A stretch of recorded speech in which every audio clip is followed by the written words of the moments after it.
The Project Gutenberg ebook of I ragazzi di una volta e I ragazzi di adesso. This ebook is for the use of anyone anywhere in the United States and most other parts of the world at no cost and with almost no restrictions whatsoever. You may copy it, give it away or reuse it under the terms of the Project Gutenberg license included with this ebook or online at www.gutenberg.org. If you are not located in the United States, you will have to check the laws of the country where you are located before using this ebook. Title: I ragazzi di una volta e I ragazzi di adesso. Author: Marchesa Colombi. Release date: March 3, 2024. Ebook number 73094. Language: Italian. Original publication: Milano, Gali, 1888 credits. Barbara Magni and the online distributed proofreading team at https://www.pgdp.net. This file was produced from images generously made available by Biblioteca Nazionale Bradens, Milano. Start of the Project Gutenberg ebook I ragazzi di una volta e I ragazzi di adesso. I ragazzi di una volta e I ragazzi di adesso. La Marchesa Colombi. I ragazzi di una volta e I ragazzi di adesso. Milano. Giuseppe Gali, Editor. Galleria Vittorio Emanuele, 17 × 10⁻80th 1888. Proprietà Letter Aria Milano. Tip: Filippo Ponsoletti, via Broletto, 43. Indus. Du parole di esordio a misura che considero l'esistenza di I ragazzi che mi circondano, mi convinco sempre più, che questo è un tempo estremamente fortunato e bello per la fanciullezza. I bambini sono I despoti del famiglia, I padroni del mondo, anche nelle case d'una giusta e voluta severità. Non permette alle piccole testoline capricciose di avvitarsi troppo di questa loro fortuna. Si vedono intera famiglie della borghesia trasportarsi, nell'estate, in riva al mare, o sui monti, o a qualche sorgente di minerali, anche a costo di gravi sacrifici di borsa, per rinforzare un bambino gracile, per ridare un po' di rosio alle guance impallidi di una bambina. A miei tempi I bambini delicati e poveri morivano, ed I genitori piangevano amaramente. Ma le bagnature e le cure climatic erano riservate esclusivamente alla gente ricca. Ora invece, se non si può muovere la famiglia, si cerca, si trova una pensione, economica relativamente, ma sempre gravosa per le piccole rendite e per la gente che vive del proprio lavoro, ma il ragazzo non è mai privato della cura che si ricide per la sua salute.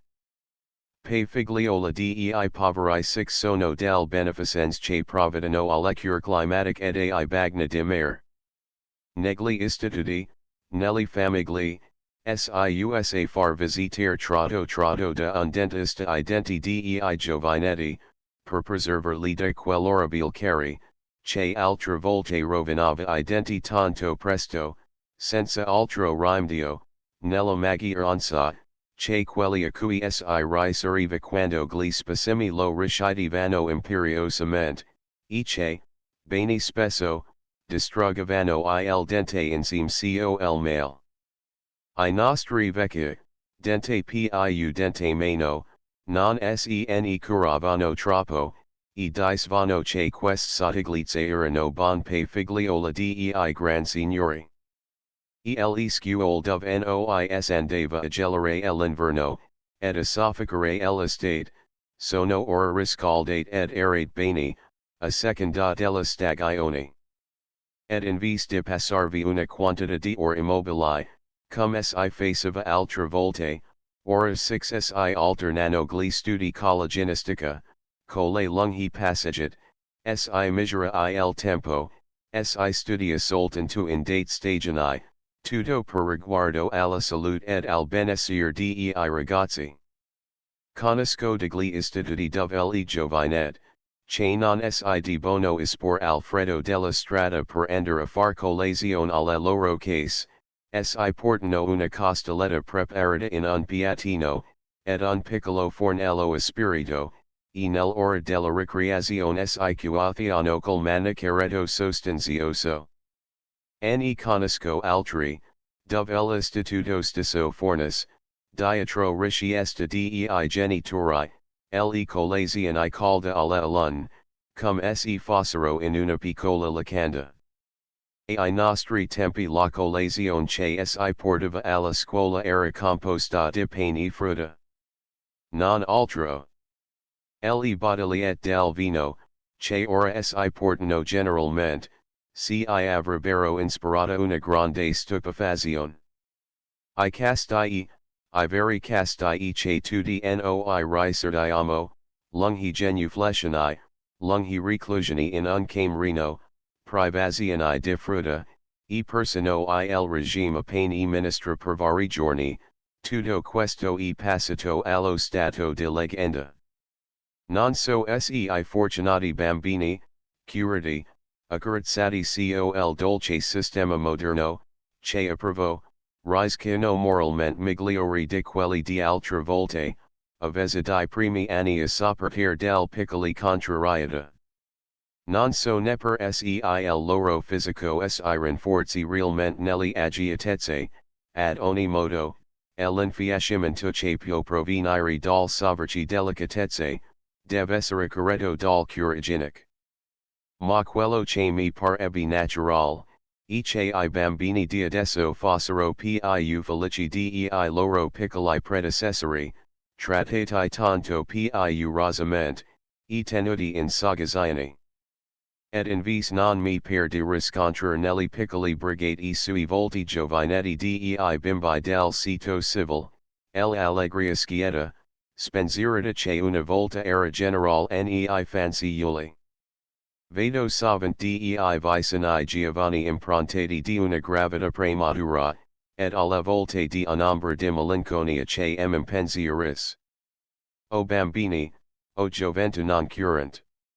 Se sapeste che amore inspirano quel cure che six circondano e che spesso six dano noia, se sapeste che lavoro assiduo, che privazioni, che pensieri, che cumulo di fastidi costano ai vostri parenti, ne avreste un vantaggio infinito, perché, se non altro, ne risentireste la gioia suprema di sapervi amati fino al sacrificio.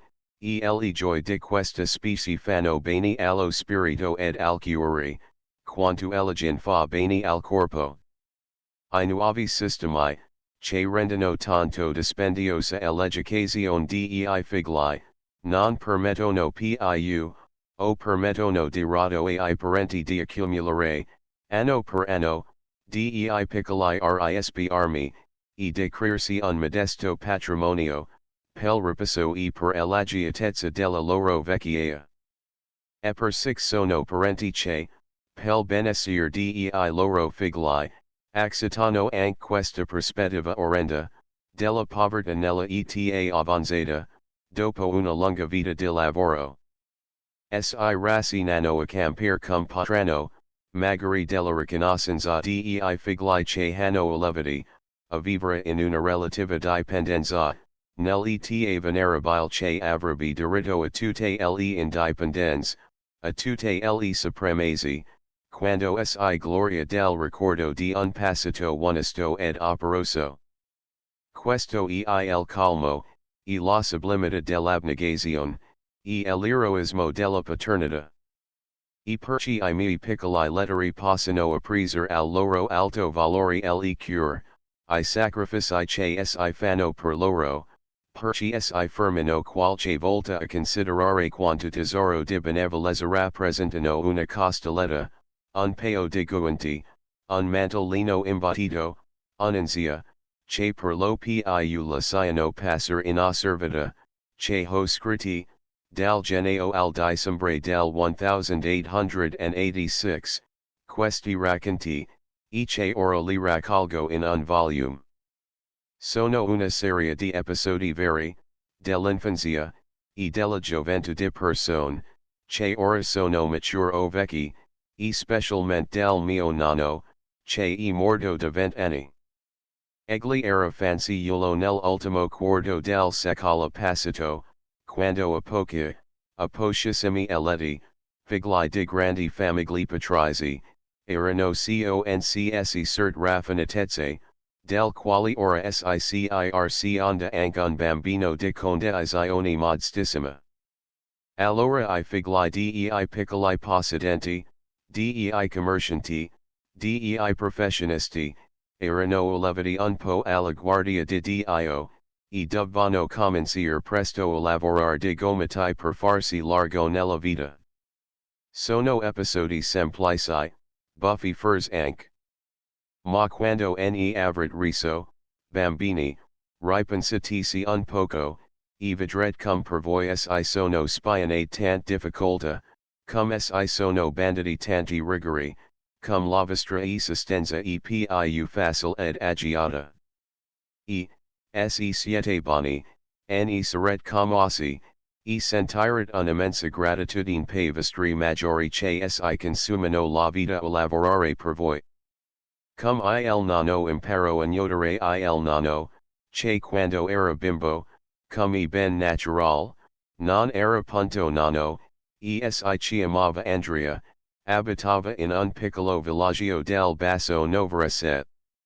Suo padre era farmacista, il che, a quei tempi, non significava, come ora, preparare e vendere medicinali e, per giunta, tenere una raccolta di specialità più o meno circostanea in bocce e scatolini eleganti, each irler di politica col medico condotto e con le altre autorità e notabilità del paese. Il farmacista di Serrano, allora, vendeva e fabbricava una serie di cose, anche strane affatto alla farmacopea, come per esempio il carbone, la polvere di riso, la cioccolata, la mostarda. Era dunque un uomo straordinariamente affaccendito, ed aveva ben poco tempo, per non dire che non ne aveva punto, per occuparsi of esigere I sui figli. Sua moglie era in farmacia fin dalla mattina, e faceva le vici del marito tutto il tempo che egli doveva passare alle carbone. E quando lui prendeva il suo posto dietro il banco, le batteva alla cucina, al bucato, a tenere in ordine I vestiti dei figlioli, all'allevamento dei bacchi nei messi di maggio e giugno, ai poli, alle occhi, ad un'infinità di cose, per le quali le 24 ore della giornata le bastavano appena, grazie alla sua grande attività, ma, a rigore, cerbero state insufficienti. I figli, che erano tre, venivano svegliati ogni mattina dalla mamma, che, di bonissima ora, bussava forte all'uscio dello stanzone, dove dormivano su tre letucci, composti di due cavalletti, di un saccone di fogli e di una matrassa. A 5 anni cominciavano a lavarsi e vestirsi da se alla meglio. Prima dei 5 anni, era Andrea, il fratello maggiore, che aiutava I più piccini. Gli era capitata addosso a sei anni quella prima responsabilità, ma non gli era mai riuscita gravosa. È vero che qualche volta I piccini, assonati, capricciosi, gli minavano qualche pugno, ma lui lo rendeva equamente, se gridava più forte di loro, e, bene o male, finivano sempre per esser vestiti tutti ogni mattina, e per scendere in cucina. Era là che la mamma li aspettava per le preghiere, così, senza perder tempo, recitava forte un pater, un ave, un credo, mentre scodellava la polenta, e versava in ogni scodella di polenta calda, una buona mestala di latte fresco pe figlioli. Det le orazioni e mangiata la polenta, I tre ometti andavano alla scuola, muniti del syllabario, della dottrina cristiana, dell'abaco, del quaderno per lo scritto, e di un panierino col pane ed una mela per la colazione del mezzogiorno. Il pane era abbondant, la mela era sempre una sola, e quando non era la mela erano quattro noci, o una pera. Mi nulla di più appetitoso. La costoletta, la bistecca, o le ovas battute del nostro scalarin moderne, non erano mai balenate all'ament di quei ragazzi, neppur in sogno. Se avessero udito di qualcuno che si fosse portato il vino per la colazione a scuola, come ora si fa da molti, avrebbero credito che si trattasse del principe camaralzaman o della principessa Badur, del mille ed una notte, e l'avrebbero considerata come una del tant stravagance di quei personaggi meravigliosi. Al ritorno dalla scuola, babbo e mamma, facevano trovare ai figli il desinare, il focolare acceso nell'inverno, il letto per dormire, gli abiti per mutarsi. Confetti, trastulli, passeggiate, ghiacci, vestimenti, erano cose ignote. E questo, non perché il babbo del nonno fosse veramente povero. Aveva qualche fondo, la farmacia, e guadagnava benino, ed in un piccolo paese come Serano, dove la vita costava meno che in città, ed a quei tempi, si poteva dire un uomo agitato. Ma prendeva la vita molto sul serio. Aveva dei principi austeri. Qui a fare un debito. A sua che era una vergogna. Qui ritardare di un giorno un pagamento, era mancare ad un dovere. Qui spendere quattrini in una cosa inutile, in una superfluita, in un divertimento, mentre con quel denaro si poteva fare qualche cosa di seriamente giovevole all'avvenire dei figli, o soccorrere della gente in miseria. E quell'austerità l'applicava a se stesso prima che agli altri. Vestiva quasi come I contadini del paese, mangiava nel modo più frugal, non aveva mai portato guanti in vita sua, non andava mai neppur fino a Novara, se non per necessità del suo commercio o della famiglia, non entrava mai nell'unico caffè del paese, e tanto meno nell'osteria. Nessuno dunque poteva biasimarlo se non comparava dei giocattoli ai sui figli, per quanto loro li desiderassero. Del resto I ragazzi si trastallavano egualmente. Ma lo facevano per iniziativa propria e compotvano. Uscivano soli pel paese, andavano in cerca di nidi, coglivano le more sul sipi, pescavano nella mora, six facevano I bagna, ed era un arrampicarsi, un salter, un correre, un dominarsi in tutti I modi, che non aveva nulla da invidiare alla ginnastica sistematica del nostro scuole. La mamma se accorgeva dagli strappi che trovava nei vestiti, o nonno dei quali era salutato da una sgridata o da uno scappellato. Ma la mamma non si metteva feel, ed I ragazzi non se ne avevano a male.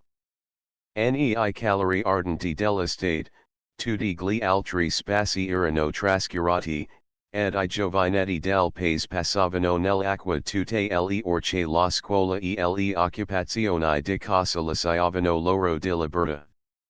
Quasi tutti sapevano nuotare. E per nessuno aveva mai presa una lezione d'ignoto, ne era mai stato accompagnato in acqua da un marino, nes era legat sulla schiena d'usuc come le ali di un amarino, nes era aggrappato disperatamente ad un salvagente. I parenti di allora non si davano tant brai. Trovavano che il nuoto non era una necessità, e dicevano, se non potet imparare da voi, fatene meno. Molti anni dopo, quando il piccolo Andrea era diventato il nonno, Nois andava qualche rara volta in campagna per alcuni giorni sul lago di Orta. La Sierrano del nostra campagne, che avevano una casa in riva al lago, una darsena, un canotto, un marino, o piuttosto un barcaiolo, marino di acqua dolce. Noi pur avremo voluto nuotare, ma non sapevamo. S'entrava nell'acqua a uno col barcaiolo che si teneva le mani, e si faceva fare l'esercizio, ripetendo all'infinito, come fanno I caporali coi coscritti, 1, 2, 3, 4.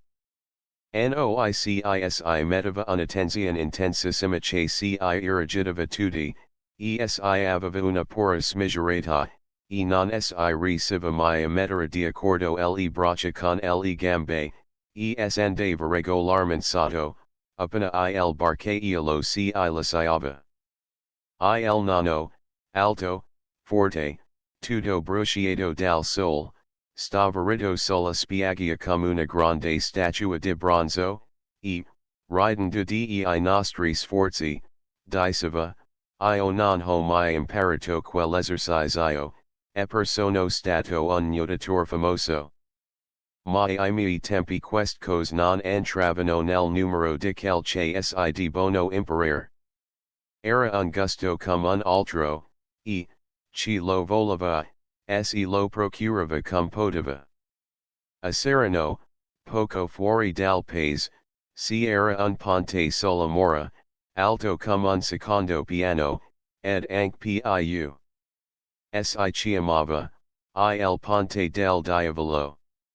Six sono molti ponti che si chiamano così, sebbene non abbiano nulla di tremendo, di diabolicamente poroso e bello, come il ponte del diavolo che I viaggiatori vanno ad ammirare sulla via del Gottardo.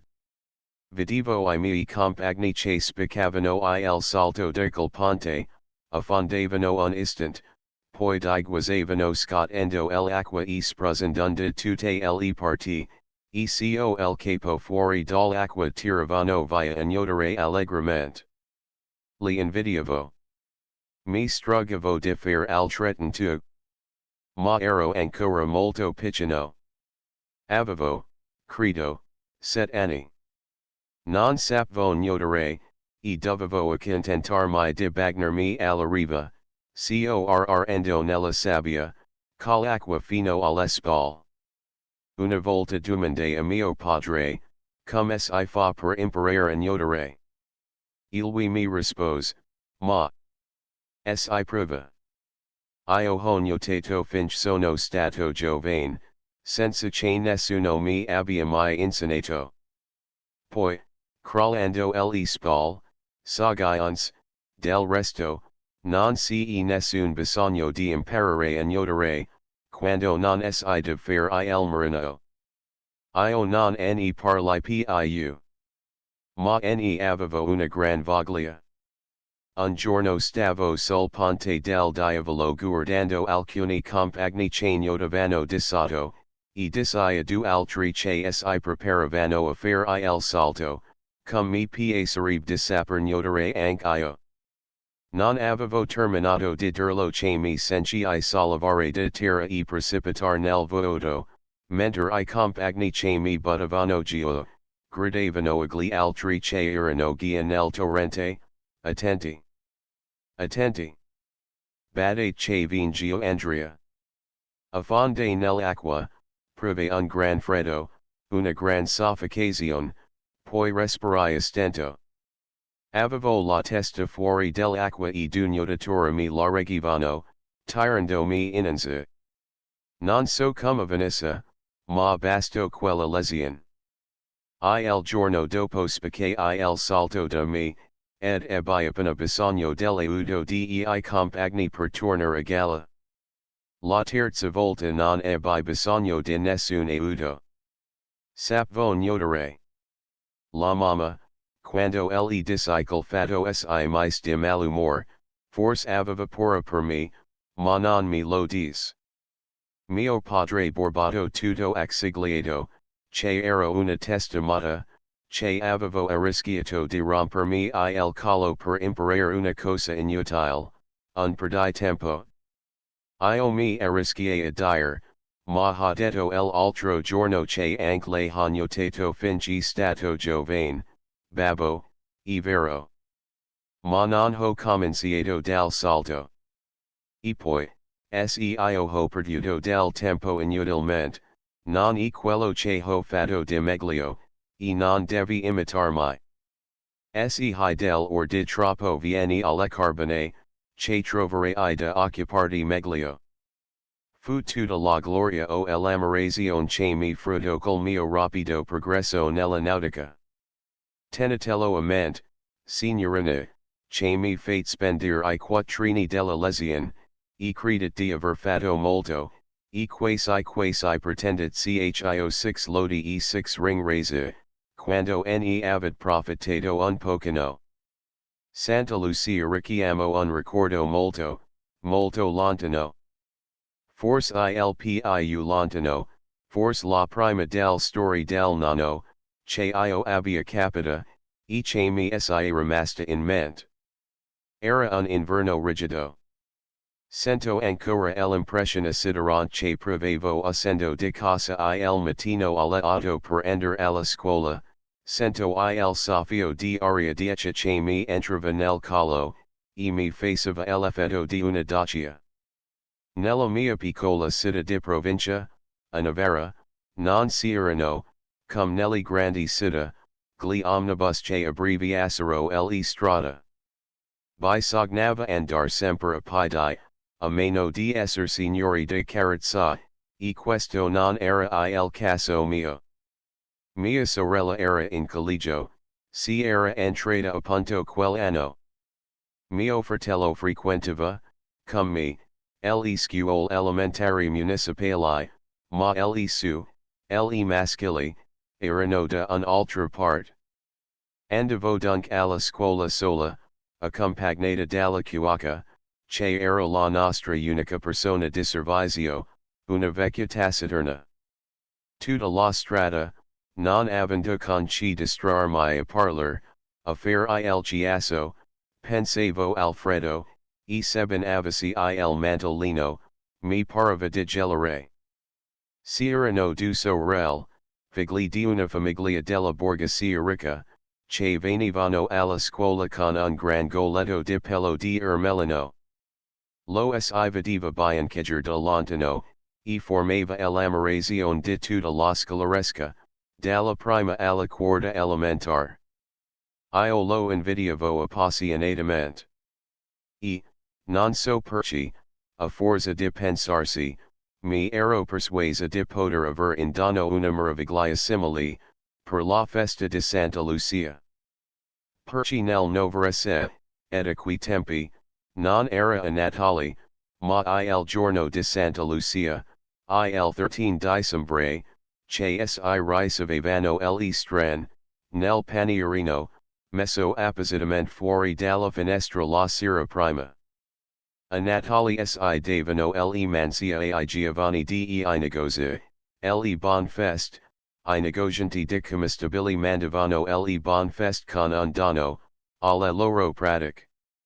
Ma la strena di bimbi nel panierino, la strena misteriosa, che si doveva fingere di non sapere di Venice, la strena soprannaturale, la portava Santa Lucia.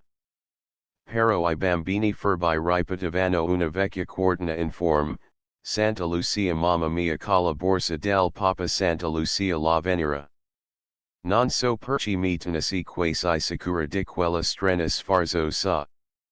Era l'intensità del desiderio, che m'aveva suscitato nel cuore la temeraria speranza. Del resto, avevo tanto parlato in casa del bel goletto del mio compagno di scuola, che la mamma non poteva ignorare quali fosse il dono più gradito da suggerire a Santa Lucia per la mia strena. La domenica, quando andai a trovare mia sorella in collegio, le comunicai la mia grande speranza. Ile si mai subito a calcolare quali cosa magnifica potrebbe portar Santa Lucia a lei, Perci pot stare confronto dicul goleto che doveva costare tanto caro, e che lei non poteva aver perci portava la divisa del collegio. La mattina del giorno 13, appena svegliata, e mi svegliai prestissimo, saltai giù del letto, ed in pura camicia da notte, coi piedi nudi, corsi a spalancare la finestra della mia cameretta, per ritirare il prezioso panierino. Con mio grande stupore non lo trovai calmo come gli altri anni. Non se vedevano regurgitare le carte frostagliate del caramel, non si vedeva sporgere tra un ruffio di carte di ogni color, e di chic senza carta, il capino biondo di una bambola. Epper, la bambola, le chic, ed onorabile figurina di pasta, con un'inverniciatura di zucchero a colori, rappresentanti Santa Lucia Sica con in mano I suoi occhi sopra un vassoio, erano il complemento inevitabile di ogni strena. Come mai non si erano? Doveva essere stata una dimenticanza. Ma, certo il goletto, non poteva mancare, e, per me, era il più importante. Al resto si penserebbe poi. Infatti, il goletto si era, in fondo al paniere, avvolto in un bel foglio di carta color di rosa. Ma non era di ermelino, era grigio. Seppi più tardi che era un pelo fine, e che si chiamava petit gris. Ma a mi parva brutto, con la sua tinta neutra e scura, e dopo che avevo viaggiato il bianco latio dell'ermelino, messo in risalto dal bel vergoglinarissimi lucenti. Gettai, stizzata, il goletto grigio e I piedi del letto. Tornai aranici armi fra le lenzuola, e mi messi a piangere disperatamente. Dopo circa mezz'ora, quando la mamma entrò nella mia cameretta, singhiazzevo tanto, che mi sarebbe stato impossibile dire una parola. Alle sue domande, potei soltanto rispondere accennando con le mani il goletto e piangendo più forte. La mamma rimase un po' male. Si aspettava una dimostrazione di gioia, e mi trovava invis nella desolazione. Tuttavia, cerco di persuadermi che il goletto era bello quanto quello del mio compagno. Mi disse che il petit gris era un pelo di pregio, e che egli era costato tanto, che lei aveva dovuto rimettersi anche I quattrini destinati a completare la strena coi chica e con la bambola. Ma io ero inconsolabile, e continuavo a ripetere fra I singhiozzi, lo volevo di ermelino. Le ragazze a scuola non lo sanno che questo pelo grigio costa caro. Non lo crederanno. La mamma fece il volto serio, e disse, perché ti prime tanto che sappiano che costa caro? E una venita volgar e stupida. Io ti ho soltu apposta il goletto di questo color modesto, appunto perché non dia nell'occhio come un oggetto di lusso. Noi non siamo ricchi, e dobbiamo vestire secondo il nostro stato. Non ti ricordi della storia della rana che si gonfiava per rassomigliare al bue? Vorresti fare la stessa figura? Ma questi discorsi non valevano a persuadermi. Tutto il giorno fui imbronziata, e borbotai che, per non avere il goletto come volevo io, non metteva conto di essere privata della bambola e di I confetti. E litigai con mio fratello, perché volevo prendergli le su chic ed I sua soldatini di legno dipinto. Il nonno, quando udì quel lagnans, mi rimproverò severamente. Sei un'ingrata. La tua mamma ha fatto una spesa per regalarti col goletto, ed ha cercato di accontentarti, nella misura che era conciliabile con la modestia con cui di buono vestire le ragazze che non sono ricche. E tu la compensi molto male della sua jean rosa bonta. Dis questo con un piglio fermo ed austero, che rendeva sempre inesorabili le superole, ecele imprime vanellamente. Poi stezzito un tratto, e finalmente, riprendendo il suo fare might e cordial, incomincio a parlar dei tempi remoti della sua infanzia. Era una sua abitudine di raccontare episodi e storielle di quel lontano passato. Se li dava cum smp, cum lezioni di vita austera, per correggersi di certe nostre tendenze all'uso ed alla agiatezza, du cose che egli diceva molto danos alla gioventù, la quale deve temprarsi per affrontare gli attriti e le lodi della vita. Quel giorno dis, io, de ragazzo, non ebbi mai il gusto di trovarmi sul balcone, la mattina di Santa Lucia, un paniere regurgitante di dolci e giocattoli e cose belle, cum lo trovate voi ogni anno. La strena, quel giorno, l'avevo anche io. Ma mio padre voleva che fa sempre un dono serio cum lui. Un oggetto di prima necessità, che doveva comprarmi inevitabilmente, e che il più del volte, per poter rappresentare, a suo tempo, la strena di Santa Lucia, mi giungeva molto in ritardo, e, per conseguenza m'imponeva prima una privazione.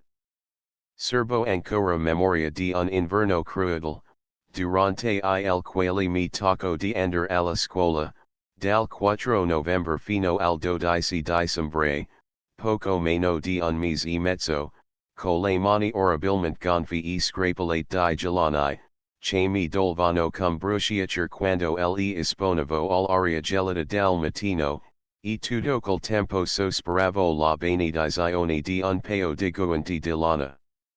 Sene parlava continuamente, in casa, di quei famosi guanti. Mi si facevano balenare agli occhi della fantasia come un miraggio. Si diceva che con dei guanti di lana non avrei sentito più nessun dolore, che I gelani mi sarebbero guariti immediatamente, che erano anzi il solo rimedio efficace. Tutto questo per farmeli apprezzer in tutto il loro valore. Ma però continuavo ad uscire ogni mattina con un freddo di peruca gradi sotto zero, e con le mie povere mani nude, che parevano due informi cuscinetti benesi.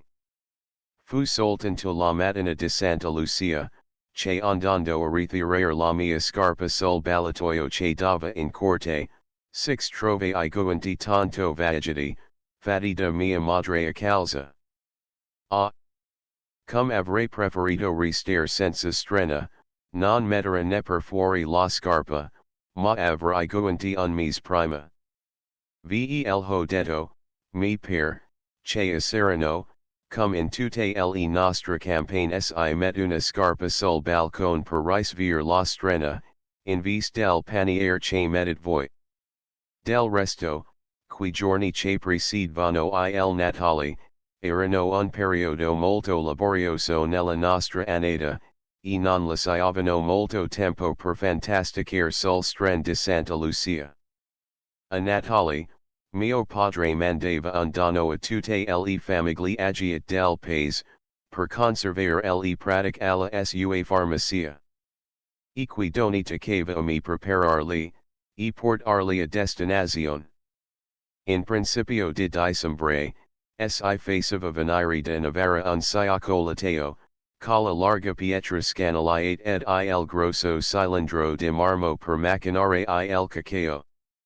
Quello uomo lavorava a giornata in cucina, macinando e remacinando la pasta profumata e lucida, che faceva una golata non dire a me ed ai miei fratellini.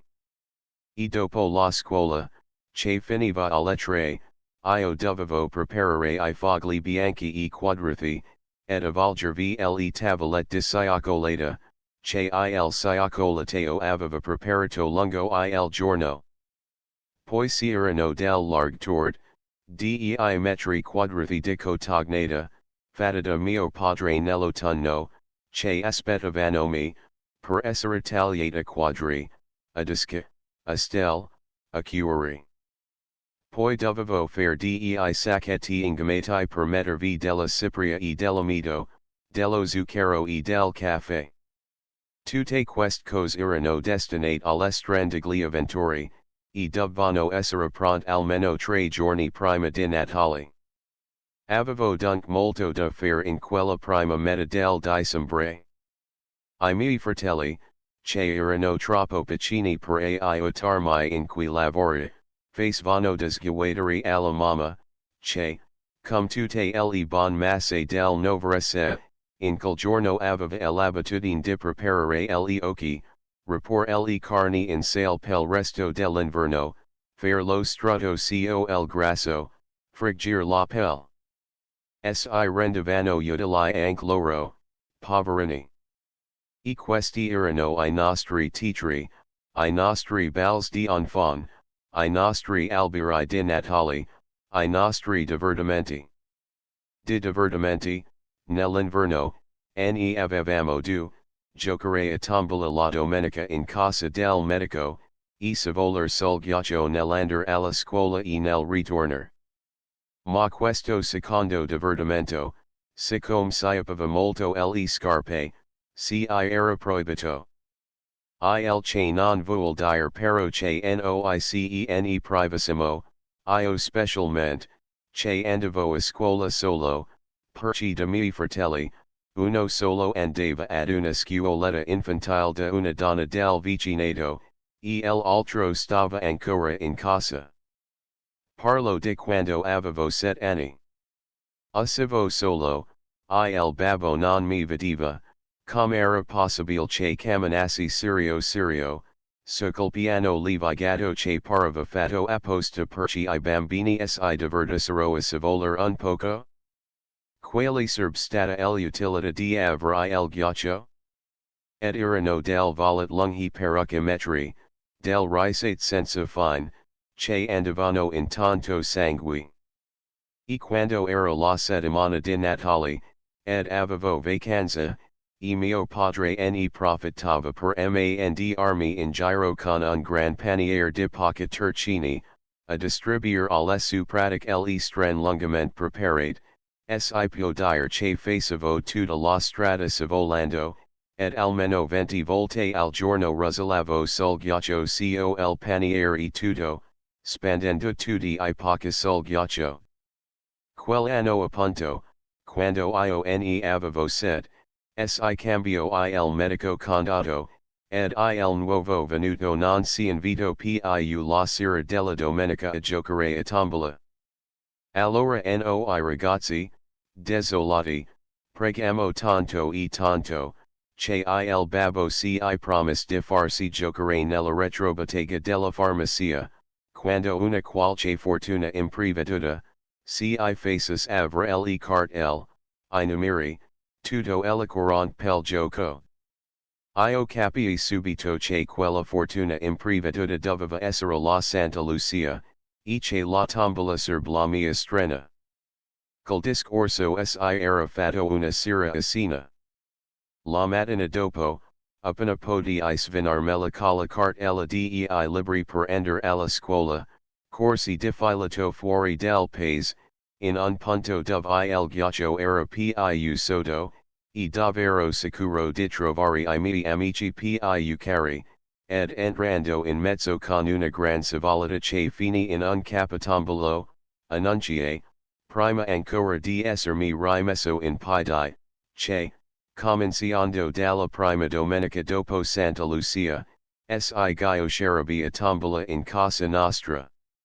Si pagavano 2 centesimi per cartella, ed era permesso soltanto ai grandi di prenderne 2.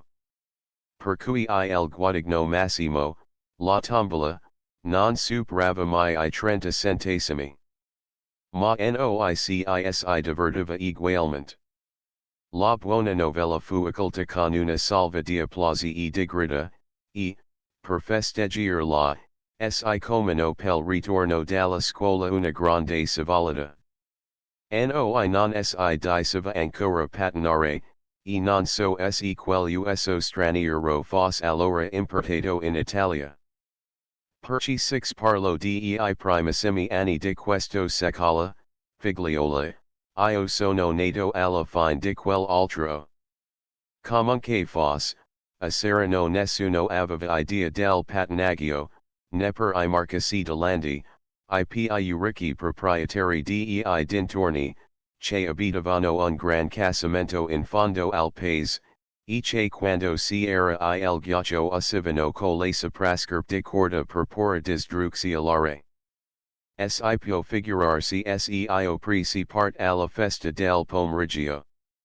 Ne presi tanta, che tornai dalla scuola quasi all'ora di cena, le tavolette di cioccolata ne patirono, perché non ebbi tempo di incartarla, ed anche io ne patai, perché mi busquai due scappellati da mio padre, ed una buona sgridata dalla mamma. I giorni seguenti battai a dividere il mio tempo tra il ghiaccio e le occupazioni di casa, e rubando una mezz'ora ogni giorno al ritorno dalla scuola, mi teni sicuro di poter savolar senza farmi scorgere. Intanto ven la vigilia di Santa Lucia. La sera il babbo mi lascio uscire pel paese, a vedere I banchi di dolci, illuminati con due candele circondate da uno scartoccio di carta bianca, e carichi di paste dolci, di torrone nella carta d'oro, di arancio, di zuccherini, e di sante luci di pasta e di zucchero, cogliaci sul basil. Lungo la strada, ad ogni amico che incontravo, rinnovevo l'invito per la prossima domenica a giocare a tombola. Tornato a casa poi, prima di andare a letto, missi una delle mie scarpe sul ballatoio verso corte. Aveva la suola bucata quella povera scarpa, ed anche il tomeo era tutto spellato in punta e logoro, ed il tacco era scalcagnato che era una vera pieta. Ma come fare? La sua compagna era anche in peggior stato, ed io mi consoli pensando che di notte il babbo non se ne serba corto. Calcolando che il gioco della tombola, col cartellone, il sacco di numeri e tutto, non potrebbe mai stare ne dentro ne sopra una scarpa, per quanto non fosse quella di Cenerentola, le missi sotto stesso un bel foglio di carta turchina, più larghi che trove in farmacia, per ricevere il dono desiderato. Poi mi ne andai a letto, ansioso di rivedere il giorno, e con esso la strena, che doveva procurare a me, ed ai miei compagni, tant sier dispasso. Ed il giorno ven, come tutti I giorni desiderati o no, felici o di infelici. Ma quando mi accostai, tutto palpitante, alla vetrata del ballatoio, vidi il foglio turchino fatto più scuro dall'umidità della notte, e sul tappeto azzurro, isolata, e triste come un paracaro sopra una strada, la mia povera scarpa scalcagnata. Non altro. Ne cartel, ne numeri, ne cartellone. Nulla. Seven mi bat esse forte il cuore per lo sgamento, pensai, e perci il gioco non stava nella scarpa. Il babbo mi lo dara in mano or ora, quando scenderò a colazione. Pero, guardando meglio traverso I vetri rabescati dal ghiaccio, vidi un pezzettino di foglio bianco, che sporgeva malinconicamente dal gambale della mia scarpaccia. Cosa poteva essere? Forse che il babbo non aveva trovata occasione di far comparare la tombola a Navarra, ed aveva messi I quattrini in quel foglio, perché mi la comprasi io. Sicuro, doveva essere così. Spalanquai in fretta il balcone. Tirai dentro la scarpa, ed apersi il foglio misterioso. Ma no, non c'erano punto quattrini. C'erano soltanto poche parole discreto.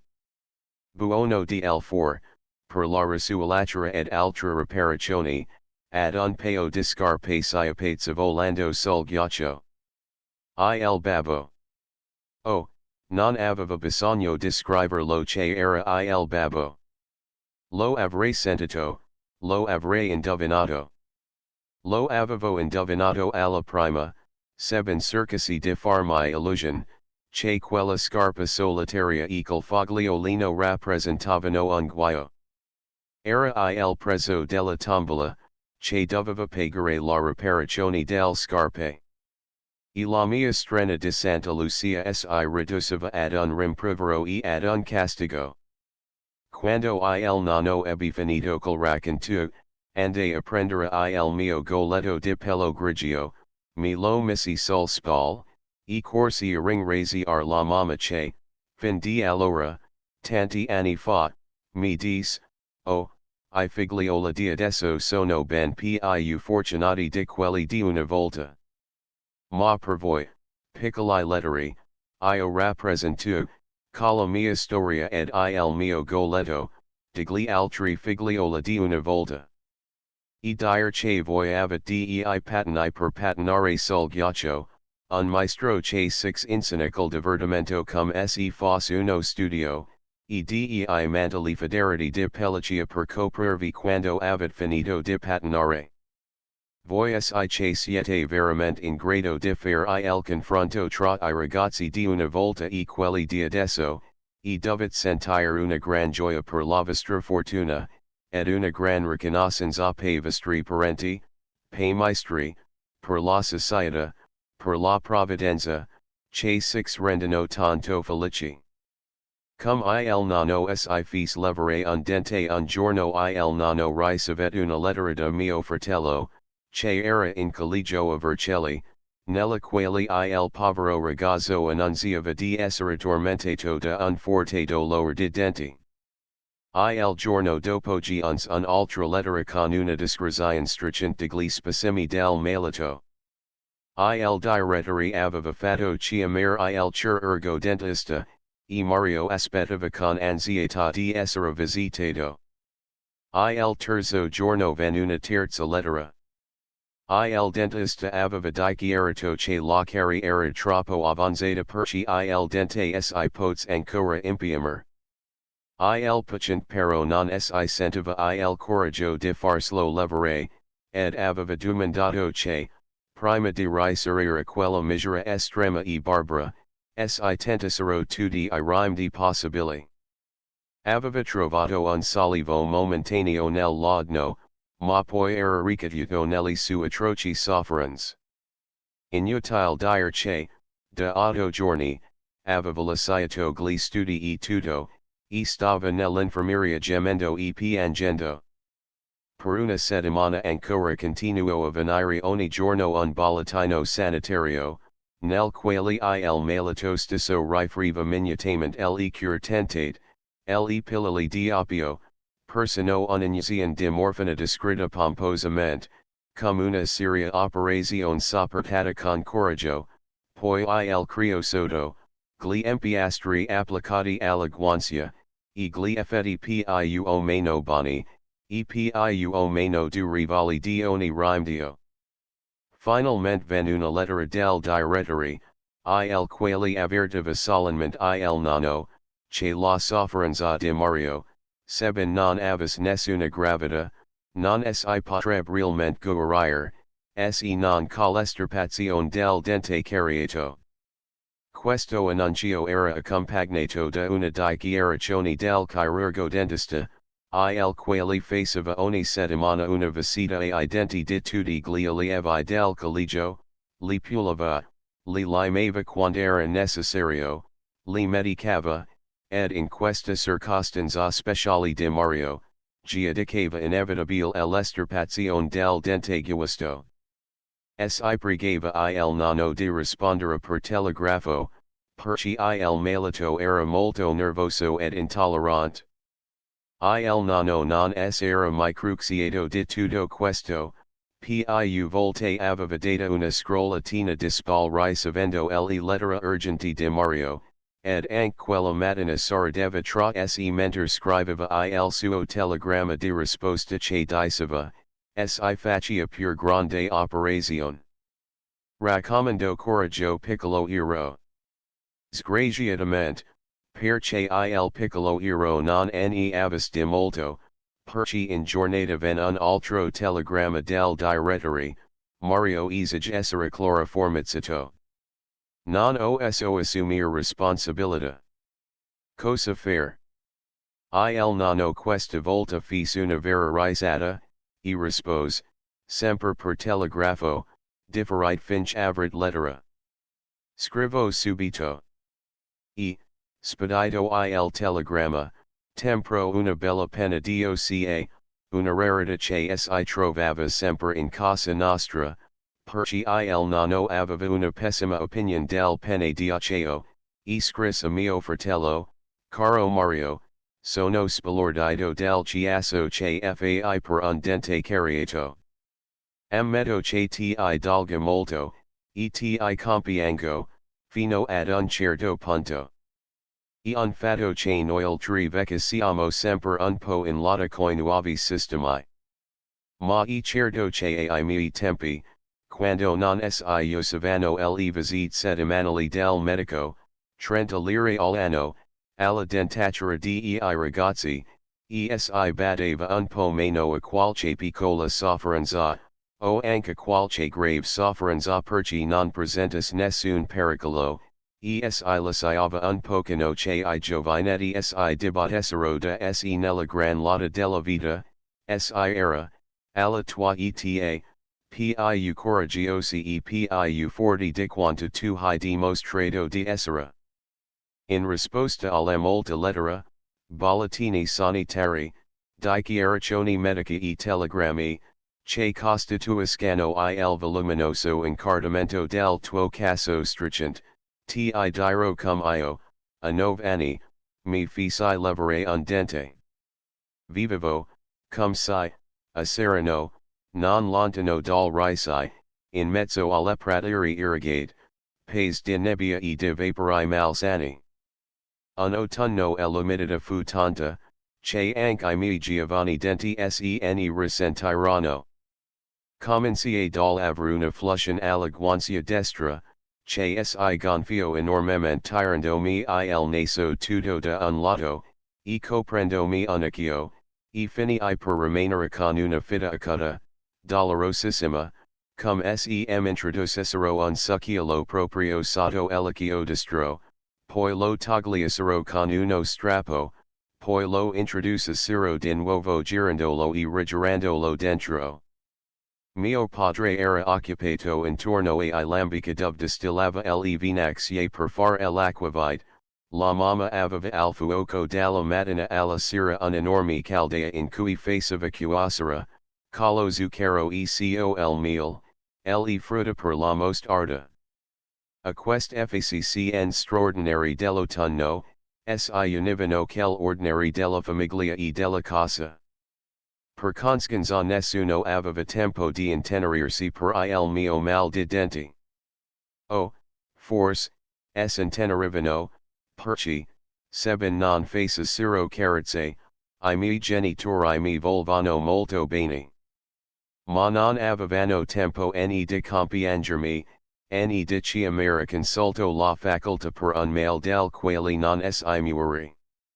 E quanto ad amministrarmi narcotici e corrosivi, il babbo non voleva saperne, dicendo con ragione, e meglio patire un po' di più, che guastarsi I denti, e magari anche la salute, con le medicine. Io, dunque, non andavo a piagnacolare con loro. Mi sforzavo di sopportare il mio mal con coraggio, aspettando che finisse. Ma non finiva. Una mattina mio padre mi disse, dovrei mandare in avere questa partita di acquavite che ho venduta ad un liquorista, e mi accomoderebbe che tu andassi sul carro per tener d'occhio il carrettiere, che non mi avesse a fare qualche maracella. Ma con quel mal, non potrei. Pensa, caro il mio infermo, fin dove tu alzersti le braccia per invocare il cielo in testimonio dell'umana barbarie, se in questo momento ti proponesro, non dico una strada di 7 chilometri sopra un caro scoperto in una giornata umida di novembre, ma soltanto descendere dall'infermeria per assistere ad una lesione. Io invis, senza essere per questo un ero avezzo a prendere la vita sul serio, ed a rendermi utile nella misura del mio forse di 9 anni. Dissi ad un mio compagno più grande di me, che aveva dei denti infelicissimi, come dovrei fare per farmi cavare questo maledetto dente nella giornata? Vorrei star bene per andare in avere mattina. L'altro mi rispose, fa come faccio io ogni volta che ho un dente troppo dolente e troppo gusto, vieni dal fabbro. Fui un po' meravigliato, e dissi, dal fabbro? Per farmi levare un dente? Ma si? Vorresti andar dal chirurgo come una donna?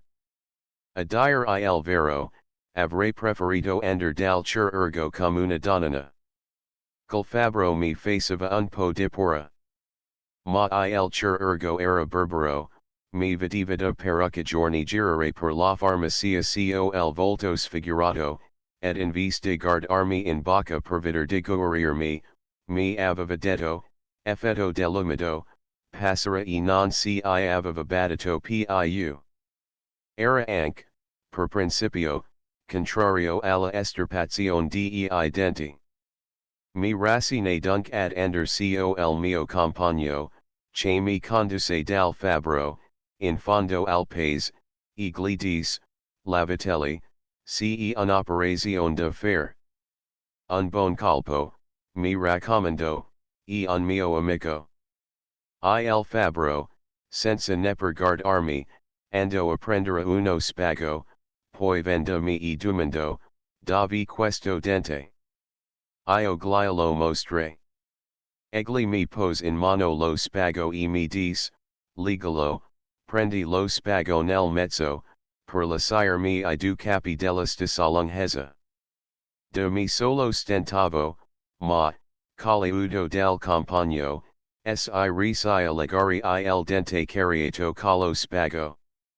Allora il fabbro lego I due capi all'incudine tenendoli molto corti, tanto che dovevo starcino per non sentirmi tirare il dente indolito. Io domandai, ed ora, come si fa? Il mio compagno, venendomi accanto in modo da non lasciarmi vedere l'incudine il fabbro, mi rispose, a momenti, quando te ne sentire il coraggio, dare una strata spingendo il capo indietro. In quella un colpo tremendo, formidabile, del martello sull'incudine, fece tremare tutta la bottega, escigio come lo scoppio di una bomba, e, nel sussulto poroso che mi fece fare col colpo inaspettato, diedi involontariamente una grande strata allo spago, che rimase attaccato all'incudine col dente malato, mentre il mio compagno esclamava, ecco fatta l'operazione. Infatti, tutto era finito, non soffrivo più, e non mi pareva neppur di aver sofferto nel momento dell'estirpazione, tanto col colpo m'aveva sorpreso e sbalordito. E la mattina seguente potei andar tranquillamente in avere sul carro, per proteggere con la mia presenza l'acquavite del babbo, contro gli attentati del carrettiere. Ecco, figliolo mio, come il nonno si fece levare un dente. Oracle mezzo primitivo ed un po' barbaro non si potrebbe usare più, nete lo vorrei consigliare. Ma rifleti a questa storiella della mia vita semplice, e fan l'uso che credi. Il nonno. Si stet 2 giorni senza nuove di Mario. Poi ven una lettera, tranquilla e seria, nella quale parlava degli studi, dei prossimi esami semestrali, di cert provviste che gli occorrevano, e soltanto in fondo, come cosa secondaria, diceva, nonno. Col dente me lo feci cavare. Ma senza chloroformio.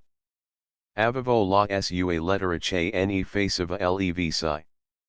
Cum il nano divento un famoso ballerino la nostra povera mamma sen era andata con dio. Eravamo soli il povero vecchio nano. Dopo le quattro classi elementari, egli si mondo, mia sorella ed io, ad un istituto privato, cum estern, per impararvi il cusito e la lingua francese, la sola lingua straniera che trovas grazia ai suoi occhi, ne aveva compresa la necessità ai tempi di Napoleone I, quando aveva veduti I francesi in carne ed ossa, sul strada e nelle campagne del Basso Novaraset. Verso la fine di November la direttrice dell'istituto ven in classe ad annunziar che aveva facito un bon maestro di ballo, perché l'elève che volsero prender lezioni durante tutto il carnevale, e part della quaresima, ses lezioni in tutto. La spesa serb minima, venendo suddivisa, come era da suppor, fra tutte le scalare, o almeno fra la massima parte di essi. Si può figurarsi in che stato di eccitamento si ponis quel annunzio. Avevamo vegeto una volta un ballo al teatro, e si paravagia di far le piro et col vestito corto, con una gamba stessa, cum quel bel rine color di rosa, che si erano sembrate del enormi e legrissime farfalle. Trovamo modo di parlarne il resto del tempo di scuola, e durante la strada del ritorno, animatissime, cogliaci lucenti, le guance axis, gesticolando esageratamente, sebbene, a ripensarsi ora, non mi riesca di immaginare che cosa possiamo dire così a lungo su quell'argomento, tanto più che nessuna di noi pensava a salvare il monomo dubbio su quelle lezioni tanto desiderate. Pero, quando ci trovamo in faccia al nano, proviamo un senso di sgomento, una peritanza insplicabile.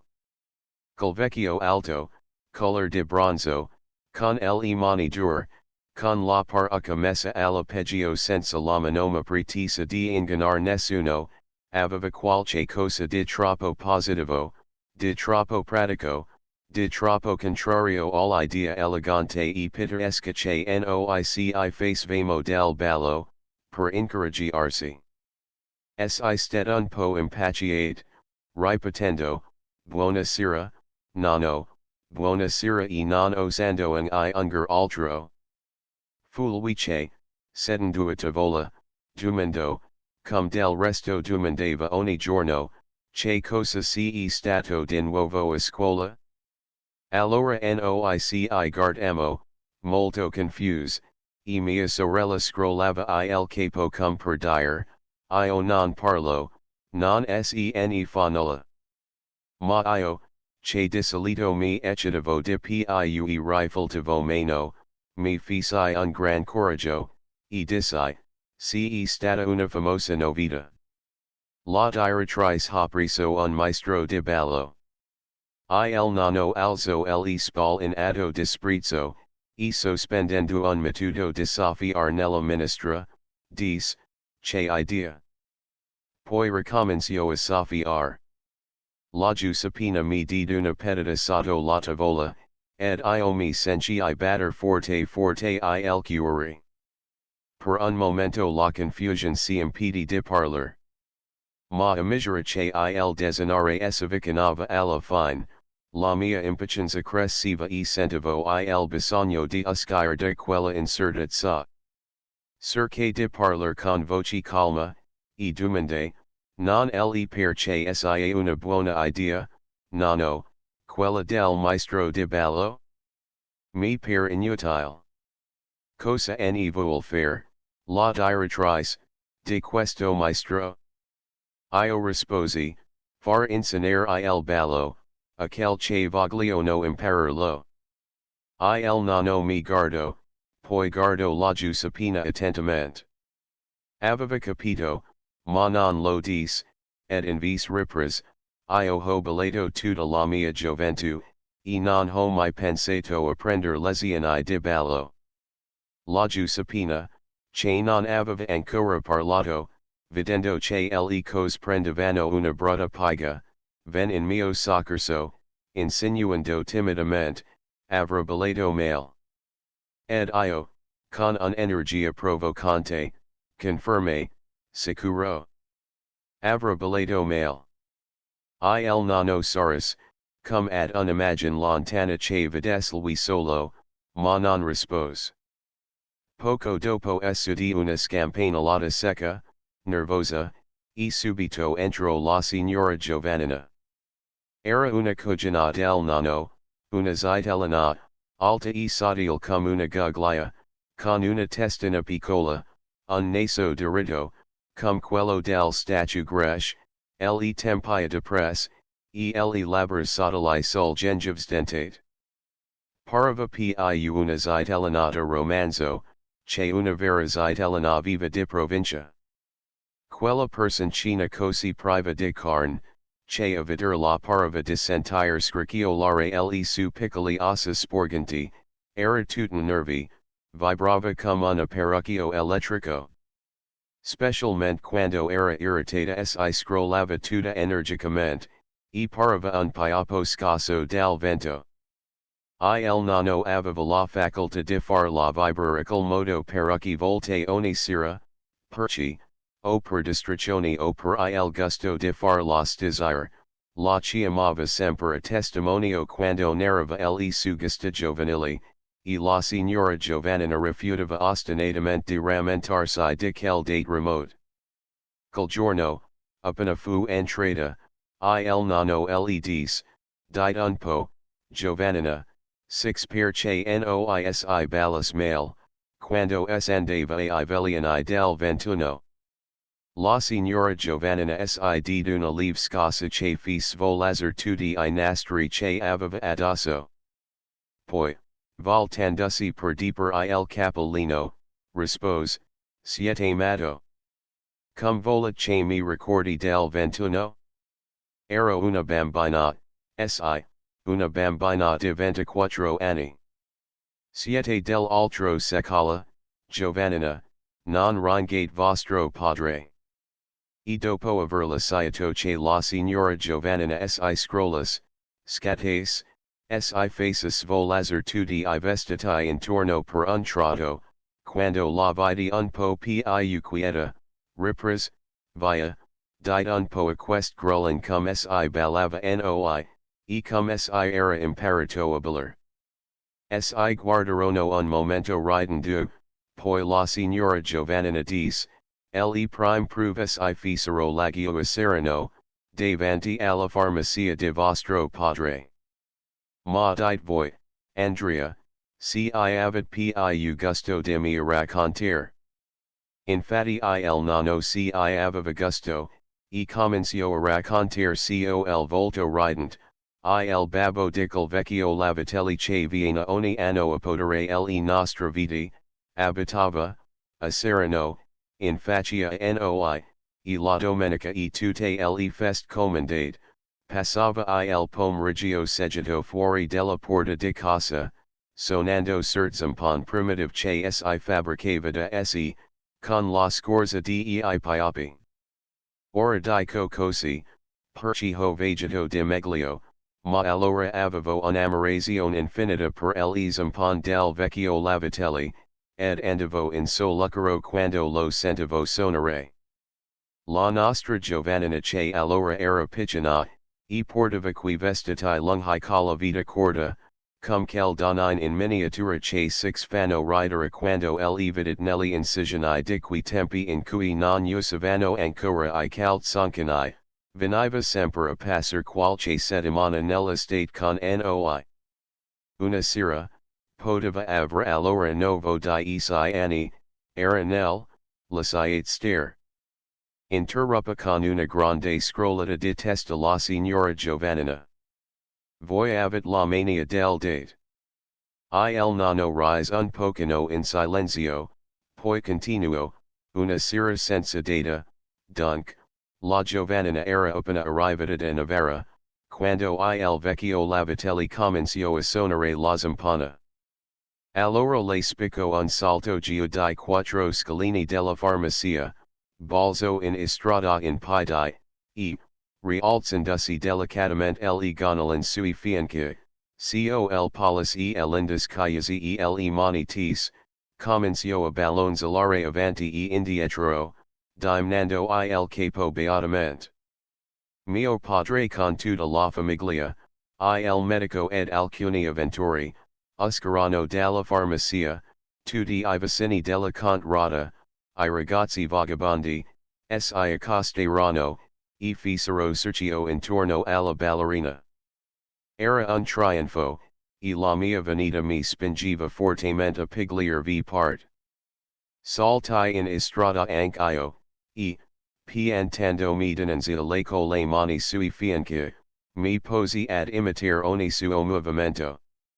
Il repertorio del vecchio Lavatelli si limitava a poche cantine di canto fermo di Cisa, ad una sua canzone prediletta, che cantava in tono gamibando quando lavorava nei campi, della quale ricordo ancora lo stupido ritornello, I quattro evangelisti, la luna e il sole che ha creato mondo lesta nostro Signor. Quel giorno era appunto l'aria piagnicolosa, lenta, misteriosa della sua canzone, che il Lavatelli sonava, per cui I movimenti della danza dovevano essere straordinariamente lenti e languidi, per accompagnare la musica. Erano dei dondolamenti malinconici, degli incini solani, dei passi di una gravidità funeral. Io, che, ballando, mi riservavo e canticchiavo il ritornello misterioso, ne ero profondamente commosso. Il nostro pubblico trovo che noisi ballava stupendamente, e la domenica seguente si incoraggiò a ripetere la danza. Questa volta ballammo improvvisando, sull'aria mostosa del tantum ergo ambrosiano. E così di festa in festa, poi di autunno in autunno si esercitamo quel ballo fantastico e bizzarro, indipendente da ogni regola, che noi ed I nostri ammiratori chiamavamo minuetto, unicamente perché si cominciava sempre, io con le mani sui fianchi, le, rialzandosi le gonolin. Una volta, io era a Novara in casa della Giovannina per le vacanze di Carnovale, quando certi sui parenti vennero, tutti in gala, a fare l'invito per una festiciola in casa loro, in tutta confidenza. A noi non parva vero di andare a sfoggiare la nostra abilità ad una vera festa da ballo, e con la vera musica di un organetto. Io aveva 13 anni, e lei. La signora Giovannina comenció a scrollarsi, ed il nonno in vez de dire la sueta, reprise ridendo, via, lasciamo andare. Entramo trionfanti, la Giovannina il suo vestito più bello di lana scozzese, io con un jabot molto rammentato ma di veretrina, sebbene grossa e fatta al tombolo.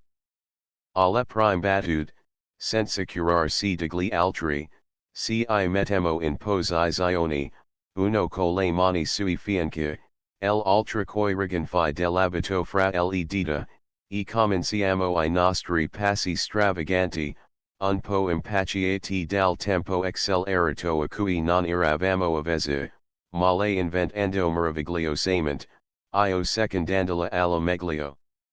Ad un tratto, uno scoppio di risate irrompenti, poi, subito, una salva di applausi fragorosi, si fece fermer. Soltanto allora, guardandosi intorno, si accorgemo che eravamo soli a ballare, mentre tutta la sala si faceva circolo intorno, e rideva alle nostre spalle. Molti si figurarono che ballissimo una danza caratteristica di qualche paese, e si domandarono ripetutamente, che ballo e la tarantella? E il fandango? Eil bolero? Davi che si balacosi? Un matuto si remus male tudi du. Ma la giovanina, che ha sempre avuta la lingua pronta, si rinfranco subito, ridendo anche le cogli altri, rispose, si balacosi dub non si sabler. E una danza de nostra invenzione. Volvano che si faces il bis. Male mi pris per la mano, e mi dispiano, no, si. La seconda volta si burlerebro. Stiamo a vedere cum fanno gli altri, poi fermo lo stesso anche noi. Infatti, si pel lungo esercizio che era fatto alla nostra maniera, si per l'amor proprio che si spingeva, prestamo un'attenzione così intensa a tutti I passi, a tutte le movements degli altri ballerini, che la sera stessa insespicando, imbrogliando un poco le figure, risimo a ballare la gavata ed a prender part ad una contradanza. Il giorno dopo, a casa, si chiudiamo nella stanza da pranzo, senza musica, accompagnandosi con dei tra la la, interrotti, ansimanti, stonati, riproviamo ripetutamente qui balli. L'anno seguente andamo a parecchi festicoli, ce la cavamo alla meglio, pestandosi I pidi tra noi. Ed anche più tardi, quando io era un giovinato e lei una signorina de merito, la giovanina era molto ricercata di ballerini migliori, ed io potevo seguire fra le signore, perché ero conosciuto per un famoso ballerino. La lunga storia del nonno si fece ridere, ma non si persuase. E la signora giovanina, che amava sfoggiare le idee moderne per ringiovanirsi, osservo, quest sono cose di altri tempi, Andrea.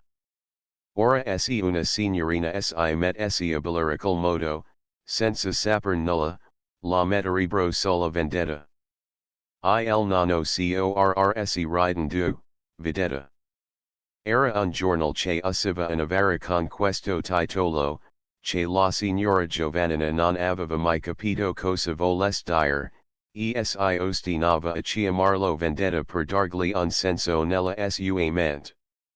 Per cui alla correzione del nonno, ribatta appoggiando forte sola vendetta. E ricominciarono le eterne spiegazioni e discussioni su quel titolo di giornal, che si ripetevano ogni sera, senza che la signora giovanina si persuades mai. Intanto le nostre lezioni di ballo andarono avanti, noi imparamo a ballare de noi, cum potimo, e la vedetta non ne parlo. Ma ora credo davvero che, quando tuxa una sventura simile alla nostra bambine, non sia fuor del caso che qualche giornal di sport rimandi alla storia il fatto memorabile. Cum il nonno imparo a sonare il flauto questa storiella il nonno ce la narro solenmente nel salotto della direttrice, ed ecco in quelle circostanze. Bisogna dire che, nonos tant quanto il nonno e la signora giovanina si avevano raccontato del loro tirocinio e dei loro trionfi nell'arte della danza, noi avevamo provato una grande mortificazione dover confessare in iscuola che non avremmo preso part alle lezioni di ballo.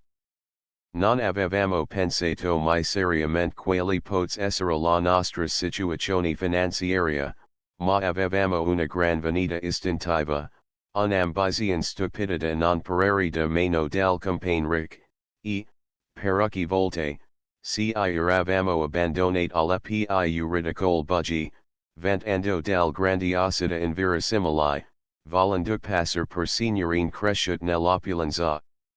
Quella volta la Giuseppina si provò persino a dire che il nonno non voleva saperne del lezioni di ballo, perché il vederbiller gli faceva girare il capo. Ma una compagna sguaiatella le rispose un po' brutalmente, Gia. Se voil tribal astki, al vostro nano gira ebi il capo a casa nel pagar le lesiani. Del giorno si iravamo messe in testa l'idea di essere vittime di un nano crude ed avaro, che si condannasse a vivere di privazioni. Quando si accadeva di legruna del solite centons, che l'uomo e nato per soffrire che il mondo e una voglia di lagrime noici mettevamo a sospirare, cum se conoscessimo per esperienza quel triste verità. E vero che in tempo di ricreazione si ingegnavamo a ballare con le compagne, ed, a vedersi, non si era gran differenza fra quel che imparavano il ballo, e quel che ballavano senza aver preso lezione, ma appena si toccava col discorso, o si presentava qualche occasione opportuna, non mancavamo mai di riprendere il nostro languido atteggiamento di vittime. E quando, finito il carnevale, cominciarono le lezioni di pianoforte, alle quali intervennero moltissime allievi, noi non pensamo neppure un istant di propor al babbo col l'uso di educazione, per non esporsi ad un altro rifiuto umiliante.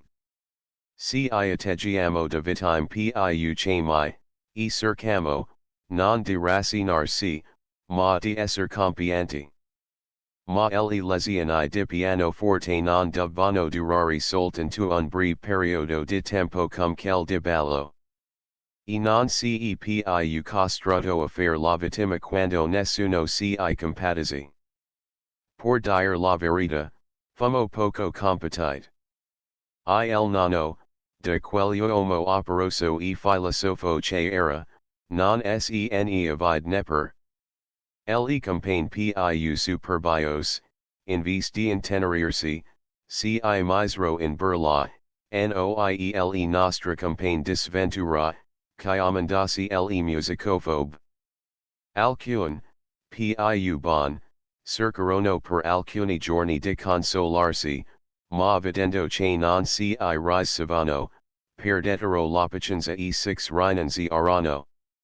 Allora, prive anche del misero sollievo di attirare l'attenzione, sentimo più acerbace mai la ferita dell'amor proprio, e cominciamo a pensare a mil ripighi per uscire di quella situazione che si mortificava. Avremmo voluto abbandonare l'istituto, andarsi soltanto un'ora al giorno per la lezione di francese, ma per far questo si voleva il consenso del nonno, e noi non osavamo domandarlo, non sapendo come giustificare la nostra domanda.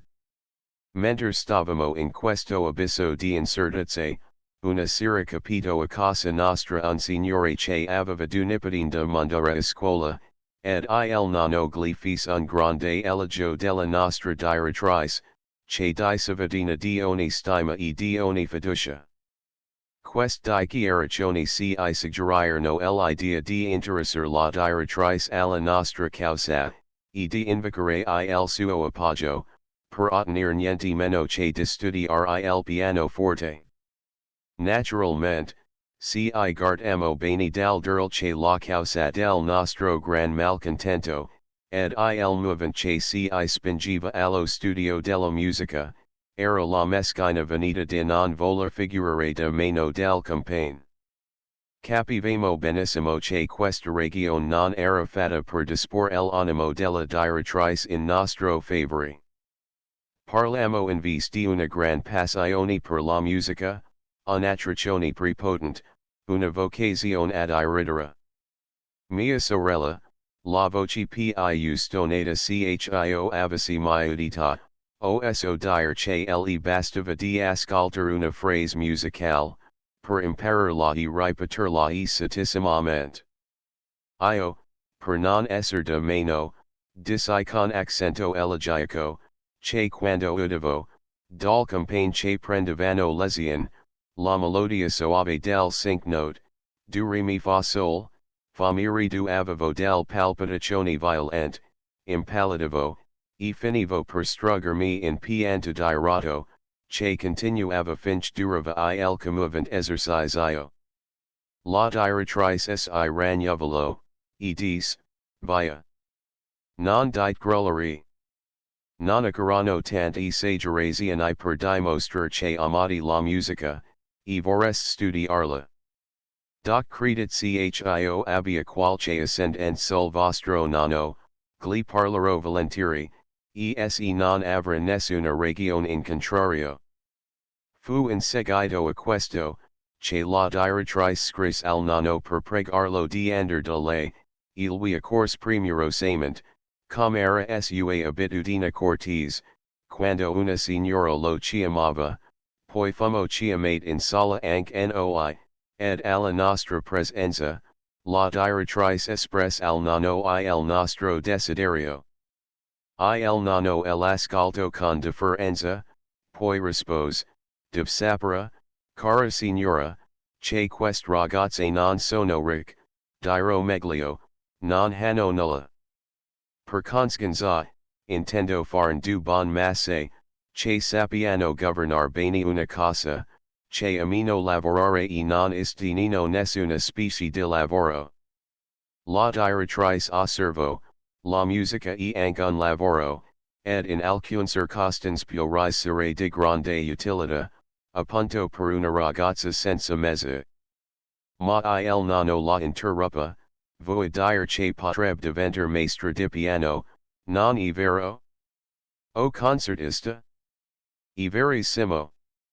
Ma bisognerebbe che queste signorine avessero cominciato a studiare da SEIO 7 anni almeno, quando erano bimbe. In quel caso soltanto, e consacrando moltissime ore al giorno a quello studio esclusivo, dato che avessero del disposizione veramente eccezionali, avrebbero potuto diventare del brave pianist. Ma avrebbero anche potuto non aver tale disposizione eccezionali, e perdere molto tempo inutilmente. Perché, creda a me, cara signora, la smania della musica non priva sempre la capacità di riuscire in quell'arte tanto difficile e bella. Io ne so qualche cosa. Il nonno dice quest'ultime parole con quel sorrisetto e quello sguardo fisso davanti a essi, come in una visione lontana, che aveva sempre quando rivedeva col pensiero qualche scena del suo passato tanto remoto. La direttrice, che conosceva la sua abitudine di raccontare le sue memorie alla spicciolata, sotto forma di aneddoti e di storielle, gli dice, vedo che ha una storiella da narrare a questo proposito. Mi lodica, la prego, se non altro per insegnarmi ad essere più educato nell'amisciarmi indiscretamente nei fatti degli altri. Il nonno protestò energicamente, che lei non era stata indiscreta, che non aveva bisogno di imparare nulla, ma consentì a raccontare la storiella per insegnare a queste signorine a non far troppo affidanza col loro supposto genio musicale.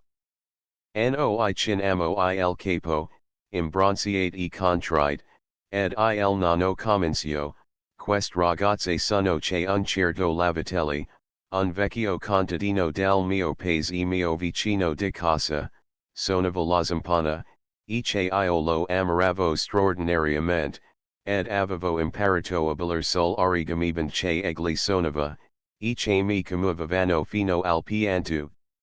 Ma potevo udirlo soltanto la domenica, perché gli altri giorni io era a scuola, e lui lavorava in campagna. Mi ero tanto innamorato di quel cantilene patetic, che tutta la settimana ne sentivo la mancanza, e le desideravo ardentemente. Dal desiderare una cosa, al cercare tutti I mezzi di procurarsela, queste signorine el hanno dimostrato or ora, non si che un passo.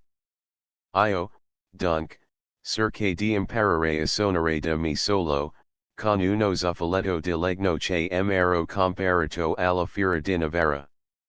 Mi mettevo in faccia al vecchio lavatelli, e cercavo di imitar con le dita e con le labbra I movimenti che faceva lui. Erano del stonature orribili. Tutta la contrada protesto raccapricciata. Mio padre mi diceva, povero figliala. Come vuoi risonare con quello zuffoletto? Diretta a me, smetti. Ma la mamma, che capiva quanto mi serve dispiaciuto di rinunciare a quell'aspirazione, insignò, sul soleo ce un vecchio flato del povero zio Tommaso. E tutto rotto. Ma ses pozza accomodare. Guardava il babbo come per suggerirgli di farlo accomodare, ed anche io lo guardavo. Ma lui non si pensò neppure ed intavolò un discorso di politica col medico condato. Allora io mi ne andai sul soleo, cerché in mezzo ad una quantità di roba rotta, di coxai, di cenci, di mobili fuori di uso, finch mi risi di trovare tutti I pezzi sparsi di quel povero flato. La sera lo portan nella stalla dei lavatelli, e tra me ed il vecchio musicista, lo accomodammo alla meglio. Mandava certi stridi, certi rantoli, de far piangere I sassi, ma era un flato e sonava. E cominciai, su quello strumento meno ignoble, ad imitare il vecchio, che sonava la zampana. Fu un esercizio che duro dei mesi, con quali risultati si può figurarselo. Ma amavo con tanto ardor la musica, che le difficoltà, in vez di scoraggiarmi, mi spronavano allo studio. Mia madre ed il vecchio lavatelli dicevano che dovevo avere il genio della musica. Quanto a me non ne avevo mai dubitato. Soltanto, il vecchio disperava di poter fare da se la mia educazione musicale. Avevamo due strumenti diversi. Lui non aveva tempo di farmi una zampana per insegnarmi su quella, ed il mio flato era anche tutto guasto. E mi diceva, se I vorrebbero due cose, un flato buono, ed un maestro. Era quanto dire, se I vorrebbero il sole e la luna. Ai miei tempi I ragazzi del famiglie borghesi non avevano cert aspirazioni alte, che hanno I ragazzi moderni.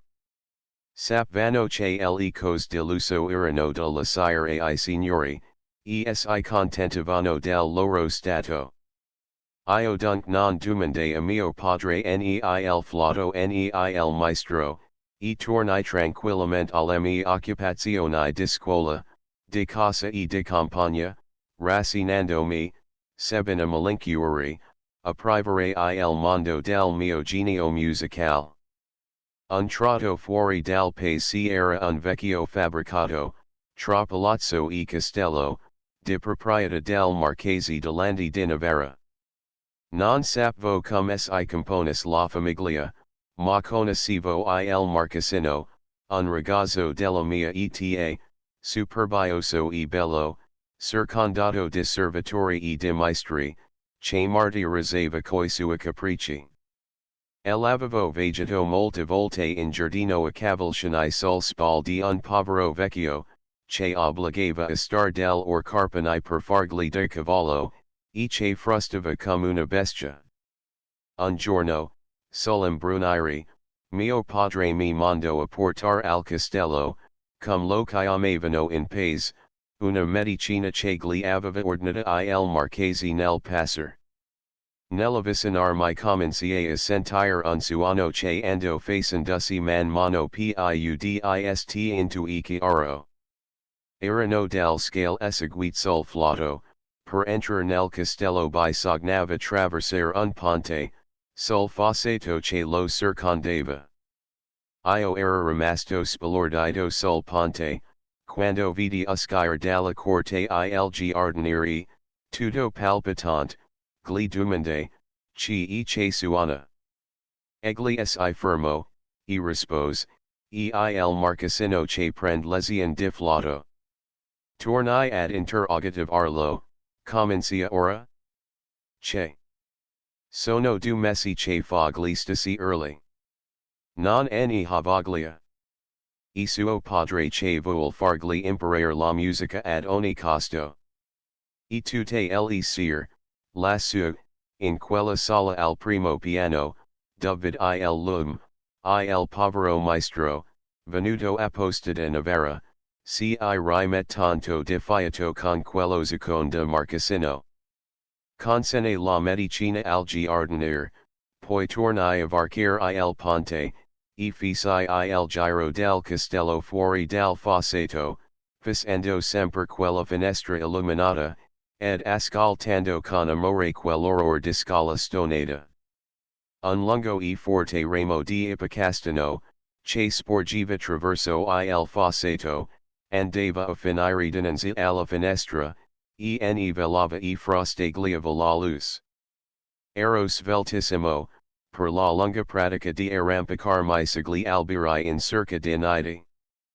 Pensai di arrampicarmi al tronco forte dell'ipocastano, che sorgeva sulla strada, e giunto in cima, districciarmi su quel ramo sporgente, e così spingermi fin dinanzi alla finestra, per vedere come si dis una lesion di flauto.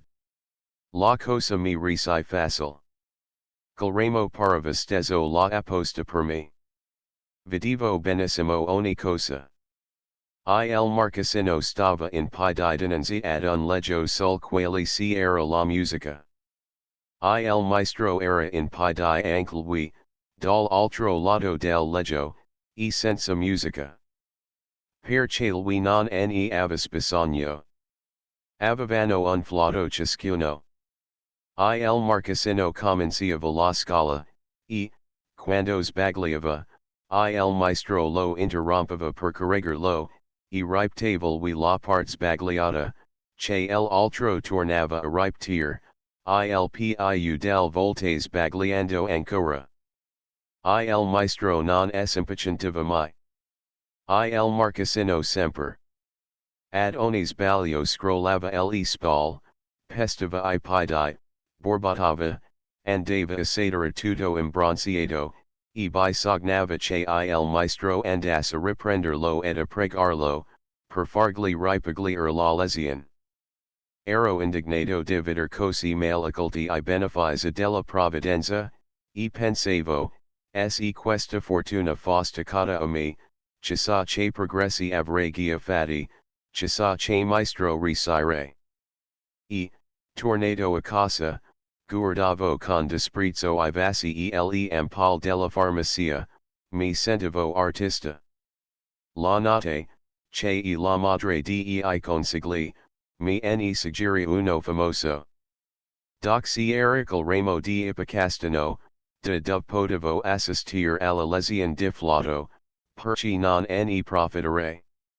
Era tutto un avvenire musical che mi si pareva dinanzi, e la sera stessa mi trovai al mio alto posto di osservazione, munito del mio flauto, all'ora della lesion.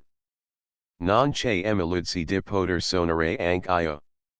Sarei stato scoperto, e cacciato via, per conseguenza, come un intruso. Ma mi proponevo di imitare in silenzio la mimica del maestro, che von dunque tanto di utile che era possibile, il movimento del dita, la misura del tempo. A cosa poi, provare ad eseguire la stessa manovra emettendo I suoni. Quest'idea, che sembra una folla, ebbi il coraggio di metterla in pratica. Era di estate, avevo allora di 13 ai 14 anni, e la sera, dopo la cena, mio padre mi concedeva un paio di ore di libertà per andare a passeggere. Io, invece, correvo alla mia strana lesion di flauto, e mi pareva di cavarne molto vantaggio, e di essere guia avviato sul sentiero della gloria. Se soltanto avessi avuto un flauto meno accelerato, o almeno moderno.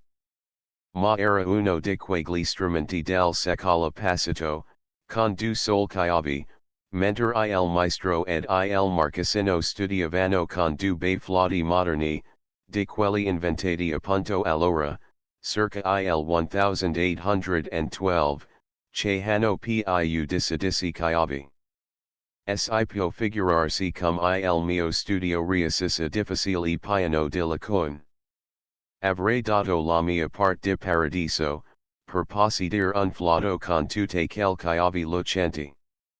Una sera, ero alla mia decima lezione sul ramo di ipocastano, che sovrastava al sentiero sabbioso del giardino, quando il marchesino, irritato da un esercizio che assolutamente non gli risiva, dopo averlo ripetuto 3 o 4 volte, si mise a picchiare piedi, a gesticolare, cum dichiarando che non voleva più saperne.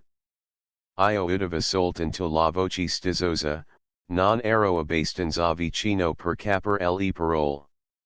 Ad un tratto butto il flauto sul leggo, ed ando a sedere sul solito divano, nascondendo il volto nei cuscini, e facendo spalla che dispettosamente. Il maestro, pacient cum un santo, pres lo strumento, ed ando accanto all'allieva, accarezzandogli le spalle, e parlandogli con tono persuasivo.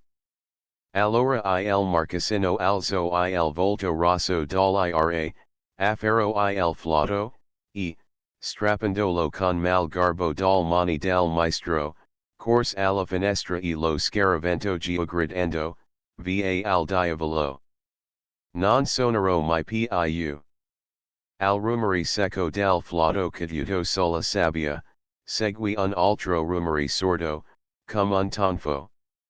Ecco che cos'era accogito, alla vista di quel bel flauto, tanto desiderato, lagio in terra, io non avevo ragionato più, ed impazzato dal desiderio di possederlo, avevo spiccato il salto dal ramo dov'ero seggito, ed ero piombato in giardino. Dalla finestra dove il maestro si era affacciato, partì un grido di terrore. Un minuto dopo mi sentii sollevare pietosamente, ed aprendo gli occhi, vidi, nella penombra di una sera senza luna, il maestro ed il marchesino, che mi reggivano, pallidi dalla paura. Il marchesino non era più superbioso. Per fortuna, dalla finestra del primo piano, il salto non era stato alto, ed anzi, passato il primo spalordamento, mi parve di non essermi fatto nessun male.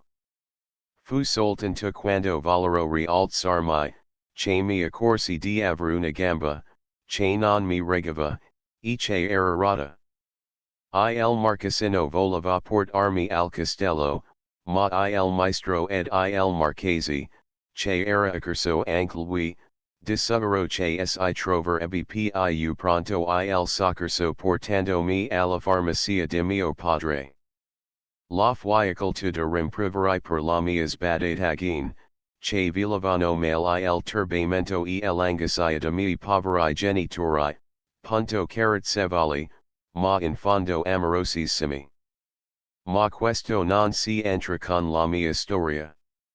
Il maestro ed il marchesino erano stati colpiti all'udire che la passione della musica m'aveva spinto a salire sull'albero, ed a saltar giù, e pensarono, come gli altri, che dovevo aver delle attitudini eccezionali per la musica e che non si dovevano trascurare.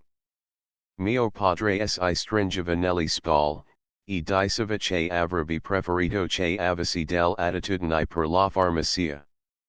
Ma il marchesino insisteva a volermi regalare il suo flauto, forse per liberarsi. Il maestro si offriva di darmi lezione per nulla, il marchese protestava che lo pagherebbe lui, ed allora mio padre disse, no, no. Se mio figlio deve prendere queste lezioni, voglio pagarlo. Mi le mette meno che più, maestro, perché sono un povero farmacista. Ma voglio pagarlo. Ed infatti, appena la mia gamba fu guarita, si mettemo, il maestro ed io, con uno zelo, un ardor straordinario, a svilupper il mio genio musicale. Ma, purtroppo, col genio non si era. Il mio amore per l'arte, era un amore non corrisposto. Dopo aver soffiato dei mesi nel flauto del marchesino, non avevo fatto più progressi di lui. Il maestro, mortificato del granchio che aveva preso, e troppo coscienzioso per continuare a farsi pagare delle lezioni inutili, si licenzio con bel garbo, consigliandomi di tornare alla farmacia. Ed io, ostinandomi a consacrare al flauto tutte le ore che avevo liberi, mettendosi tutto l'entusiasmo che avevo in cuore per la musica, rischia stento a suonare, con qualche stonatura, la canzone piagnicolosa del vecchio Lavatelli, e, più tardi, la Marseillaise. Come il nonno imparo a farsi la barba quando il nonno usciva dalla sua camera dopo essersi fatta la barba, aveva sempre sul guanci, sul mento, sotto il naso, da una parte o dall'altra del viso, qualche strisciolina di sangue, come un filo di seta rossa. Noi gridavamo, oh, nonno. Si tagliato. Egli si stropicciava il viso con una mano, domandando, dove? E soltanto quando ritirava la mano, guardandola da lontano come fanno I presbiti, e la vedeva macchiata di sangue, diceva, Gia. E vero. Noi faceva una gran meraviglia che si tagliascosi senza sentir dolore. Dovevano essere del ferita fier di pelle, ed infatti si rimarginavano subito e non lasciavano traccia. Pero mio fratello rabbrividiva al vederlo, e diceva, io, quando avrò la barba, mi la farò fare dal barbiere, da un bon barbiere. Questa, di aver la barba e di farsela fare, era una mania, che aveva invaso Mario appena s'era messo gli abiti da uomo, a 10 anni, ed erano circa 6 anni che viaggiava quell'ideal, e faceva, con le dita al di sopra della bocca, l'atto di arricciarsi dei baffi immaginari. Finalmente, verso il 17° anno, cominciò a spuntargli una peluria bruna al di sopra del labbro superiore, una sfumatura, della quale egli andava oltremodo superbo. Ma era proprio il caso di dire, non si rosa senza spine. Mentre il suo labbro si ornava di quella peluria fitta, morbida, gentile, sul mento gli spuntavano quai la certi peli isolati, duri come setole, vir spine, che gli amorigavano di molto la sua gioia. Avevamo una serva, che aveva varcato il passo doloroso della cinquantina, e che, appunto, aveva il mento deturpato di quel setole. Le tagliava con le forbici, ma questo non faceva che rend oral più dur e più buff. Mio fratello era mortificatissimo di quella comunanza di sventura con la Maddalena. Si era aspettato ben altra gloria dalla sua barba, e quell'esordio infelice era un vero disegno per lui. Un giorno venne pranzo il mento liscio come noi. Non aveva più neppure una setola. Lo guardammo stupefatto, poi la Giuseppina gli accarezzo il mento con una mano, e disse, un veluto ad iridere. Io gridai, le setole? Le tagliate con le forbici. Confessa. Come la Maddalena. Mario era molto indispetito, scrollava le spalle per respingersi con lo stesso garbo che usano I cioci per respingere le mosche, e mangiava, il naso nel piatto, per non rispondersi. La Giuseppina gli diede una gomitata e disse, via, rispondi, gaiaton.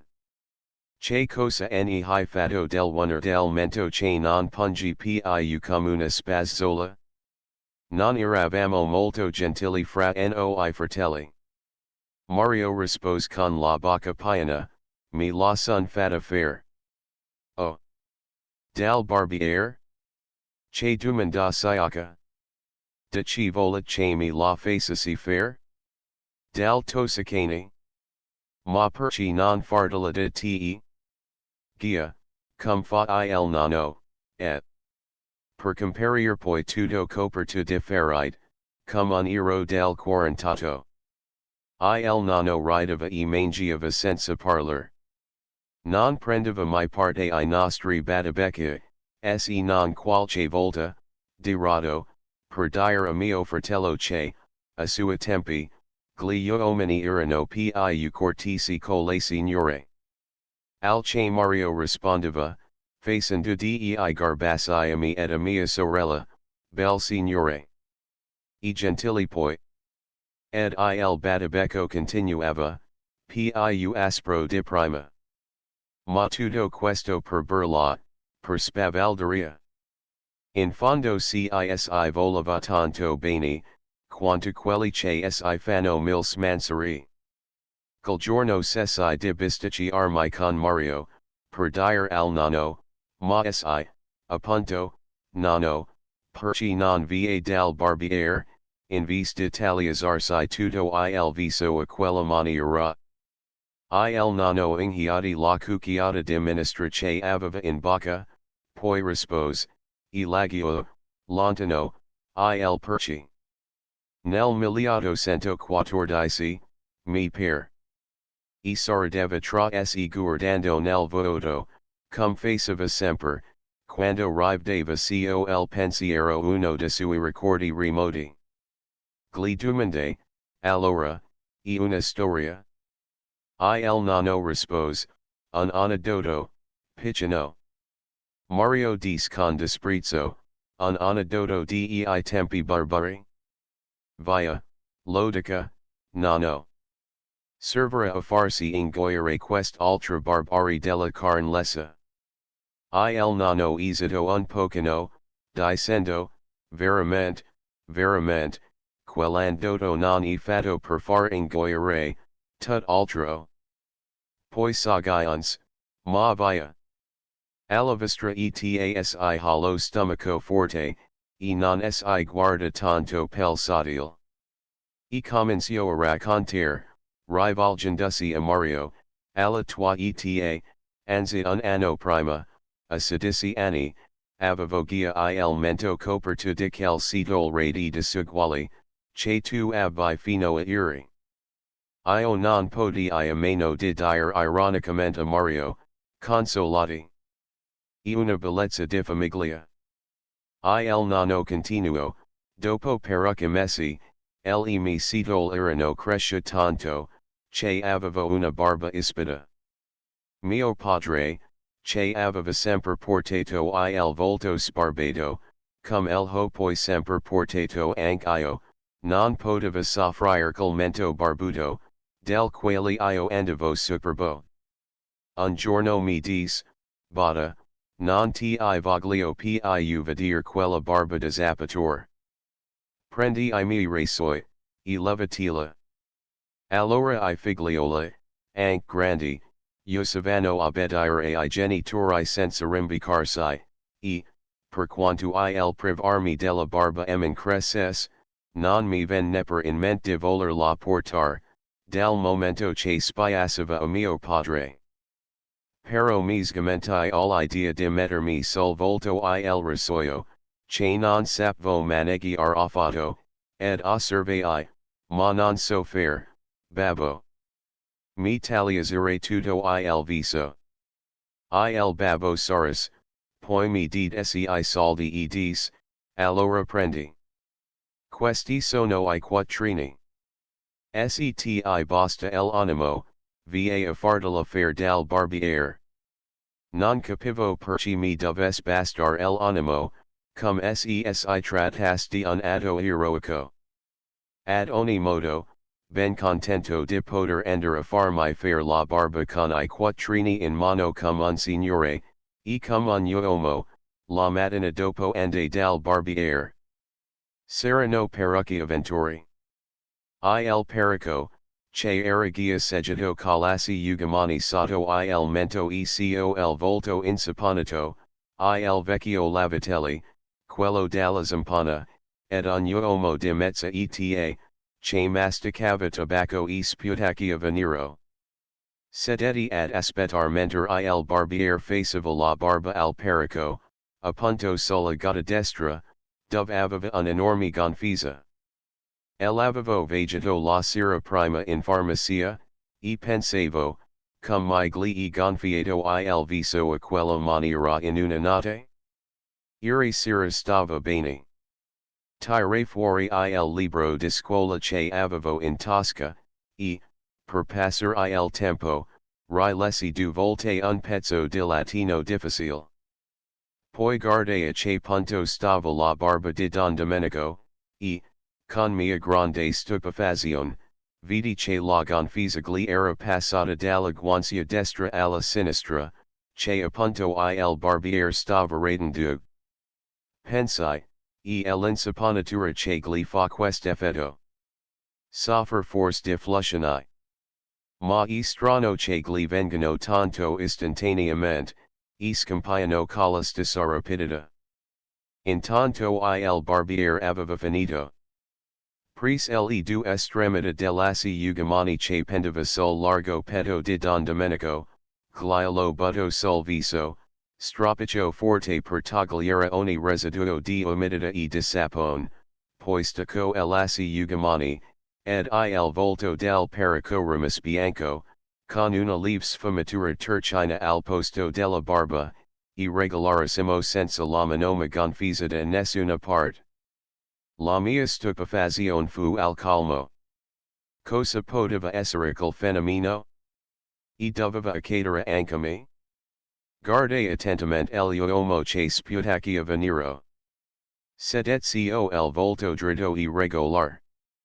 Il barbiere gli pose l'assi ugamani sotto il mento facendoglio entrar un pochino tra il collo ed il goletto. Poi prese il bacino, glielo mai sotto il volto e, presto presto, con la mano che aveva libera, gli inondò la faccia di spuma bianca. Quando depose il bacino per prendere il rasoio, il paziente aveva la guancia destra gonfia, come dianza Don Domenico. Non staccavo più un istant gli occhi del prodigio, ansioso di scoprire il segreto. Ad un tratto il barbiere disse, un po' più alto. Ed immediatamente la gonfisa sale più alto sulla guancia. Finalmente avevo capito, I residicuori della mia ingenuità. Si gonfiavano la guancia empiandola di aria, e stringendo forte le labbra, per impedire che sfugisse.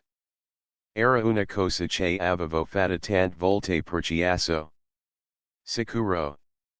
Come mai non l'avevo capito subito? Ecco.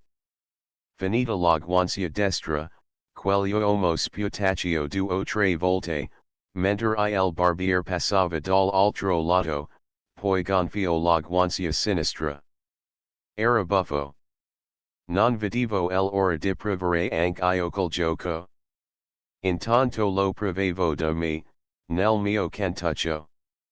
Mentre il barbiere stropicciava calasi ugamani il volto dell'uomo che sputava nero, il vecchio lavatelli, che era molto affezionato a tutti noi, mi disse, se vuol farsi la barba prima di me, signor Andrea, io non ho premura.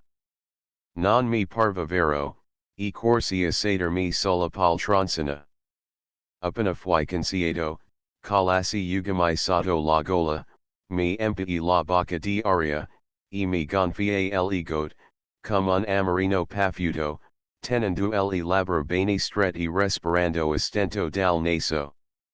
Il barbiere prese il bacino con la saponata e mentre mi passava la mano sulla bocca ripetutamente, disse, la palla. Capii che voleva una sola palla, e che chiamava così la tensione del guance, e spinsi tuta l'aria nella gata destra cum avevano fatto gli altri. Ma comenciavo a soffocare, e stringevo più che mai le labbra per contenere l'aria in bocca. Il barbiere tornò a dire, la palla. Ed intanto mi premeva a tutta forza un corpo duro sulla bocca, dicendo, ma opperdunque. Mi spinsi indietro spalordito per poter guardare, e vidi, una palla di avorio. Quella che aveva gonfiato l'ego del perico, e dell'uomo che sputava nero. Affarai lassi ugamani che avevo dinanzi, e stropicciandomi il volto in fretta, balzai in piedi, poi scaraventando lassi ugamani dietro a me senza saper dove, fuggai di corsa fuori della bottega, e via per le strada, come un ladro inscito, e non mi fermai nella nostra farmacia. Mio padre, vedendomi arrivare a quel modo, fece una risatina, e disse, la palla, non ti bastato l'animo. Da quel giorno cominciai a farmi la barba da me. Non si ho attitudine, riesco male, mi tagliazzo tutto il volto.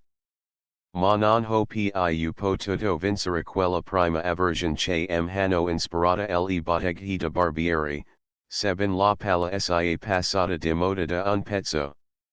Come il nonno non si vesti di nuovo altre volte, nelle scuole, anche civiche e governative, gli esami alla fine dell'anno scolastico si facevano in pubblico, alla presenza del sindaco, del prefetto, e di tutte le autorità cittadine. Specialmente nelle scuole femminili, gli esami erano una pompa, e six si faceva più mostra di vanità che di sapere. Le interrogazioni e gli esperimenti erano combinati in modo da far figurare le allievi migliori, e da lasciare nell'ombra le mediocri. Ogni insegnante chiamava quella che sapeva meglio istruita nella sua specialità, e pregava qualche personaggio autorevole di interrogarla. Ed il pubblico, dopo aver uditi 3 o 4 papagallini ammaestrati ripetere l'egasta di qualche euro più o meno leggendario, enumerare dei fiumi e dei monti, e del città capitale, seguire qualche operazione aritmetica irta di moltiplicazione e di segni difficili a capire, rimaneva spalordito di tanta scienza. Era buono, e facile di contentatura il povero pubblico.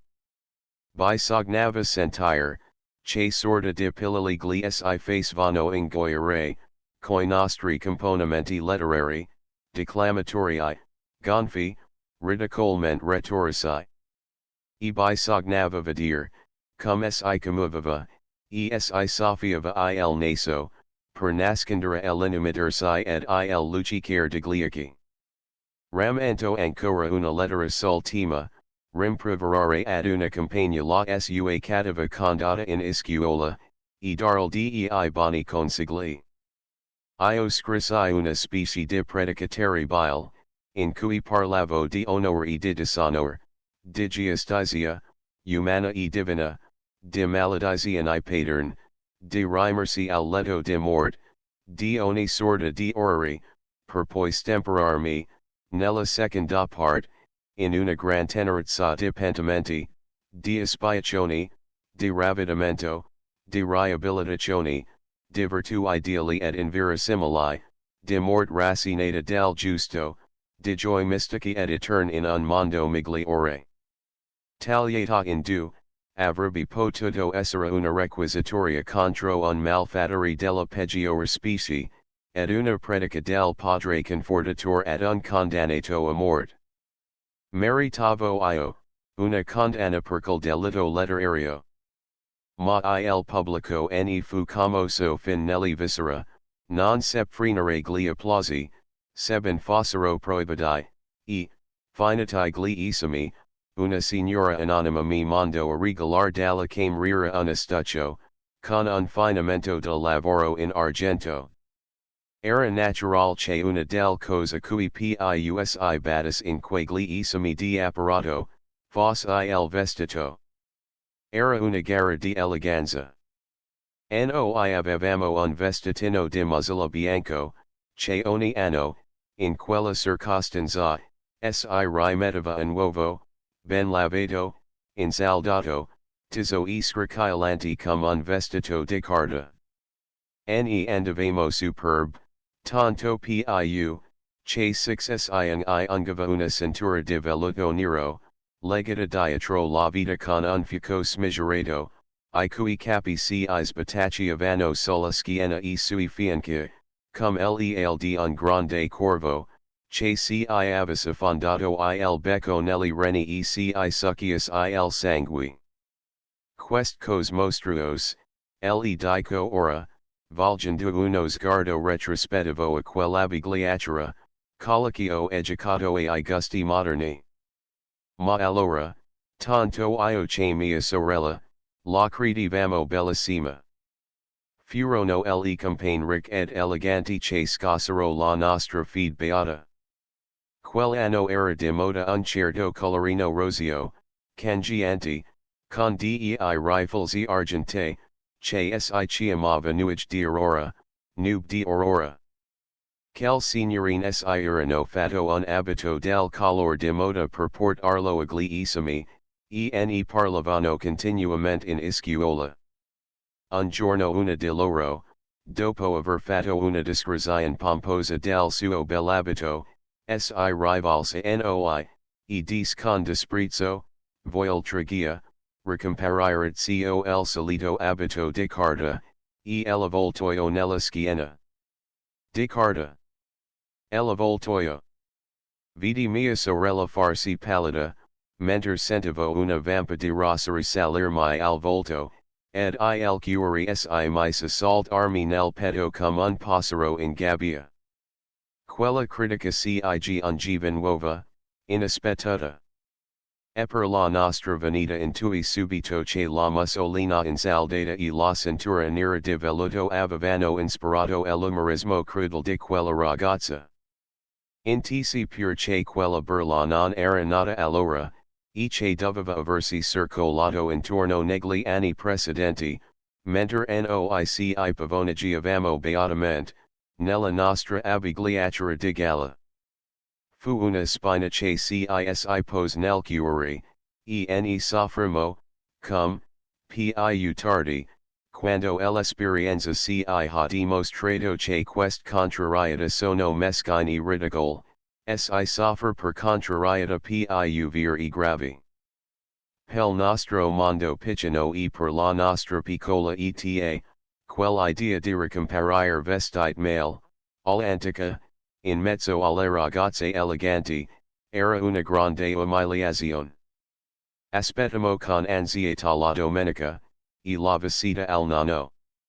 Quando venceremo in parlatorio tutte eccitate, lo salutiamo in fretta, poi io gridai, nonno. Si vuole un vestito nuovo. E la Giuseppina Sagains, per gli esami, un vestito color nuage di aurora. Il nonno rimise un tratto attonito, senza poter rispondere, poi esclamò, che cos'è questo nuage di aurora? Siete mat? Non avete il vestito bianco? La Giuseppina borbato dispettosamente, oh. Il vestito di carta. Il nonno ripet stupefatto, di carta? E la Giuseppina riprese, ma insaldato a quel modo la muzzilla sembra una carta. Il nonno scrollò le spalle, e disse con fair conciliante, si può fare a meno di insaldar la. Ma io mi figurei subito col sensato mal, cascante languidamente sul gonal, e sagai unsi sospirando, e quella cintura nera che sembra un corvo? Questa volta il nonno si mise a ridere, e disse, che stranità de 6 messe in testa? Poi riprese sempre conciliante, del resto, se la cintura sembra un corvo, non vi la mettete. Ce modo di accomodare ogni cosa. Bel modo. Sembreremo in camicia, con un vestito tutto bianco e non insaldato. E allora, fatelo insaldare. Para di carta, ma insomma, cosa posso farsi io? Questa era la vera domanda che aspettavamo, e se io faremo a rispondere, può farsene un altro, no. Color nuage di aurora, no. Il nono scrollo il capo ridendo, e rispose, questa è appunto la cosa che non posso fare. Posso invece raccontarvi una storiella, oh, no. E inutile protestare. La storiella può insegnarvi a non essere troppo esigenti, ed a contentarvi di quanto si può dare. Per conscienza non ve faccio grazia. Tanto, debo aspettar che la giovanina, che vera anche lei a vedervi. Chin amo il capo un po' imbroncide, ed il nono, a bassa voce, per non disturbar gli altri gruppi di collegiali e di visitatori, che ingombravano il parlatorio, comencio subito la storiella, ogni anno, alla stagione dei bacchi, mio padre ne allevava una grossa partita, e voleva che tutti in casa, piccoli e grandi, ne occupassimo senza risparmio di fatica. Io ebbi sempre una repulsion per cui vermisciadola che, per 40 giorni, crescevano, mangiavano senza posa, e diventavano grossi come macaroni. Era appena finito di riser un palco di set stoi, sovrappost l'una all'altra, che gia I bacca lo avevano invaso tutto, e bisognava risarn un altro. E quando non si era più spazio per nuovi palchi, I bacca crescevano ancora, e bisognava posare le stoi sui mobili, in tutte le stands, accanto ai letti. Si doveva star sempre in chiesi con una copertaccia di lana appesa contro gli usci, perché quegli animalucci stessero ben caldi. E, tra il calore, la mancanza di aria, l'odore della foglia verde, l'atmosfero non era più respirabile. Ma non importa, bisognava starsi, e lavorare. Staccare la foglia di rami, tritar la, sparger la sul stoi. Se pioveva. Allora bisognava accendere un bel fuoco, e stendere I rami di gelso ad asciugare, perché I piccoli bacchi soffrivano a mangiare la foglia umida. Ed intanto, tutti quegli avanzi di erba rosicchiata si accumulavano sul stoi, formando un letto umidizio e fitto, che minaxiava di fermentar. Ogni 2 giorni si cambiava il letto, si traslocavano tatti I bacchi per togliere quello strato fetido che avevano sotto, e rimetterli sul stoi con la carta pulita, perché la insudicessero un'altra volta. Erano 40 giorni di un lavoro incessante, febrile, la fame dei bacchi era insaziabile. Si doveva alzarsi una o 2 volte nella notte per somministrare il posto a quel centinaia di migliaia di insetti. Poi, ad un tratto, non mangiavano più, scappavano da tutte le parti, e bisognava affaritarsi a circondare le stoi con frasche ed irish, perché I bacchi si arrampicassero a fare il bazzolo. Io ed I miei fratelli si sentivamo come rinascere, quando tutti I bacchi erano arrivati a frasca, e non si pareva vero di uscire all'apertura, e di non curarsene più. Ma il babbo e la mamma continuavano a guardare l'orizzonte, ed a sporarsi ad ogni nuvola che compariva, perché bastava un temporale, una giornata umida, una variazione di temperatura, perché I bacchi interrompessero il loro lavoro, ed il bazzolo resissa di fetiso. Quando ebbi 12 anni, mio padre mi disse, per avezar mia cultivare I bacicon tuta la cura da viuda ad una cosa tanto importante, mi faceva dono dell'ospedale. Dovevo occuparmeni da solo, ed il prodotto messo da parte come una mia assoluta proprietà, della quale potrei dispor per ogni necessità impreveduta. L'ospedale era la parte più repulsiva di quella gran faccenda repulsiva. Tutti I Baccastentini, Gelini, Ross Asteri, Mali, Bavosi, si toglivano Dolstoi, si mettevano da parte in una stoina piccola, che era l'ospedale. Quel bestiole infermicia mangiavano lentamente, dormivano con ritardo, ed alle 4 mute, non risavano mai a togliesi del tutto la vecchia pelle, che serbavano languidamente raggranzata sulla coda. E finalmente filavano dei bozzoli piccini, storti, molli, incompleti, che si vendevano per pochi denari. Il primo anno però, il babbo, sempre allo scopo di innamorarmi dei bacchi, ne fece passer nell'ospedale di molti, che, a rigore, avrebbero potuto star coisani, e quando fu il tempo di sbagliare, raccolsi non solo della falappa, ma anche un paniere di bozzoli boni, e misi da parte 35 lire. Infatti, dopo quel guadagno, compresi l'utilità dei bacchi, e li coltive con maggior cura, specialmente l'ospedale.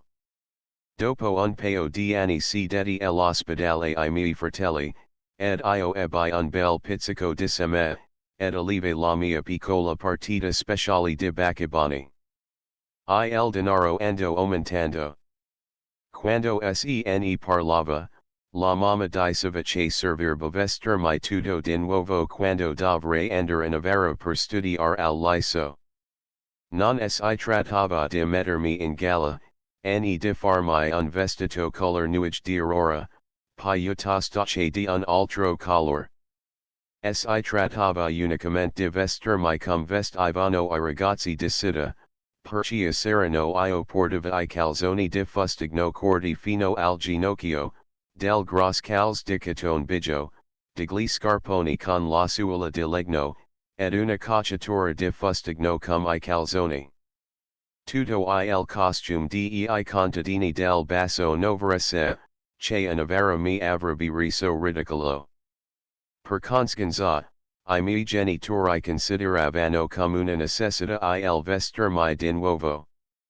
L'ultimo anno mi dedicai con un ardor straordinario alla coltivazione de miei bacchi, e, mentre mi arrampicavo sui palchi, pulivo l'estoi, tagliavo la foglia, avevo sempre in mente I bei calzoni di panno turchino lunghi fin al collo del piede, gli scarpini, il guile color nancino ed il casacchino corto uguale ai calzoni, tutto l'abito cittadino che dovevo farmi per andare in città.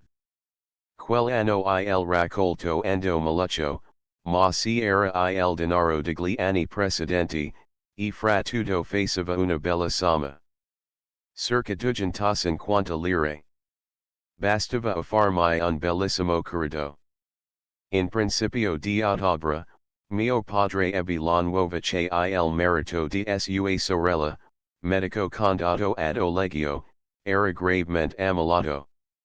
E tra il babbo e la mamma cominciarono a fare qui soliti discorsi crudeli, che si fanno sempre in simili circostanze, considerando guia il povero malato come se non esistesse più, dandosi pensiero unicamente dei superstiti, e compiangendo loro soli, quasi che la vita di quell'uomo non avesse importanza, se non per l'utile che ricava a quegli altri.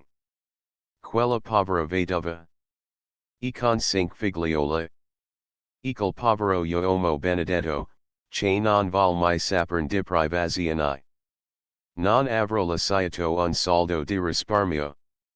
E della gente buona come I miei genitori, rimproveravano guia quel morto, che non era morto ancora, de nonavering I unta anc l'infelicita del privazione alla sua povera esistenza di lavoro, per lasciare un po di benessere a quelli che rimanevano, vivi e sani, dopo di lui, mentre lui sene andava sotterra. Mi fis pena questa ingiustizia del mondo verso I poveri morti, e dissi, io compiango lui, povero zio, che sene Virginia gli altri lavoreranno come ha lavorato lui, ad ogni modo s'accomoderanno sempre. Mio padre chino più volte il capo penso sament, e dis, e facile dire, s'accomoderanno. Verso la metà di ottobre la malattia s'aggravò tanto, che mio padre dovid partire per Oleggio. Lo zio era moribondo. Intanto il San Carlo s'avvicinava, e bisognava pensare a prepararmi per andare in Avera. La mamma mi condusse a segliere le stoffe per gli abiti, ad ordinarmi le scarpe, le camicie, le pezzuoli. Ma sul stoffe ero irresoluta. Non ero avvezza a comparare senza consultare il babbo. Si fis mandare le pezze a casa, per vedere il meglio, e per sentire anche dal sardo quali fossero più convenienti. Intanto ci sa? Potrebbe darsi che lo zio stis meglio, e che il babbo tornas per vedere anche lui. Infatti il babbo tornò, appunto la mattina seguente, mentre noisi stava osservando le stoffe alla gran luce del giorno, nella farmacia. Entro tutto frettoloso ed impensierito, rispose appena in fretta addio ai nostri saluti, poi domandò, che cos'è questa roba? La mamma rispose, sono le stoffe per vestiti d'Andrea. Allora il babbo cercomi cogli occhi, e, guardandomi un po' accigliato, disse, si? Ce altro da pensar che a vestirsi ora, figliolo mio. Quelli laghi sono in mezzo ad una strada, e ce un povero morto da portar al campo santo. Noi restiamo tutti sbigottiti senza rispondere.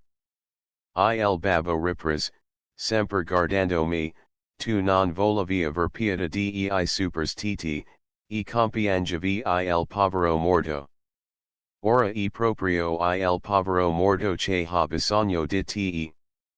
Io ho I superstiti da prov vedere. E tu, li vuoi dare I tuoi quattrini per I funerali. Più tardi deploré di non aver potuto vestirmi di nuovo, ma in quel momento non sentii altro che un'immensa, un'infinita pietà per quell'uomo che avevo veduto poche volte, ma sempre allegro e sano, e che ora aveva bisogno de miei poveri soldi per esser portato al campo santo, e dissi con tutto il cuore, si che voglio darli, babbo. E corsi di sopra a prendere la cassetta con I denari. Quando gli la porta, il babbo mi disse, bravo figliola. Dopo quest'atto che fai, pi portar con orgoglio I tuoi vecchi abiti de contadino anche all'iso di Navarra. Ti fanno onore. Io pur pensavo così, e partii col cuore soddisfatto, ed entra per la prima volta in iscuola con la front alta, come un ragazzo contento di essi. Durante la prima lezione vidi che I ragazzi mi guardavano, poi si guardavano fra loro e ridevano nascondendo il volto sul banco. Ma pensai che non sapevano il motivo per cui ero vestito così. Alla prima occasione lo dirò, ed allora sarà finita. Mi giudicheranno come marito. Appena terminata la lezione, mentre il maestro di latino usciva, s'aspettava quello di geografia, un ragazzo gridò, Masseo, quanto costa il sacco il grano. Guardai in giro per vedere dove fosse il Masseo, ma un altro mi van proprio davanti e mi gridò in viso, il consigne il hai sparso sui campi, Masseo. Capii che parlavano con me. Tutti ridevano esi burlavano dei miei vestiti da contadino.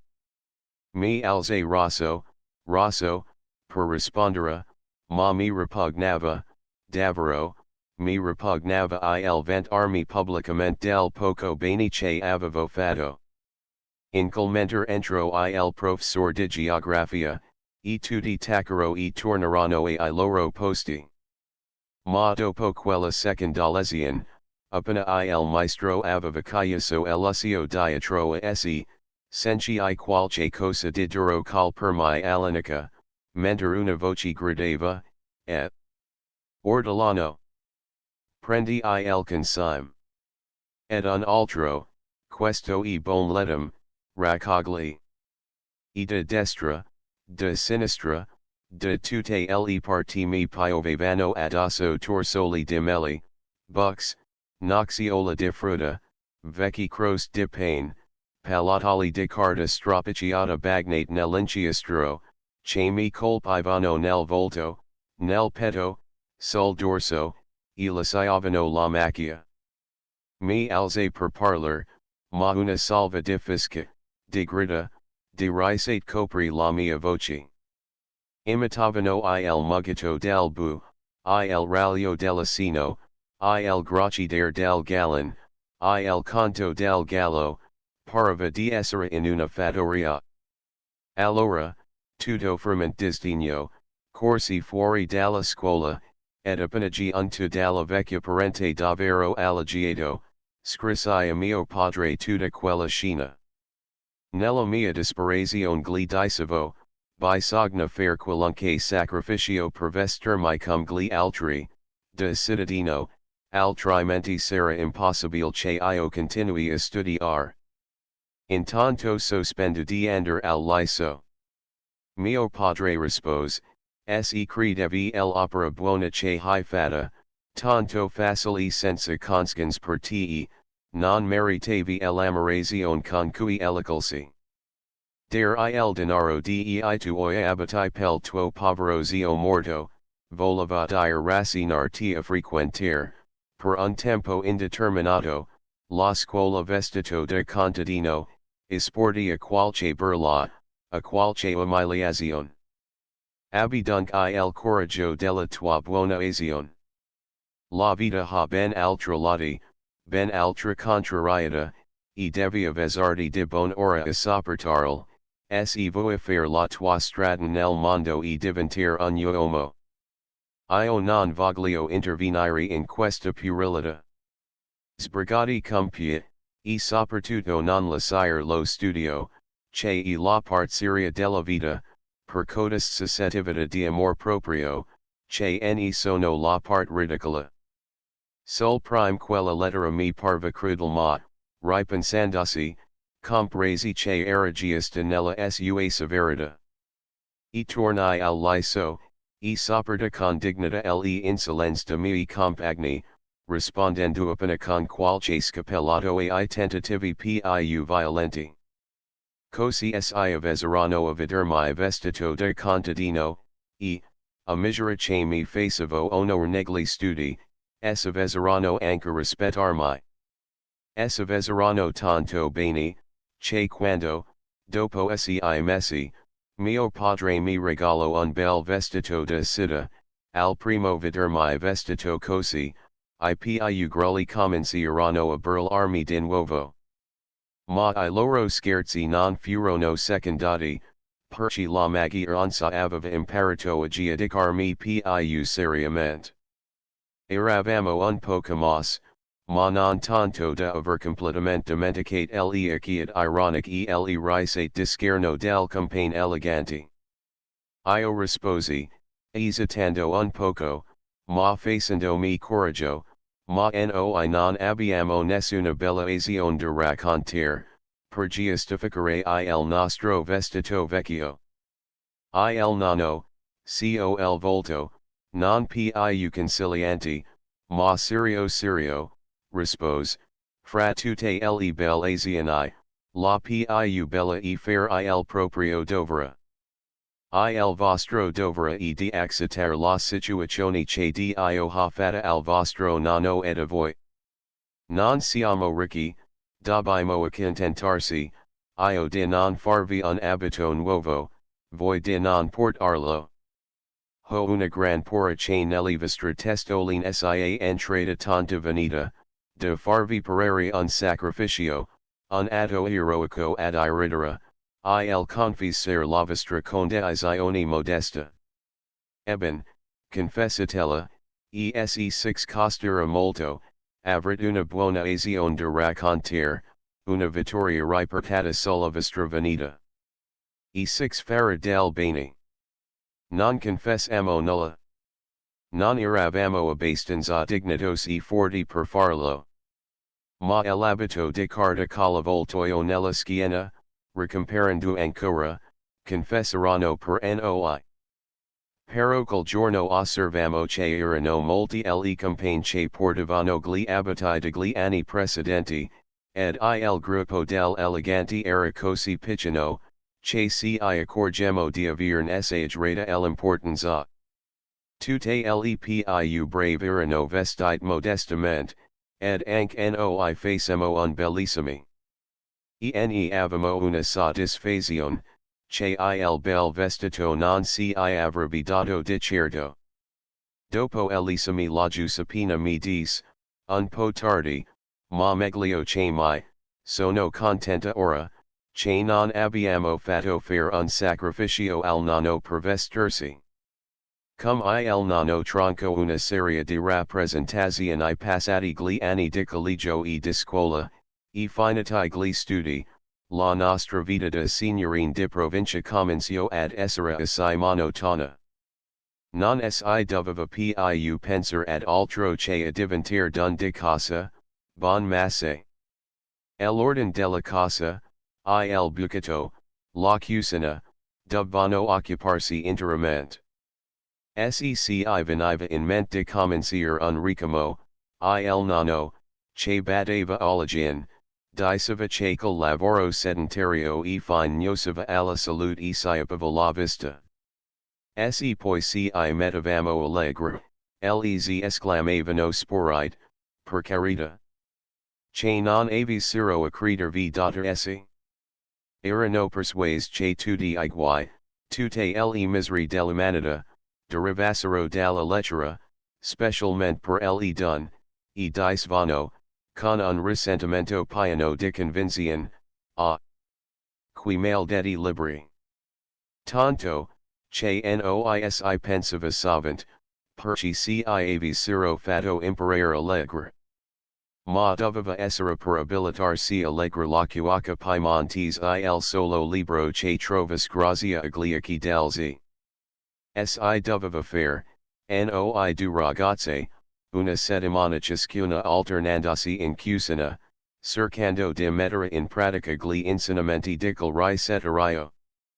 Il nonno però, che era condannato a mangiare I prodotti dei nostri esperimenti, non aveva lo stesso ardor delzi, nello spingersi a fare de cuoche, e preferiva che ci occupassimo della tenuta dei libri di casa come diceva pomposamente. In realtà si trattava di notare le spese giornaliere, ce lo faceva fare in francese per tenersi in esercizio. Era un esercizio assai limitato, le, pain, sel, ris, butter, poulet, viand, fromage. Un centinaio, mettiamo anche d'ugento parole di questo genere, che si ripetevano ogni giorno con una monotonia desolante. Metteva proprio conto di aver imparata una lingua per questo. Intanto la nostra piccola famiglia, composta di noi due ragazze, del nonno, e di nostro fratello, non si doveva fare abbastanza per occuparsi tutto il giorno. Avevamo una donna di servizio laboriosissima, a cui la nostra presenza in cucina dava noia, e che stirava mezzo bucato, nel tempo che noisi stirava una camicia. Per conscanza le giornate erano molto lunghe per le nostre occupazioni da masse, e ci lasciavano molto tempo da fantasticare, mentre lavoravamo meccanicamente chiusito, sol, perché le venivano spesso a vedersi e ci accompagnavano fuori, ma non abitavano con noi. L'argomento sul quale si fantasticava più volentieri, era, naturalmente, la nostra propria sorte. Si domandavamo l'una all'altra, e questa la gioventù allegra, la gioventù serena, felice, piena di illusioni, di poesia, la bella gioventù, che dura appena una quinta parte della vita, e che si continua a rimpiangere per gli altri quattro quinti, inconsolabilmente. Domandavo a mia sorella, sei felice di aver 17 anni? E lei mi rispondeva, e tu sei felice di essere quel personaggio ideal, l'incarnazione della gioia e del sorriso, la giovinetta trilustri. E tutte e due concludevamo, era più bello esser bimbe. Si divertiva di più. Ed infatti, in quei 2 anni, I nostri divertimenti erano stati scarsi. Eravamo state una volta ogni carnevale al teatro di musica, con un vecchio fratellastro del nonno, che chiamavamo zio, e con una sua figlia, un po' troppo matura, che chiamavamo cugina. Lei si metteva in gran gala, abiti di tulle scolaceti, nastri, fiori, trine. Noi portavamo il nostro vestito da estate più bello, che era sempre brutto accanto a quegli abiti da sera. La cugina si faceva dare del tu da noi, per ringiovanirsi, ma si metteva una gran sagazione. Entrando nel palco si fermava subito allo specchio, e si accomodava lungamente l'acconciatura, ingombrando tutto lo stretto spazio, senza battere che noi si rimaneva soluzio. Poi andava a sedere al posto migliore, dove si era un guancialone sulla poltrona, in modo che lei rimaneva in alto, con tutta la vita sporgente del parapetto. Mia sorella, che sedeva in faccia a lei, senza guanciale, sembrava piccina, e non figurava punto. Quanto a me, ero condannata alla tortura del punchettino, sul quale si vedeva sorgere la mia vita di lana colorata, fra I rigonfi della gonna bianca leggiera di mia cugina, che si stendeva pomposamente sul mia ginocchia. Lei, che andava sovente al teatro, conosceva la musica, le belle signore dei palchi, I bei giovinati, e salutava, graziosa, chinando il capo ed il ventilaio. Noi, che si stava sempre in casa e solitaria, nessuno si salutava, si sentivamo fuori di posto, come 2 campanili. Il secondo anno, il giorno dopo quella serata memorabile, quando il nonno si domandò se eravamo divertiti, cominciamo a gemere le nostre lagnans. La Giuseppina dice, come vuole che si diverta, nonno, andando al teatro una volta all'anno. Non si conosce nessuno. Ed io, che rammentavo quell'or passata palliata sul disgraziato punchettino, co il capo tizzo innanzi fra mia cugina e mia sorella, e la persona indietro per non schiacciare I rigonfi legri che avevo in grembo, esclamai con premura, ed entrai in un palco. Sembravamo 3 gallen in una stia. Il nonno agitò le mani in alto con le dita aperte in atto di scandalo e di stupefazione, ed esclamò, oh! Che gioventù! Che gioventù! Ma non sapete prendere I divertimenti come vengono, senza ammiragirvili con l'amor proprio, con le aspirazioni della vita? Se I vuole il racconto, ho capito. E comenzio uno dei soliti racconti. La Giovannina, alla vostra eta, e anche molto dopo, non aveva mai veduto un teatro. Perché ai nostri tempi parlo del principio di questo secolo la società aristocratica si sposava quanto adesso e forse più, faceva una vita dissipata, vestiva con molto cattivo gusto, ma con uno sfarzo maggiore di adesso. Ma le famiglie della borghesia minavano vita affatto casalinga, e non avevano la pretesa di rivaleggiare coi signori. I nostri divertimenti se li pigliavamo fra noi, modestamente, e sapevamo contentarcene, per meschini che fossero. La Giovannina abitava allora in Piazza del Rosario, ed aveva un gran balcone al primo piano. Fino a 18 anni, dunque, non aveva mai veduto un teatro, quando verso la fine di ottobre capito in avere un burattino, ed una bella sera si vide comparire sulla Piazza del Rosario, e proprio dirimpetto al balcone della zia, la baracca dei burattini. Figurativi la gioia della Giovannina. Sebbene la sala del balcone, di solito, sta sempre chiusa, perché l'aria e la luce non facessero scolorire le seggiole ed il divano di reps, quella sera ella si pianto sul balcone appena vide la baracca, e non si mos più finch la buratinata fu finita ed I lumi spenti. Il giorno dopo stet in grande ansietà per porre che il burattino non tornas. Ma torno, e lei, tutta felice, domandò ai suoi parenti il permesso di mandare a prendere due amici, perché godsero con lei quello spettacolo. E per parecchi sere, le tre fanciulle si divertirono immensamente, attentissime alla commedia, che poi il giorno dopo ripetevano a chi voleva sentirla.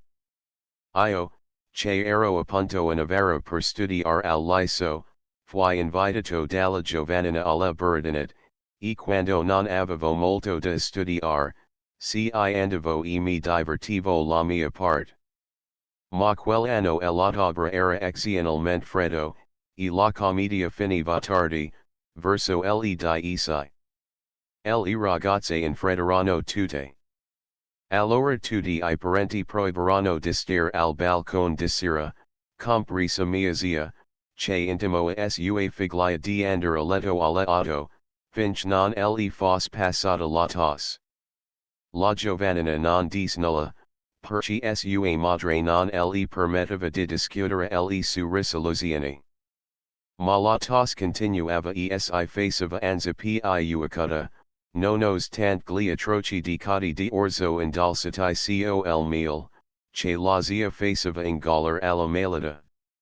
Intanto io, che non avevo bisogno del balcone per godere le buratinate, la prima sera che I mi studi mi lo permisero, andai in Piazza del Rosario, con l'intenzione di sentire la commedia in piedi. Ma la folla era gia compata, e non mi fu possibile di farmi strada fin sotto il balcone della zia, per essere in faccia alla baracca. Rimasi in vis dietro la baracca ed in faccia al balcone chiuso. Quando non si vedono gli attori, l'attenzione è meno accaparata dallo spettacolo. Io dunque guardavo in giro, un po' qua, e un po' là, e più spesso sul balcone della zia, pensando che lassù avrei veduto tutto, e sarei stato più comodo che lì dietro, pigiato tra la folla, dove sentivo la voce in falsetto di una infelice ambiziosa defunta, che urlava tra le fiamme dell'inferno, per 30 anni di regno, tutta un'eternità di pene. Vedevo I bagliori rossi del fuoco eterno di paglia, che ardeva sul davanti della baracca, ma non potevo vedere né l'inferno, né I diavoli, né la regina. Ad un tratto, a quella luce rosseggiante, vidi muoversi qualche cosa di bianco sopra un gran testo, nel quale cresceva una magnifica pianta di oleandro, sul balcone della zia. Guarde attentamente, ma perché l'inferno avesse di divampare, e la piazza ricade nell'oscurità. Che l'eternità foschia finita. No I diavoli, più attenti di molte vestali, non lasciano spnere il fuoco infernale. Esudirono sibilare, muovere I tridenti per rattizzarlo, la piazza rossaggio un'altra volta irradiata dalla vampa in cui si dibatteva la regina col suo monotono lamento, ed a quella luz sanguigna, abbagliante, vidi distintamente la giovanina, leggermente vestita di una gonella e di un giubbino de notte, accoccolata sul testo dell'oleandro, che contemplava esterrefatta quella scena diabolica. Il suo vestiario, le persiane del balcone richiesero medicamente dietro lei, mi spiegheranno subito il mistero. La giovanina lasciava sua madre nella stanza da pranzo che era dall'altro lato del quartiere, e andava a letto in camera sua, che comunicava appunto con la sala. Dopo che sua madre era andata ad assicurarsi che era coricata e che non le mancava nulla, usciva pian piano, senza perder tempo a vestirsi, furs anche più nudi per non far rumori, andava sul balcone albio per più di 2 ore. E tutto questo per una miserabile commedia di burattini, divertiva semplicemente, senza pensieri di venita, in gonella, non vegeta da nessuno. Che dite, bel signorine, che stinate uno spettacolo di opera e ballo, perché l'andarvi una volta sola, non six permette di essere amorate e salutate dagli abbonati, e perché l'essere in tre in un palco non six sembra abbastanza comodo e signorile? La mattina, volendo sapere qualche cosa di più preciso sulla giovanina, ande dalla zia, e la trove tutta costernata perché la sua figliola continuava ad aver la tosse, e questo, in una ragazza tanto lunga e sottile, dava da pensare. Sono 2 giorni che la tengo a letto, ma ta sempre egualmente, e furs anche di più. Tema che abbia la febbre. Era ancora peggio di quanto avevo supposto. Stando a letto, la giovanina non aveva gli abiti sotto mano, perché sua madre, che amava la pulizia e l'ordine, li portava fuori di certo, per spazzolarli, o perché non ingombrassero I pochi mobili della cameretta. Dunque, quella povera ragazza, usciva, calda dopo una giornata di letto, e magari sedata, appena coperta di una gonella bianca, e stava ferma sul balcone, Alfredo, col rischio di pigliarsi una polmonite, e di andarsene all'altro mondo. Se avessi potuto vederla l'avrei gridata severamente, e anche minaxiata di denunziarla a sua madre. Ma, naturalmente, non potevo entrar nella sua camera, e denunziarla davvero mi ripugnava, per quanto si trattasse di tutelar la sua salute. Se I pensai tutto il giorno, e trovai modo di impedire che non commettesse più quell'imprudenza, senza farlticare I rimproverai, e forse qualche scapelato dalla sua mamma, che le voleva bene, ma era molto severa. Pregai 3 amici di venire la sera con me a vedere la Burdinata in Piazza del Rosario, e mi collocai con loro, proprio accanto alla baracca. Prima che si fossimo trovati tutti all'appuntamento, era fatto un po' tardi, e lo spettacolo era già al secondo atto quando giungemo a posto. Guardai subito sul balcone della zia e, per quanto fospio, vidi benissimo la figura bianca, che si muoveva sul testo dell'oleandro. Allora alzai un pochino per di dietro la tela che chiudeva la baracca, per assicurarmi che aveva un pavimento interno di legno, sul quale stavano rannicchiati il burattino, ed un suo figlioletto Mingherlino, che faceva da assicurator, e che, dopo il secondo atto, usciva a far la questua tra la folla. Sicuro così del fatto mio, mi messi d'accordo coi miei compagni, se I collocamo ai quattro angoli della baracca, ed aspettiamo una scena culminante del dramma, quando Florindo e Rosara, con l'aiuto di Colombina e di Arlecchino, si disponevano a fuggire dalla casa di Pantalone. E ad un tratto, salivamo di passo la baracca, col burattino, il piccolo assicurator, il sesto dei personaggi e tutti, e, fragli early della folla, giabillant e plaudent, a quell'improvvisata, trasportamo ogni cosa in quel vicolo stretto e curvo, che met alla contrada del municipio, mentre il burattino si sporgeva fuori della baracca gesticolando disperatamente, con le braccia in alto, e con due burattini per ogni mano. Nel vicolo lo rimettemmo in terra, avvertendolo con tutto il garbo possibile che, se non seguiva un altro posto per I suoi spettacoli, sarebbe stato portato in trionfo ogni sera a quella maniera, prima che avesse il tempo di mandare in giro il seguratore a raccogliere I quattrini. La sera seguente il burattino pianta la baracca in piazza dell'Erbe, e dopo 2 o 3 giorni la tos della giovannina era cessata. Ma quando ella seppe che ero stato io l'ero di quell'impresa, e che l'avevo compiuta per lei, in vez di ringraziarmi, mi rimproverò, perché l'avevo privata del suo modesto teatro democratico, che la divertiva tanto. Come il nonno non sposo la signora Giovannina quella storiella dei burattini si aveva molto scoraggiato. Era stata come una gran raffica, che aveva spazzato via tutte le nostre speranze di divertimenti. A noi pareva anche ingiusta perché, in realtà, non eravamo musone, e la baracca dei burattini, se fosse capitata sotto la nostra terrazza, avrebbe divertito anche noi, come se I divertiva alla volta una partita a tombola col nonno e con l'easy. Soltanto, quegli spazi lì non si bastavano.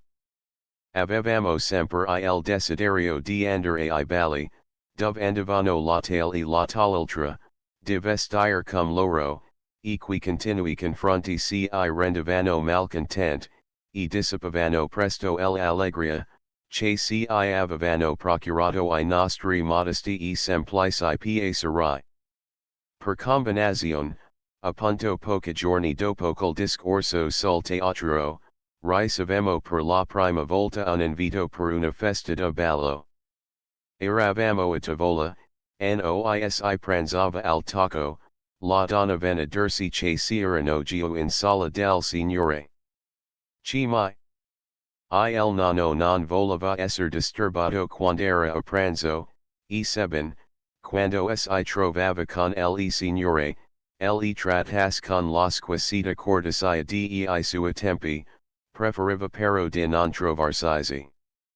Si permise di scendere in sala noi ricevere quella visita, e rimase a tavola solo, perché allora nostro fratello era in collegio.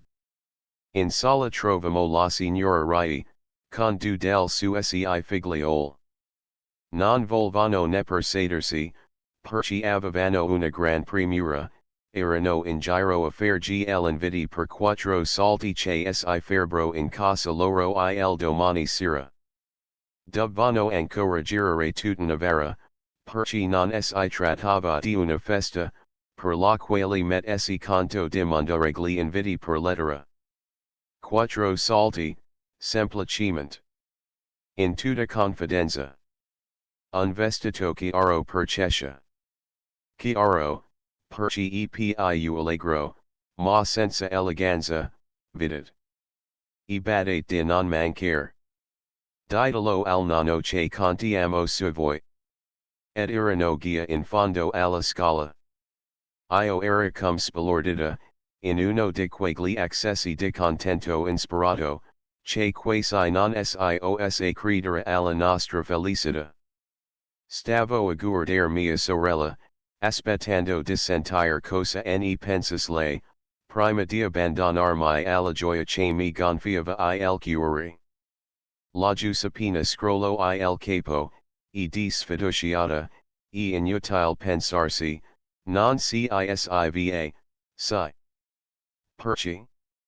Il nano non vora? Figurati. Lui, che crede che una commedia di burattini busti a mantenere l'ilarità del ragazzi finch dura la gioventù, penserà che l'opera dell'altra sera debba bastare a farsi giabilare pel resto dei nostri giorni. Mi parva che avis ragione, e su serai scoraggiata, allora non gli dice neppur? Io non glielo dico per non sentirmi dare un rifiuto. Ma se domanda perci sono venut gli rai, gli può dire, cum novità del giorno. Ma non si fonder speranze, si. Invice, con nostra grande meraviglia, e con altrettanta gioia, il nonno non discusse neppur quell'invito.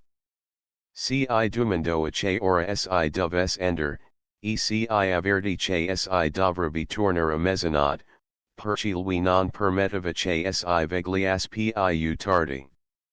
Non mi riusci più di ingoiare un bacon, tanto ero eccitata. Un ballo.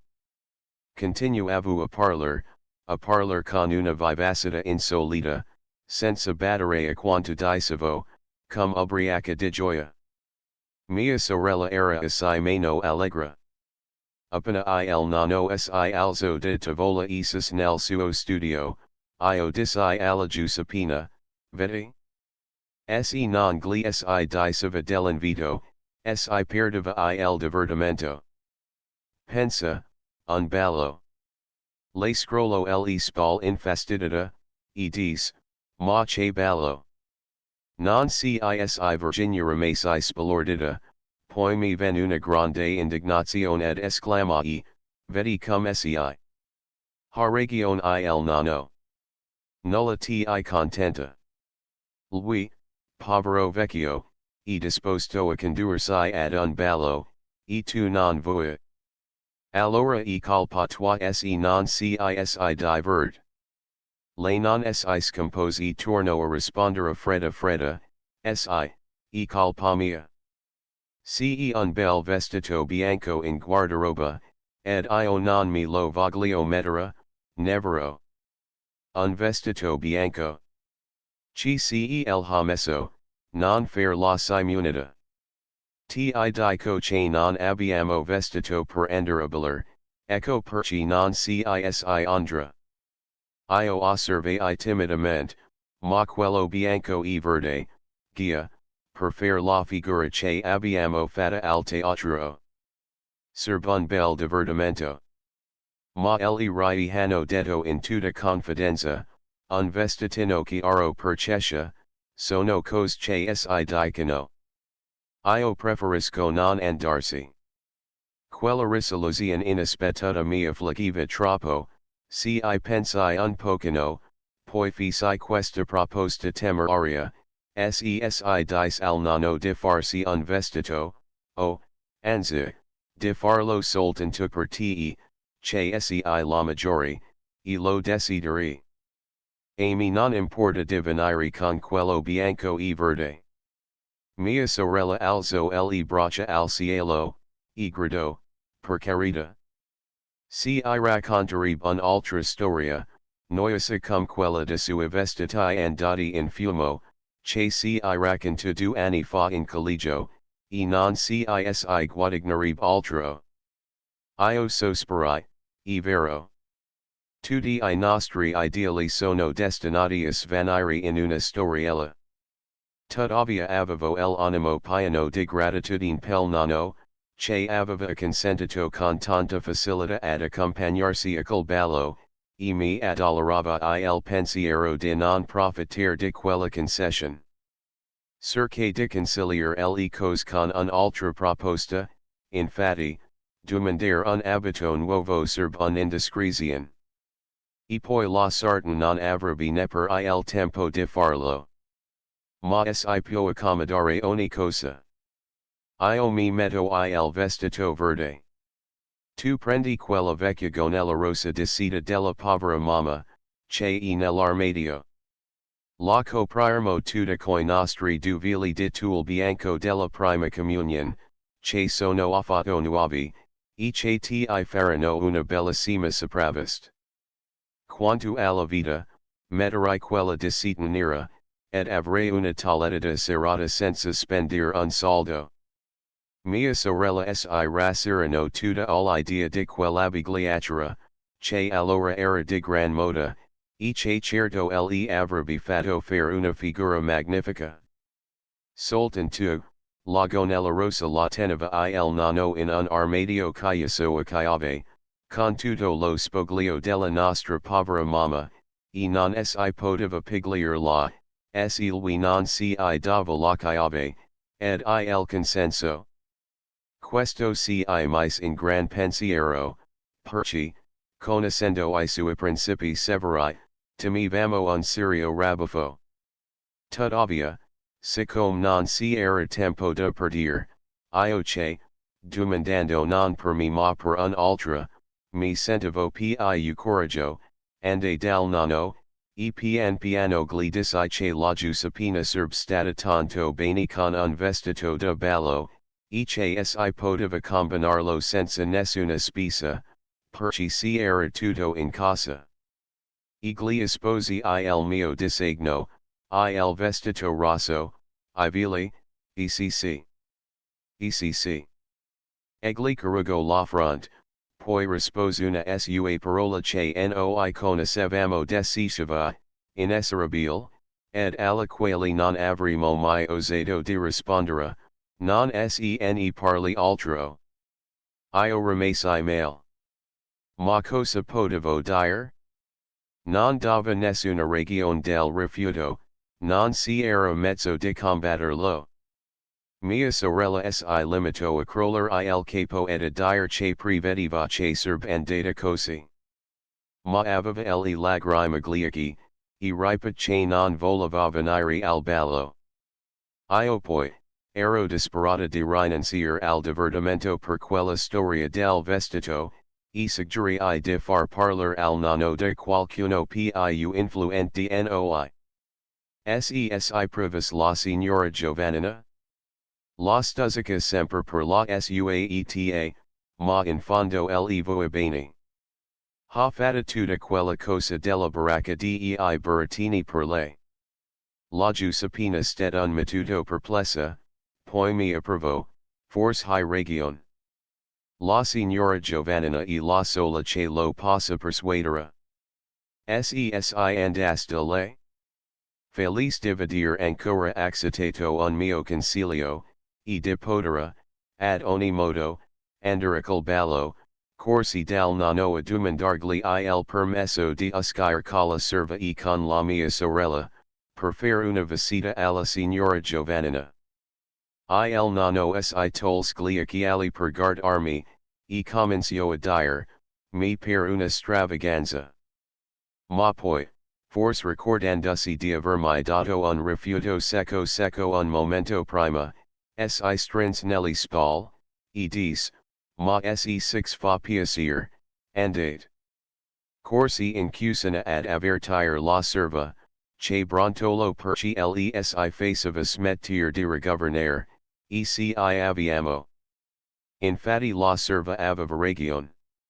Era un'avventatezza indina di due giovinetti destinate a diventare due modelli di donna di casa, e l'interrompere le occupazioni importanti dell'unica donna di servizio, per una visita che non si giustificava in nessun modo.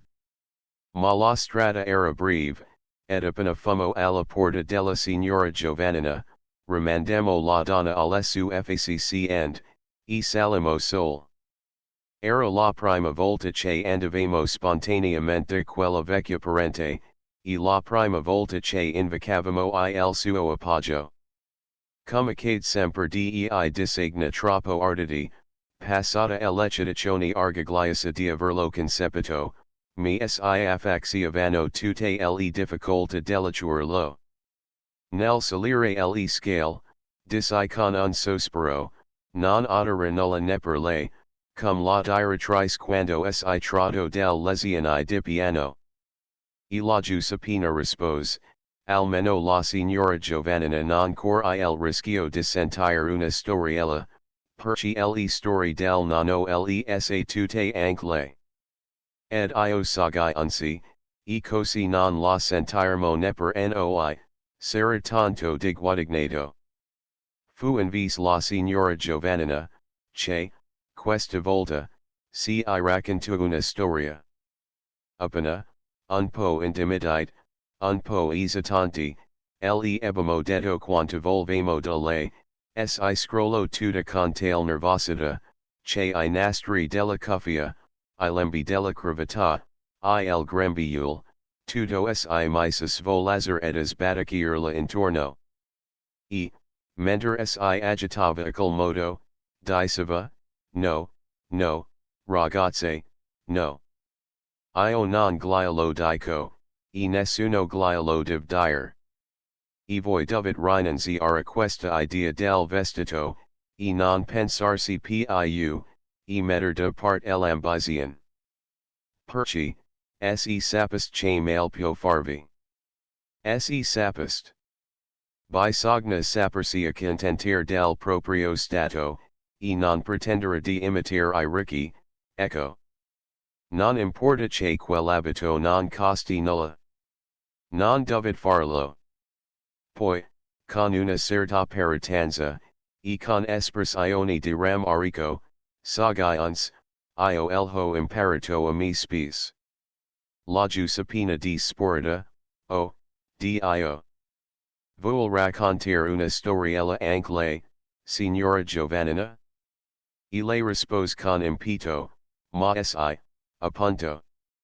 Siete ragazze, e six può fare del bene.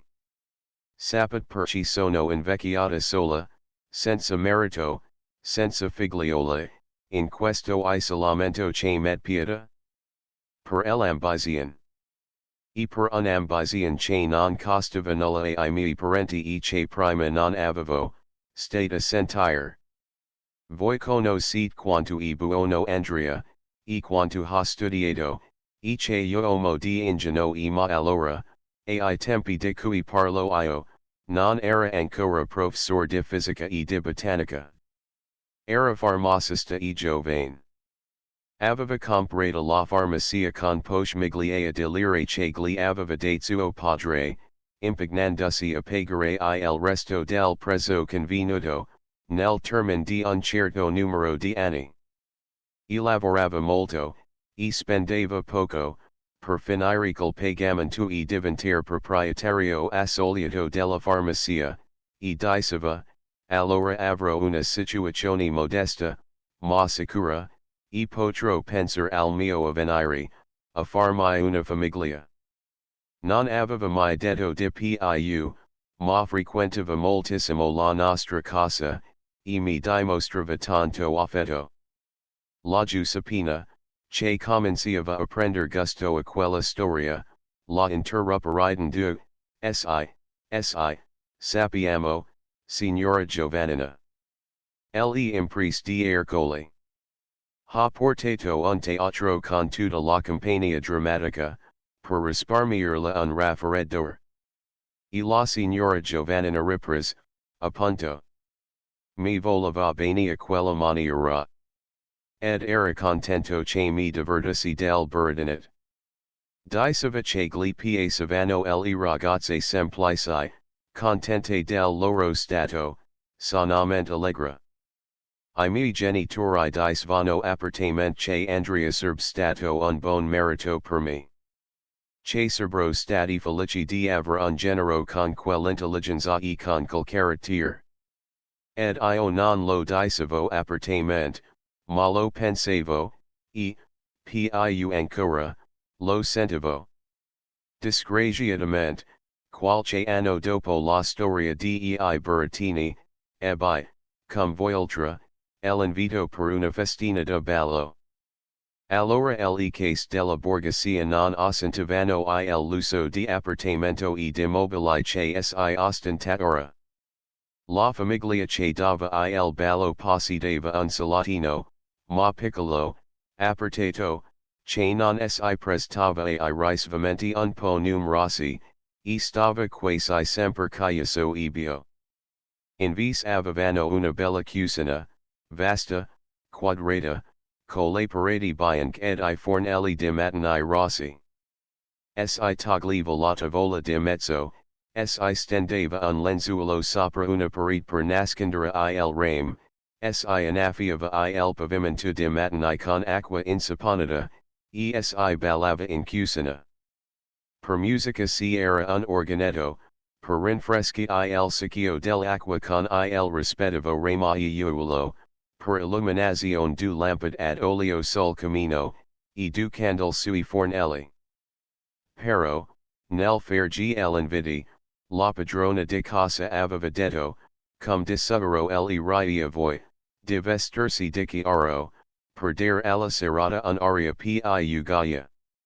Allora si usavano gli abiti scalati, con le maniche corte e rigonfi, con la vita cortissima, e la gonella stretta alla persona tanto da disegnare le fermi, e lunga appena fino alla caviglia, tutto il piede rimaneva scoperto, si portavano scarpe scalate e calze bianche trafori. Io aveva un abito di muzzella bianca, una staffa che cominciava appena a comparire e costava più cara della seta. Era un regalo che m'aveva mandato da Parigi una signora, alla quale mio padre aveva prestato I suoi servigi come medico, durante un suo viaggio in Italia. Era un vestito di lusso per me. Ande donc alla prima festa con quell'abito.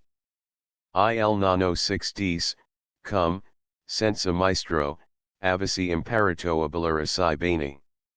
Non si ballavano le polka ed I walzer, che ballate ora, si ballava la contradanza, la monaco, balli eleganti in cui le abigliature figuravano meglio e si siapavano meno che nei balli di adesso. Ora, con quei giri violenti che fate, stret contro il ballerino vestito di nero come un noteo, ed in mezzo al turbinio di molti altri capi, che girano tandovi e calpstando gli strascichi, le elegance del vestire sfuggano. Allora anche gli uomini portavano dei calzoni chiari, del jacket corte color grigio di sorcio o fredolino. Ma questo non importa. Io mi avvidi di aver fatto una bellissima figura col mio vestito bianco, e tornando a casa mi permettevo una serie di trionfi identici. Andrea, che si accompano a casa, io e la mamma, perché mio padre, occupato da sui ammalati, non aveva potuto venire, si assicuro che in quella casa si serballato ancora 4 volte nel corso del carnevale. La mamma aveva osservato l'assiduità d'Andrea a ballar con me, e rallegro più volte parlando col babbo a tavola. Io mi rallegrai senza parlarne. Alla seconda festa, due signorine che mettevano tutta la loro ammissione nel vestire con grande eleganza, comparvero con un abito differente dal primo. Un abito di un tercino brillante, che era di moda quell'anno e si chiamava Celeste Maria Luigia.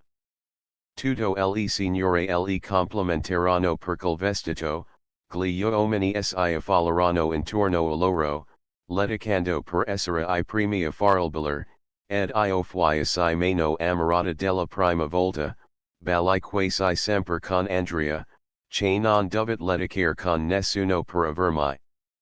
Quella sera, al ritorno, ero assai meno contenta, e, quando la mamma parlava dell'assiduità di mio cugino, e si fondeva sopra I sua disegna di avvenire, io, in vece di rallegrarmene, mi sentivo mortificata, e pensevo che, se non amavas fata ballerlui, sarei rimasta seduta, e che certo lui mi aveva compianta per quell'abbandono. Ero troppo argagliosa per rassegnarmi ad essere compianta, e mi proposi di non andare ad un terzo ballo con lo stesso vestito. La mia preziosa mussolina bianca mi era diventata odiosa. Tuttavia, sapevo che mio padre non era ricco, e che lavorava per mantenere la famiglia, e non mi passò neppure per la mente di domandare un vestito nuovo. Ero molto laboriosa ed ingeniosa, e mi venne l'idea di trasformare il mio vestito bianco in un vestito celeste. A questo la mia mamma si oppose un pochino da principio, perché dubitava della ricetta, ma poi consentì, e me lasciò fare. A forza di bagnerla in un'acqua con molto turcinetto, mi riuscì di dare alla mussolina un color celeste, meno bello di quello Maria Luigia, ma abbastanza grazioso, e quando l'ebbi stirato e rimesso a nuovo, il mio vestito stava molto bene, ed alla terza festa fui ammirata e ricercata come alla prima. Allora, in vez di badare alla maggioranza del signorin, che venivano con la stessa abbigliatura della prima sera, e si divertivano con semplicità, come conveniva ad un modesto ballo di giovinette, e quando non erano ricercate di ballerini, ballavano tra loro, mi rallegrai del mio trionfo, mi compiacque di poter compiangere Andrea, perché, circondata come ero, avevo potuto ballare ben poco con lui, e mi parve che questo dovesse darmi maggior valore ai suoi occhi, e che se non mi fossi mantenuta a quel grado di eleganza, sarei decaduta nella sua considerazione. Pensai dunque al modo di cambiare ancora abbigliatura per la prossima festa, e, dopo quel primo risultato, mi attenni al primo sistema, della tintura. Labbio stessa il mio vestito, feci bollire una quantità di spinaci, ed in quell'acqua ferdognola che la erano, immersi il vestito bianco. Avevo pensato di dargli quel certo color fredolino che si usava per le giacchette degli uomini, e che si chiamava, poco elegantemente, cacca di oi. E la cosa mi risi meraviglia. Quando il vestito fu stirato, ed il volante piegato fu rimesso in fondo alla gonella, mia madre mi fece del lodi per la mia abilità. Mi diceva, sei una figliola industriosa, sai figurare senza spendere quattrini. Andrea invece, quando mi vidi con quella nuova abbigliatura, ed udì la storia della mia abilità, disse, io non capisco che utilità sia apparire di più di quello che siamo. E non mi fece nessun elogio. Quella sera ancora fui molto circondata e potei fare soltanto un ballo o due con mio cugino.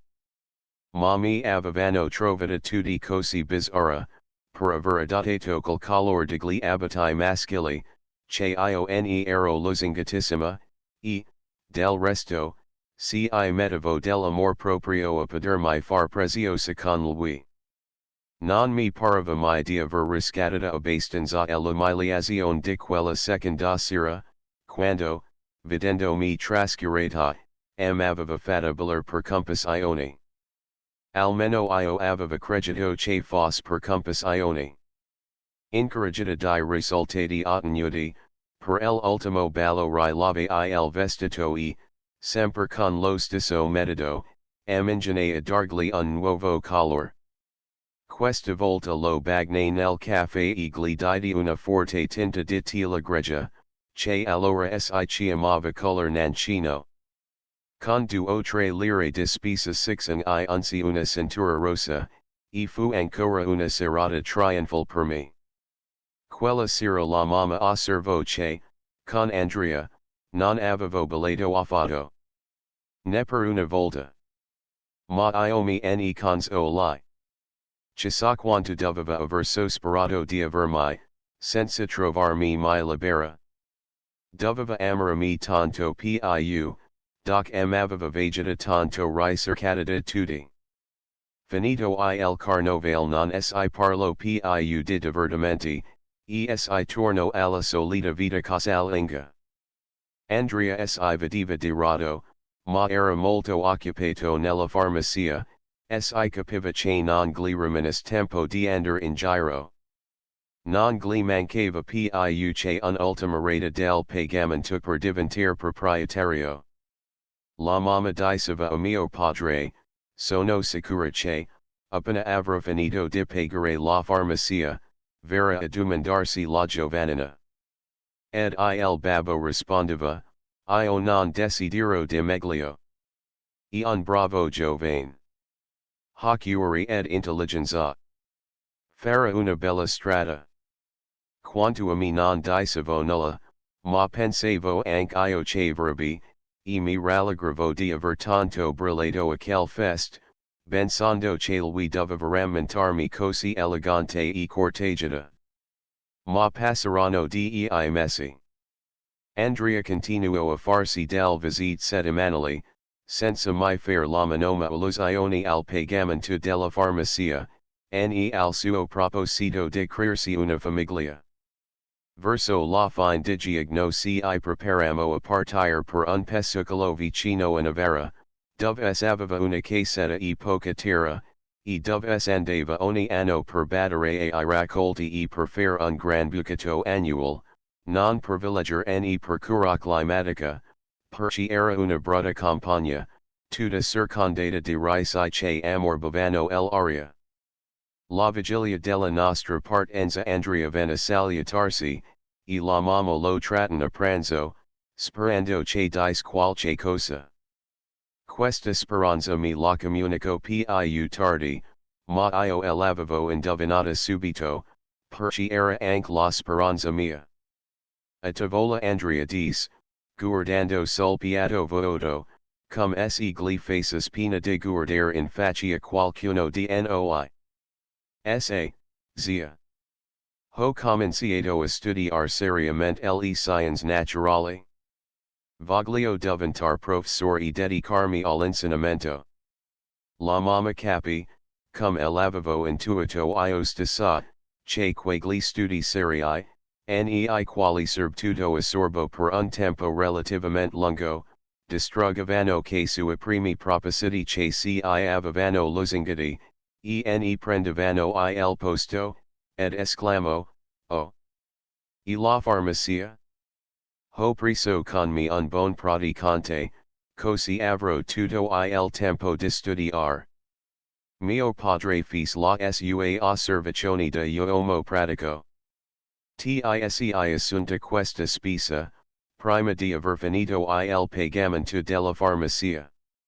Andrea rispose, sempre cogliacchi sul piatto, e facendosi rosso, ed asciugandosi la fronzodata, il praticante mi costa poco, soltanto il vitto e l'allegio, ed il pagamento e compiuto fin di questo carnovale.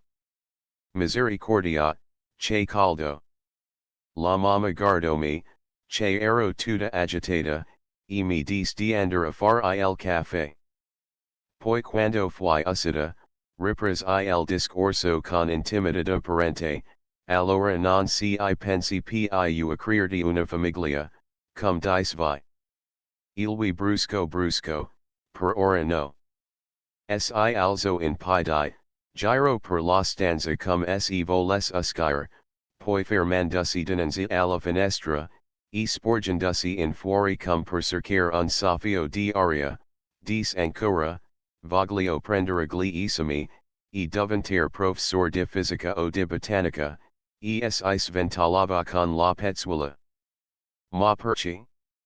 Non avvii giusta una professione?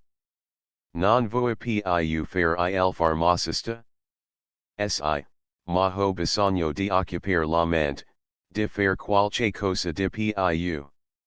La vita della farmacia mi rattrista. Incolmentar entravocio il caffè. si parlo di altro, poi ancora di quegli studi che Andrea si proponeva, poi egli si alzo per andarsene, dicendo che faceva troppo caldo a star in chiesi, che aveva bisogno di uscire a respirare un po' di aria. Mio padre nel salutarlo gli disse, doc hi un praticante, padre I andar qualche volta da mia moglie caltignaga. Non si bon aria, ma e meno caldo che incida, almeno la sera. Andrea esito un minuto, poi rispose, no, grazie, zio. Devo studiare, quest'anno non potrò venire neppure la domenica con lei. Allora la mamma, che, come tutti noi, vedeva benissimo che voleva evitarsi ad ogni costo, s'avviò verso la sua camera, dicendo, vieni qui un momento. Ho dimenticata una commission, e domattina si part presto. Mi farei il favore di far la Tuesday. Andrea la seguì, e stettero circa un quarto di ora. Io sentii che qualche cosa di doloroso mi era accogito, sentii che quel cugino buono, intelligent, pieno di buon intenzione e che permetteva tanto per el venire, si era staccato da me, che non dovevo più considerarlo, come l'avevamo considerato fin allora, il mio fidanzato, il compagno del mio avvenire. Compresi che facevo una gran perdita, e sentii come uno schianto al cuore. Incrociai le braccia sulla tavola, scina il capo sul braccia, e piansi in silenzio. Mio padre passaggio un tratto suigio per la stanza, sbuffando contro il caldo, come se quello fosse il suo solo pensiero, poi, sfiurandomi il capo con la mano, mi disse, via, non cruciarti. Ne capitera un altro. Mi dispiace anche me, perché era un buon partito. Ma si ved che non si pensava. Abbiamo preso un gran chio. Quella riflessione in una puntura di amor proprio al dispiacere che prevevo guia. Pensai ai commenti del mi amici dei nostri conoscenti, I quali avevano indovinato di certo I nostri disegni su Andrea, che noi non si davamo molta brigia di nascondere. Dopo un tratto sentii tornar la mamma, che di subito con un po' di risentimento, mia cara, non è il caso di piangere, ma di picchiarsi il petto e dire mea culpa. Sai perché has messa l'idea di sposarti? E l'aveva, sai. Mi el ha detto. Per I tuoi tre vestiti, io per I tre colori del tuo vestito di questo carnovale. Dice che hai dimostrato un'ambizione che lui non serve in grado di soddisfare, e, per quanto cercasi di fargli capire che non si ispso nulla per quei vestiti, che anzi sei stata industriosa, ed hai saputo figurare bene con poco, non val saperne. Mi rispose, quella è un'industria pericolosa, zia. Per me, che si ispso o no, non cambia nulla alla cosa. Ho vegeto che mia cugina ama la società e l'eleganza del vestire, e questo è contrario ai miei gusti ed ai miei principi.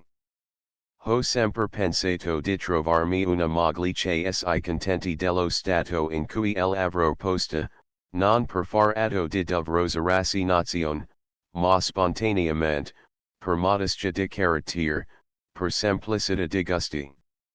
Invece ho vegeto che I gusti della giovanina sono differenti. Si compiaceva di essere elegante, o di parere, che per me è la stessa cosa, si compiaceva di essere amorata, corteggiata. Il vivere senza questa soddisfazione il costerebbe un sacrificio, un atto di abnegazione, che farebbe forse volentieri per me, ma che serve sempre sacrificio ed abnegazione. E questo io non lo voglio, perché fa farmi la parte del tirano, ed espone lei al rischio di pentirsi più tardi. Dal canto mio non potrei mai rassegnarmi a quella vita esteriore leggera, e se volessi farlo per lei, anche io m'imporrei un sacrificio, e correrei il rischio di pentirmene. Alla nostra eta la vita può essere ancora molto lunga, e non bisogna espersi al pericolo di renderla infelice all'uno e all'altra. La giovanina troverà facilmente un giovane meno orso di me, il quale sarà felice di avere una moglie, che fa bella figura in società, che si fa ammirare, e si sposeranno, e, non dovendo nessuno dei due far violenza ai propri gusti, andranno perfettamente d'accordo. E quanto a me, se più tardi, molto più tardi, mi stancherò di esser solo, farò lo stesso anche io, cercherò una giovane che si diverta semplicemente, modesta con me, e che non debba imporsi nessun sacrificio per accettare la situazione che potrò offrirle.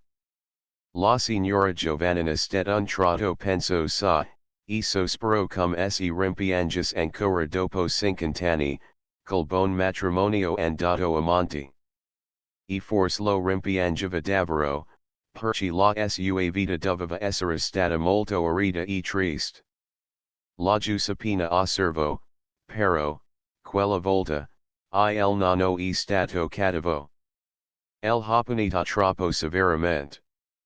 La signora Giovanna si scrollò tutta con grande energia, e rispose, ma no, ma no. Lui non el ha fatto per punirmi, né per atteggiarsi a giudici. Ha dovuto sopportare anche lui le conseguenze di un errore della mia educazione. I miei genitori erano stati deboli, per secco affetto, e non mi avevano curata a tempo della mia venuta, io, giunta ad una eta ragionevole, in vista di considerare il male che poteva farmi quella tendenza, crendomi dei gusti e dei bisogni non adatti al mio stato, a seconda la mia inclinazione, e, realmente, se allora avessi sposato Andrea, sarei stata infelice di non poter più sfoggiare dei bei vestiti, e di non essere ammirata e complimentata in società. E la mia infelicità avrebbe reso infelice lui. Fu una disgrazia per me, ma lui ebbe ragione di non sposarmi. E, vedete, nessun altro mi domandò. Rimasi zitellina.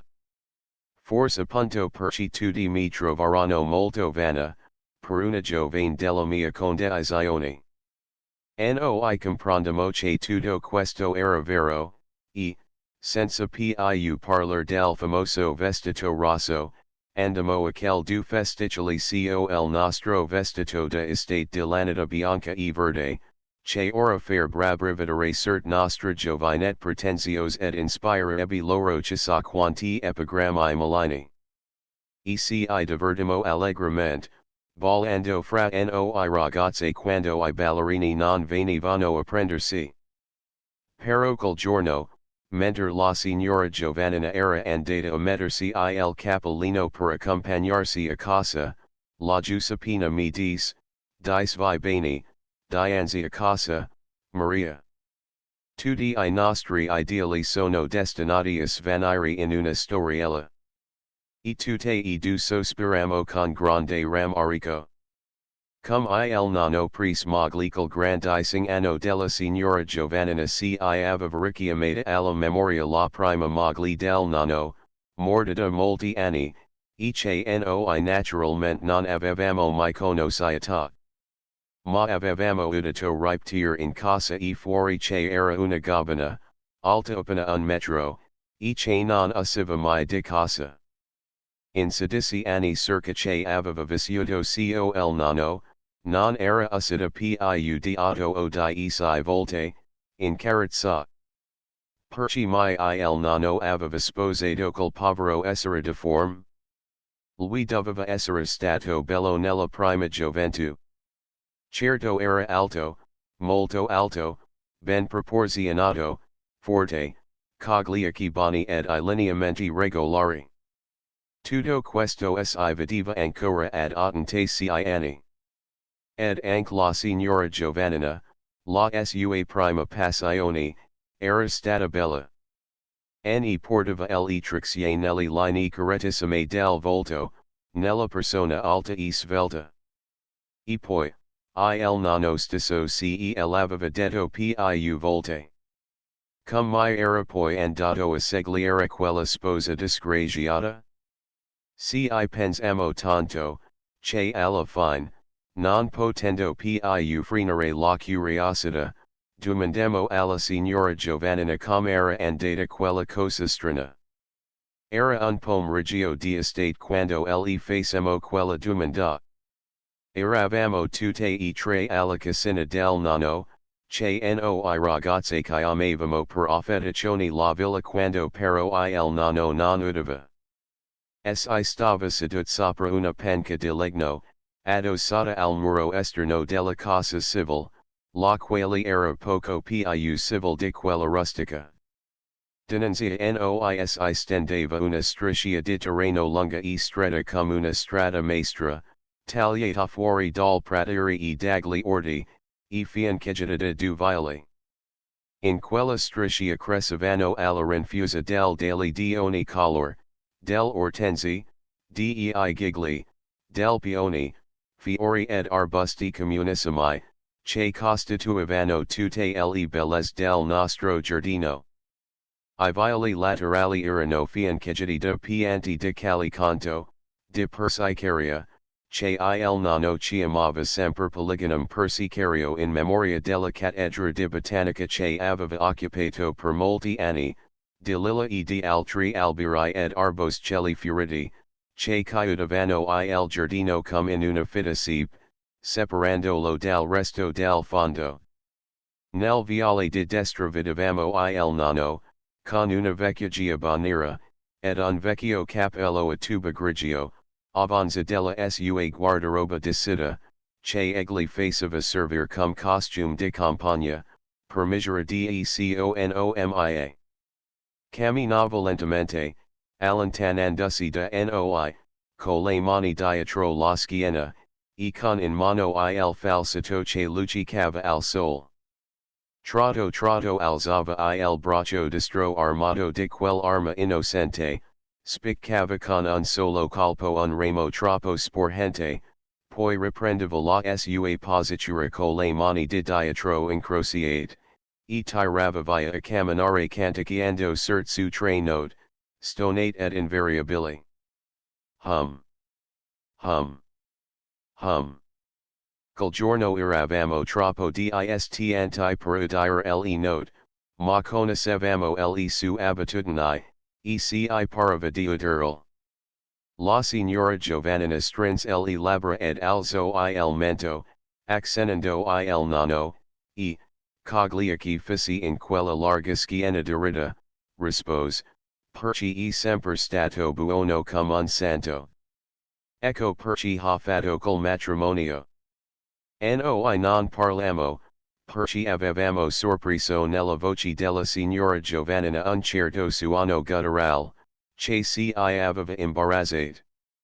Il pur essere interrotta, un po' mortificata di quella commozione.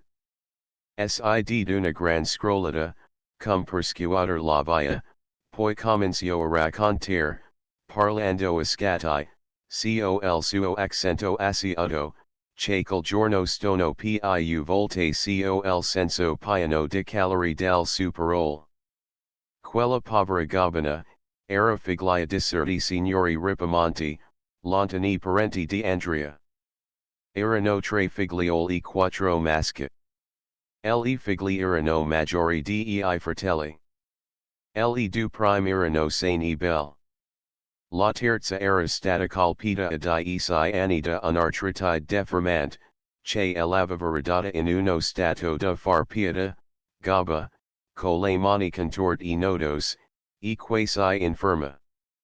Soltanto il volto aveva serbato una grandezza di espressione, ed una gran gentilezza di linea, ed I capelli biondi erano così lunghi ed abbondanti, che formavano come un semiero troppo grave, perché il povero capano delicato dell'edita.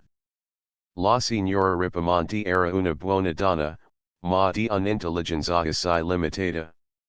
Era di Biandrate, figlia di un possidente razzo, che non le aveva data nessuna istruzione, oltre quella che aveva ricevuta alla scuoletta comunale del villaggio, in quei tempi, quando le maestre non avevano bisogno di diplomi, ne sapevano abbastanza se ricevano a scrivere una lettera, ed a fare le quattro operazioni aritmetiche.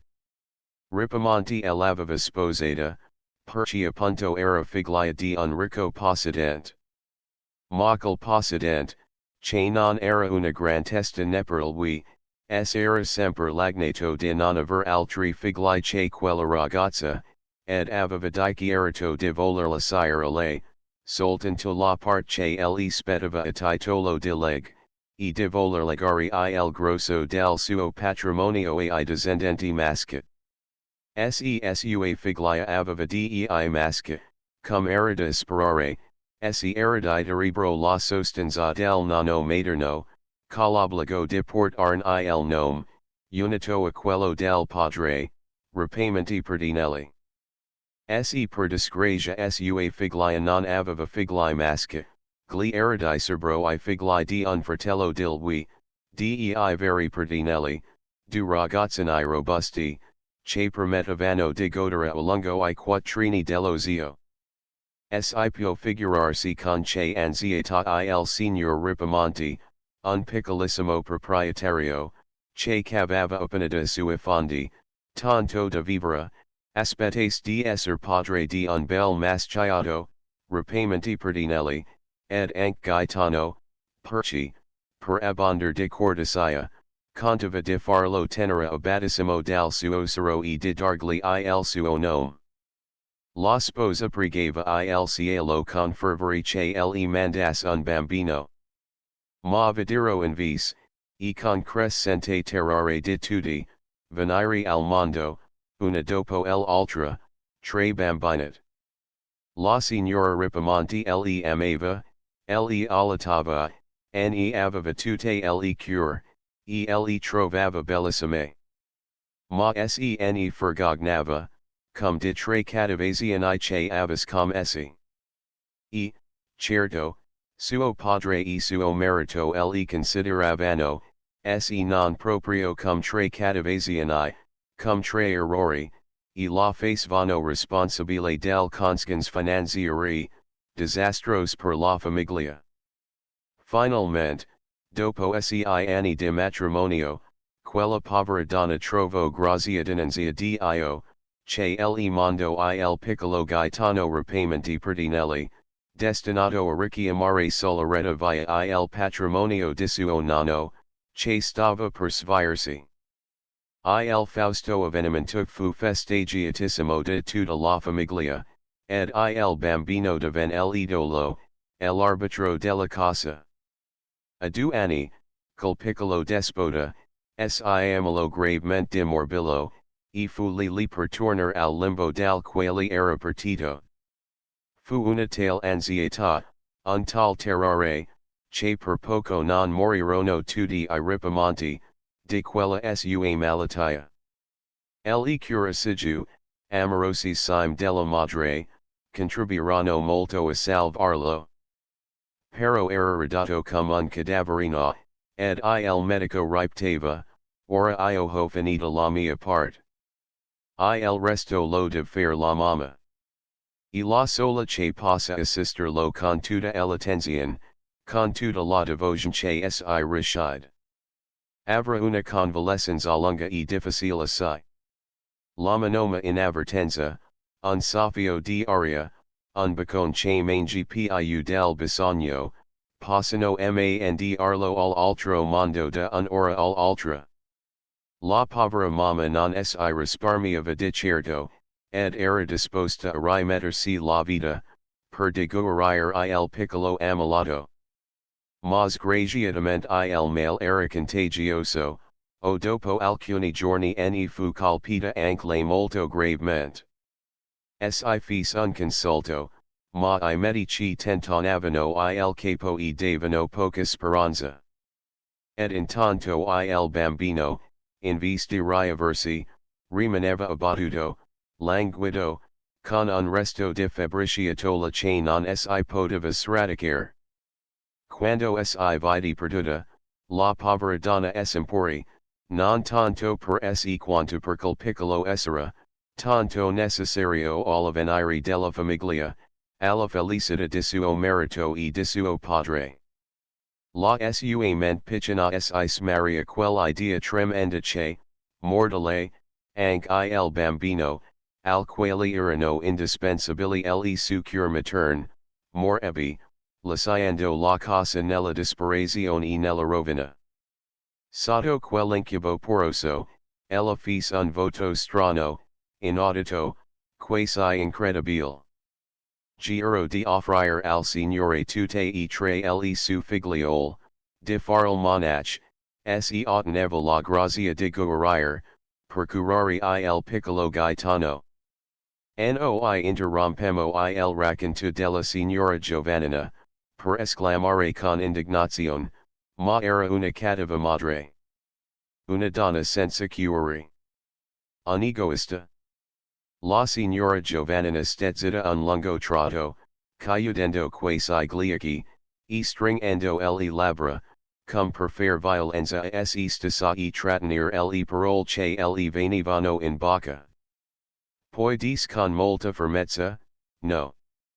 Anche io ho pensato come voi alla vostra eta, ed ho giudicato quella donna severamente. Ma ho fatto male. Più tardi dovete riconoscerlo.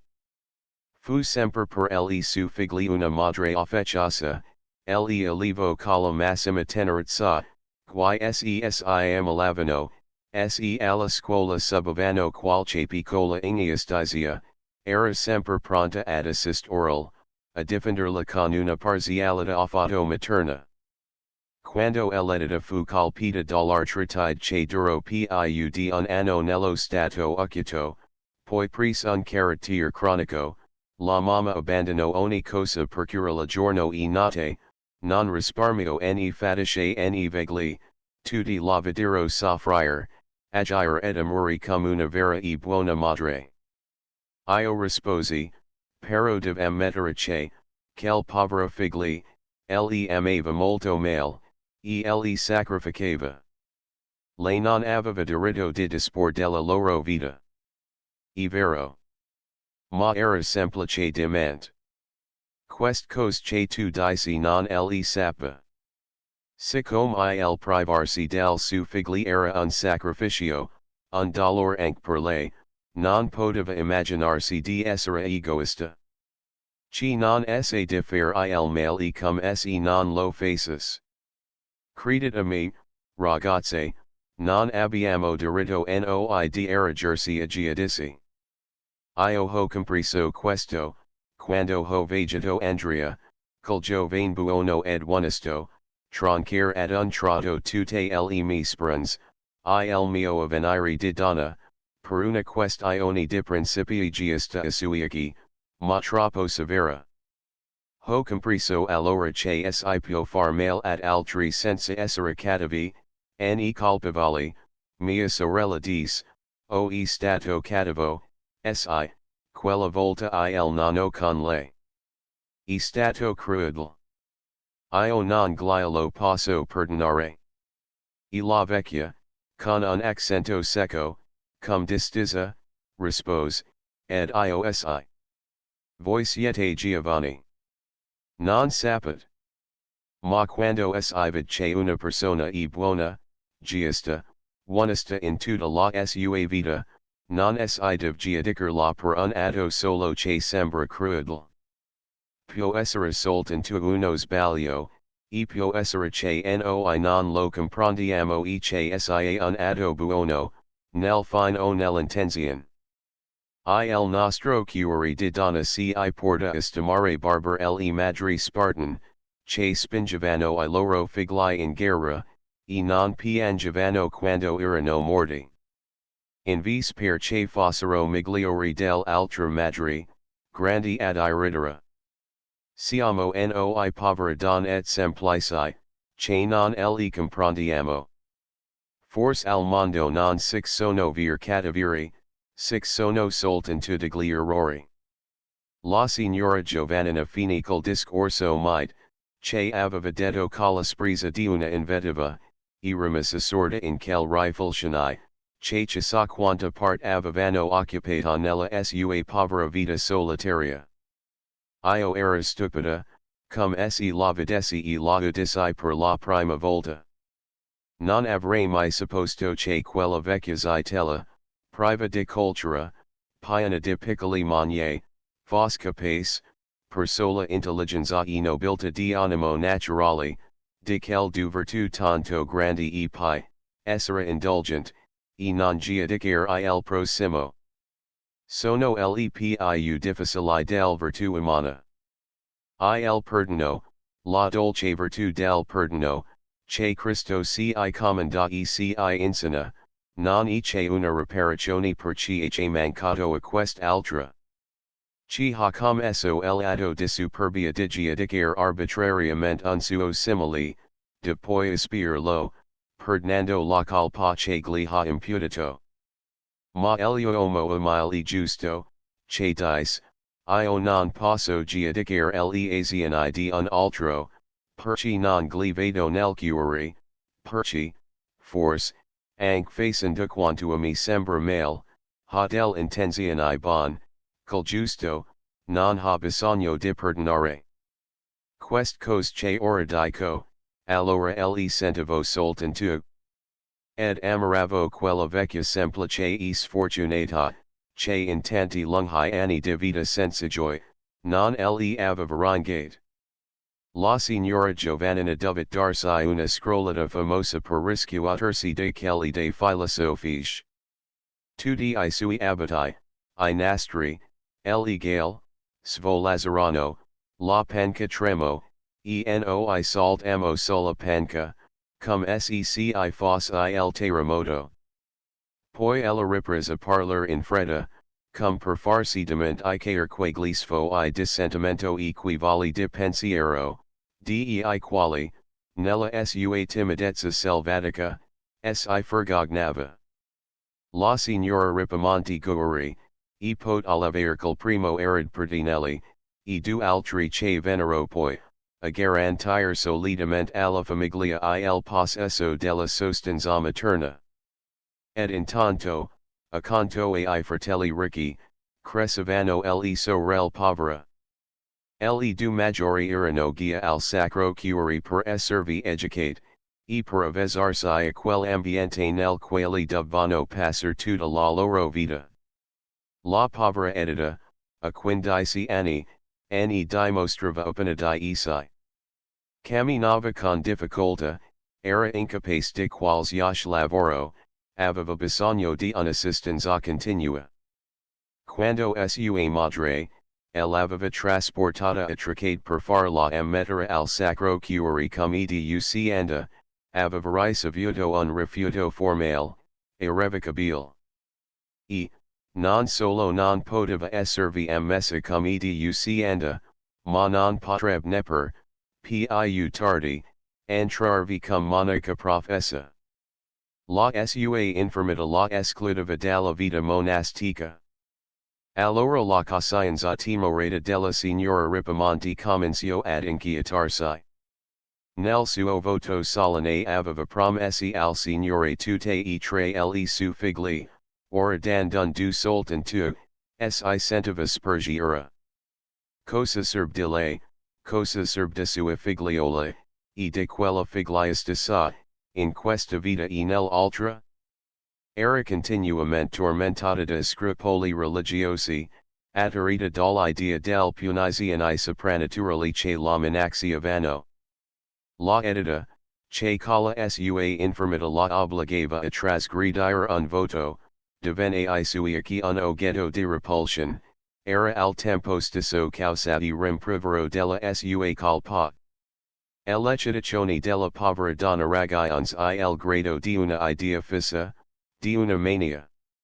Ella non parlava più di altro, e con le sue lagnanze, cum coi silenzi feroci, rimproverava continuamente all'infermo la sua disgrazia, e le conseguenze orrende, secondo lei, ne dovevano derivare.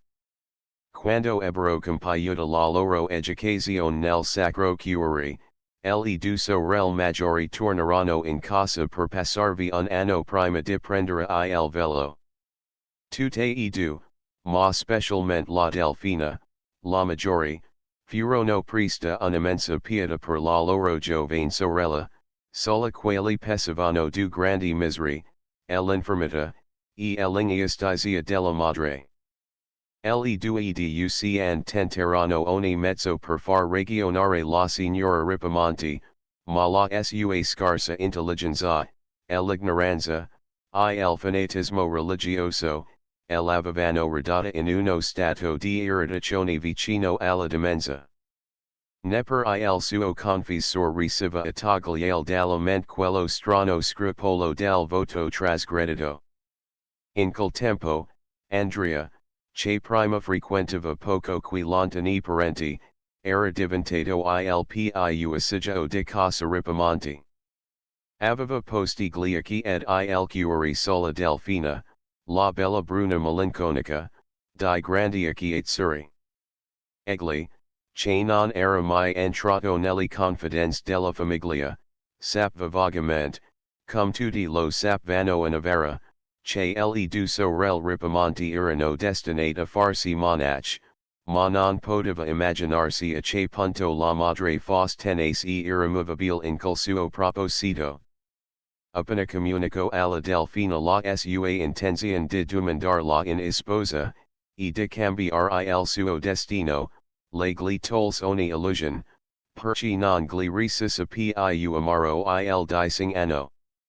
Per la madre era una questione di coscienza, ed il contrarier la avrebbe finito di farla impazzire. Il nonno Pertinelli era imbecillito di qualche anno e non poteva più esercitare nessuna influenza sulla figlia. Ed il signor Ripamonti aveva troppo desiderati ed aspettati gli eredi maschi, per non aver aderito, fin dal principio, al voto di sua moglie. Dunque non si era speranza di revocarlo. Del resto, a quei tempi, erano molto frequenti I casi di fanciulle che prendevano il velo, anche senza averne la vocazione, per considerazioni di famiglia. Il caso del Ripamonti non suscitava l'indignazione ed il compianto che susciterebbe ora. Andrea e la Delfina erano due anime forti, videro che il loro matrimonio era impossibile, e si rassegnarono colla tranquillità dell'anime forte. Andrea aveva condiviso con le due duc and la grande pietà per la povera edita, e le aveva posto affetto come ad una sorella infelice. Mancavano pochi giorni alla vestizione del dunovisi. Il signor Ripamonti pensò che la presenza continua di quel giovinato in casa, e le sue occhiate amorose mest alla Delfina, potrebbero mettere la ribellione nel cuore della sua figliola, e suscitar nella sua triste famiglia altri guai, oltre a quelli che la stavano guia. Quella sera stessa, quando Andrea si congedò, egli usai ad accompagnarlo un tratto, e, quando furono in istrada, lo prego di sospendere le sue visite, finché le due monache fossero partite pel loro mesto destino. Senza un saluto, senza una stretta di mano, Andrea si vide separato dalla Delfina, per non rivedere mai più. Se almeno il signor Ripamonti avesse parlato 2 ore prima. Avrebbe potuto darle un ultimo addio. Questa riflessione Andrea la fece nel suo cuore, ma obbedì al padre della Delfina. Era troppo onesto per ribellarsi a quell'ordine o per eludere lo coll'astuzia. Ne soffers molto. Ma sel onesta non costas nessuno pena, non serb tanto rara. La farmacia d'Andrea era in fondo al corso di Porta Milano. La carezza che doveva condurre le due monache tricate al sacro cuore, doveva necessariamente passare davanti. Il giorno della partenza era stato fissato da un pezzo, ed Andrea lo conosceva. Quella mattina abbandonò le polverine, le pillole, I decati al suo praticante, ed appena ebbe aperta la farmacia, si mise in sentinella all'ingresso. Prese il caffè là fuori. Rinuncio a far colazione per non abbandonare il suo posto, ed aspetto pazientemente, or dopo or, per vedere un'ultima volta gli occhiazzuri della Delfina. Finalmente, verso le 11, vidi venire da lontano la carrozzata in allo, una miserabile timonella, che il signor Ripamonti guidava stando a casetta. Le due fanciulle erano sedute dentro ai due lati, rincantucciate contro le pareti della carrozza per non schiacciare la mamma, che era seduta in fondo in mezzo a loro. Come Andrea, anche la Delfina doveva aver pensato a quell'ultima occhiata, perché si era messa dalla parte della farmacia, a destra. Tutti salutarono Andrea, senza fermarsi. Il signor Ripamonti gli gridò che lo aspettava a casa la sera dopo, le ragazze chinarono ripetutamente il capo e sarasiro. La Delfina saras più a lungo, lo guardo fisso, lo saluto con la mano, poi abbandonò il braccio fuori della carrozza, e lasciò cadere un fogliolino piegato. Andrea corse innanzi sulla strada, dove il foglio era caduto, e stet là accostaderlo finché la carrozza fu scomparsa. Allora, sicuro di non esser vegeto, si chino, raccolse il biglietto, corse in casa, traversò la farmacia in fretta, e salirinci udersi nella sua camera. Non so se pians lassù, o cosa fis. Non lo dis mai. Ma certo in quel breve istant, mentre la carrozza passava, mentre egli salutava e sorrideva, aveva sentito il suo avvenire spezzarsi, la sua più cara speranza svanire per sempre. Io l'avevo provato un anno prima, per lui, col dolore. E so quanto e tremendo per un cuore giovane. Il biglietto della Delfina diceva, caro Andrea, io accetto, per obbedienza figlia una vita di sacrificio. Accetatela anche voi per sentimento di carità. Sposate la mia povera edita, tagliatella a quell'esistenza tribulata, a qui maltrattamenti che la uccidono. E la sola prova che posso domandarvi del vostro amore, e vene sarò grata, e six benedirò per tutta la vita, e pregherò per voi. Delfina. Andrea esito qualche tempo. Il sacrificio era troppo grande per sua 25 anni. Ma una sera trovo l'edita col capo fasciato, ed il signor Ripamonti non esito a dirgli che, un pugno violento della madre, l'aveva fatta cadere contro un mobile, dove aveva battuto la fronte in mal modo. Dopo qualche giorno l'edita scomparve dal tinello, dove stava di solito radunata la famiglia. Andrea ne domandò conto alla signora Ripamonti, ed ella rispose che l'aveva rinchiusa in camera, perché era colpevole di sacrilegio. Allora Andrea si rammentò la preghiera della Delfina, e si risolvet al sacrificio eroico. Sposò la povera gobba, per sottrarla alla persecuzione di quella pazza. Ora che si cura prima di ogni cosa l'igiene, la salute, lo sviluppo fisico, col matrimonio serb considerato più mostruoso che sublime. Anche allora, molti esclameranno in oridity, avranno dei bambini deformi. E parlavano dei greci che getavano I bambini contraffatigio dalla rupi tarpi, perché non si multiplicus la loro razza disgraziata. Può darsi che a forza di discorsi scientifici si possa dimostrare che avevano ragione. Ma Andrea non almanaco tanto. Fu generoso, pietoso, ed obbedì alla preghiera della Delfina. Grazie alla sua carita eroica, quella povera gobbana vi 16 anni tranquilla, circondata da cure amorevoli. E sua madre, non vedendosi la più continuamente canto, si calmo, ed evitò il manicomio, al quale l'avrebbe condata indubbiamente la sua pazzia religiosa. E certo che, Andrea si fosse vegeto crescere intorno una corona di bambini deformi avrebbe sofferto, si sarebbe anche pentito del suo eroismo. Ma la provvidenza gli risparmiò quella prova. Egli non ebbe figli. Forse fu quello il compenso della sua buona azione. Ad ogni modo, in quel matrimonio, come in ogni atto della sua vita, Andrea fu nobile, generoso e buono. Nota. Questo racconto, che forse sembrira a molti improbabile, tutto verissimo, e non sixhoang I unto del mio altro che la forma letteraria. L'autrice. Non sene parli altro. Episodio number 1 Un giorno dello scorso inverno ero in casa di una mia amica, la signora Nuris, quando la sua figliola, Emma, torno dalla lezione di tedesco, conducendo con se una compagna, per far insieme il compito, che era molto difficile. Entrò in sala, e presentò la compagna con tutta disinvoltura. Mamma, la signorina Vita, che ha la bontà di venire a lavorare con me.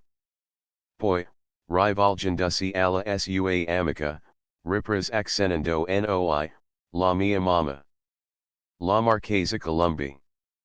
La signorina Vita s'inchino con un garbo de vera donna, s'intratton un minuto rispondendo alle domande della signora Nuris, ed appena il discorso accennò a cadere, si rivolse al Emma, le disse, quando voi che andiamo a lavorare. Uscarono dal salotto tutte e due, ma, dopo pochi minuti, la Emma tornò per prendere la cartella dei libri che aveva dimenticata. Sua madre, con un pensiero cordialissimo, le disse, Pietrattener la pranzo la tua amica, ti fa piacere.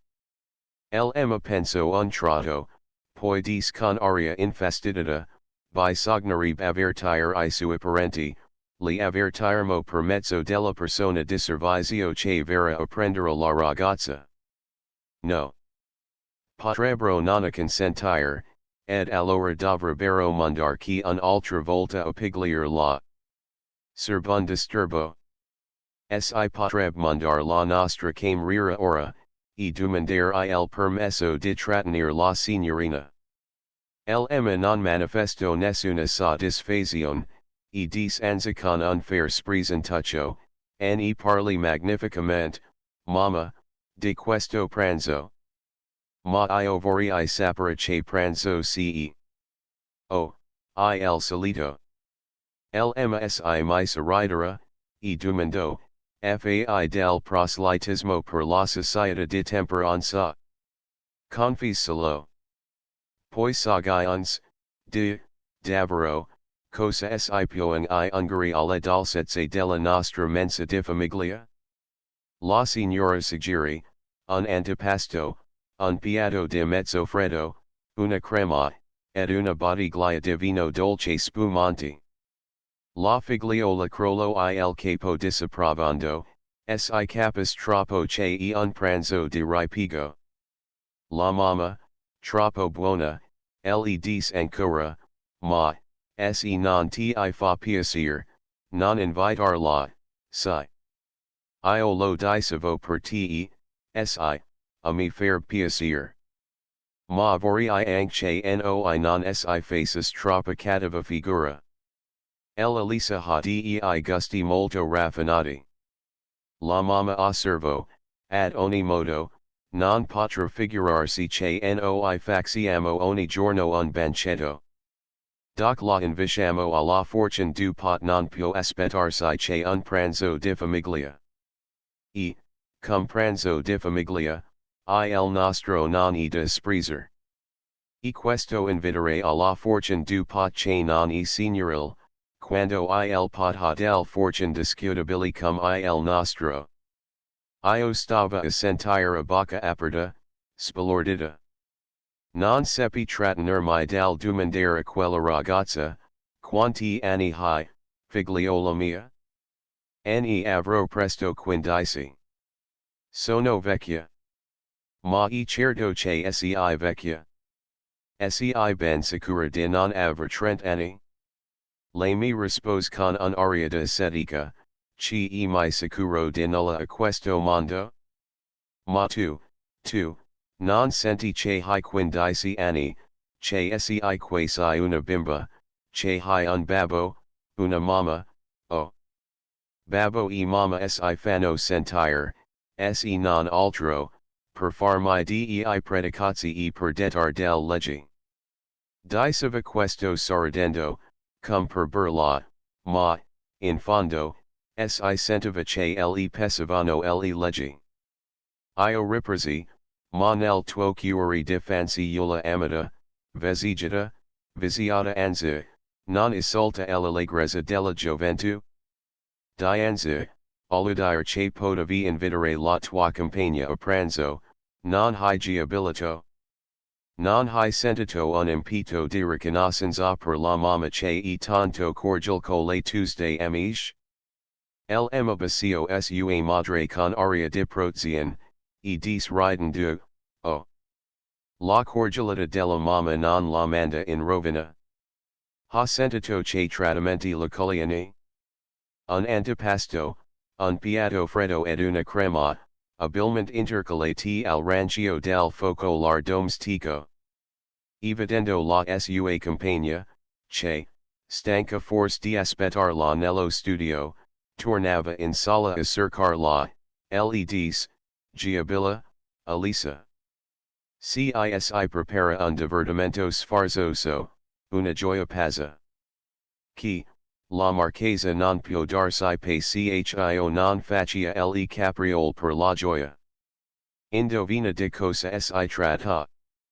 L'altra rispose subito, con un gesto ed una sera che per vano dire, transitami calixist. No, no. Per carità. Non posso soffrire I giochi innocenti. Specialmente l'indovinelli. Io pensava che, infatti, coi gusti raffinati, come diceva l'Emma, doveva essere molto difficile divertire quella ragazza.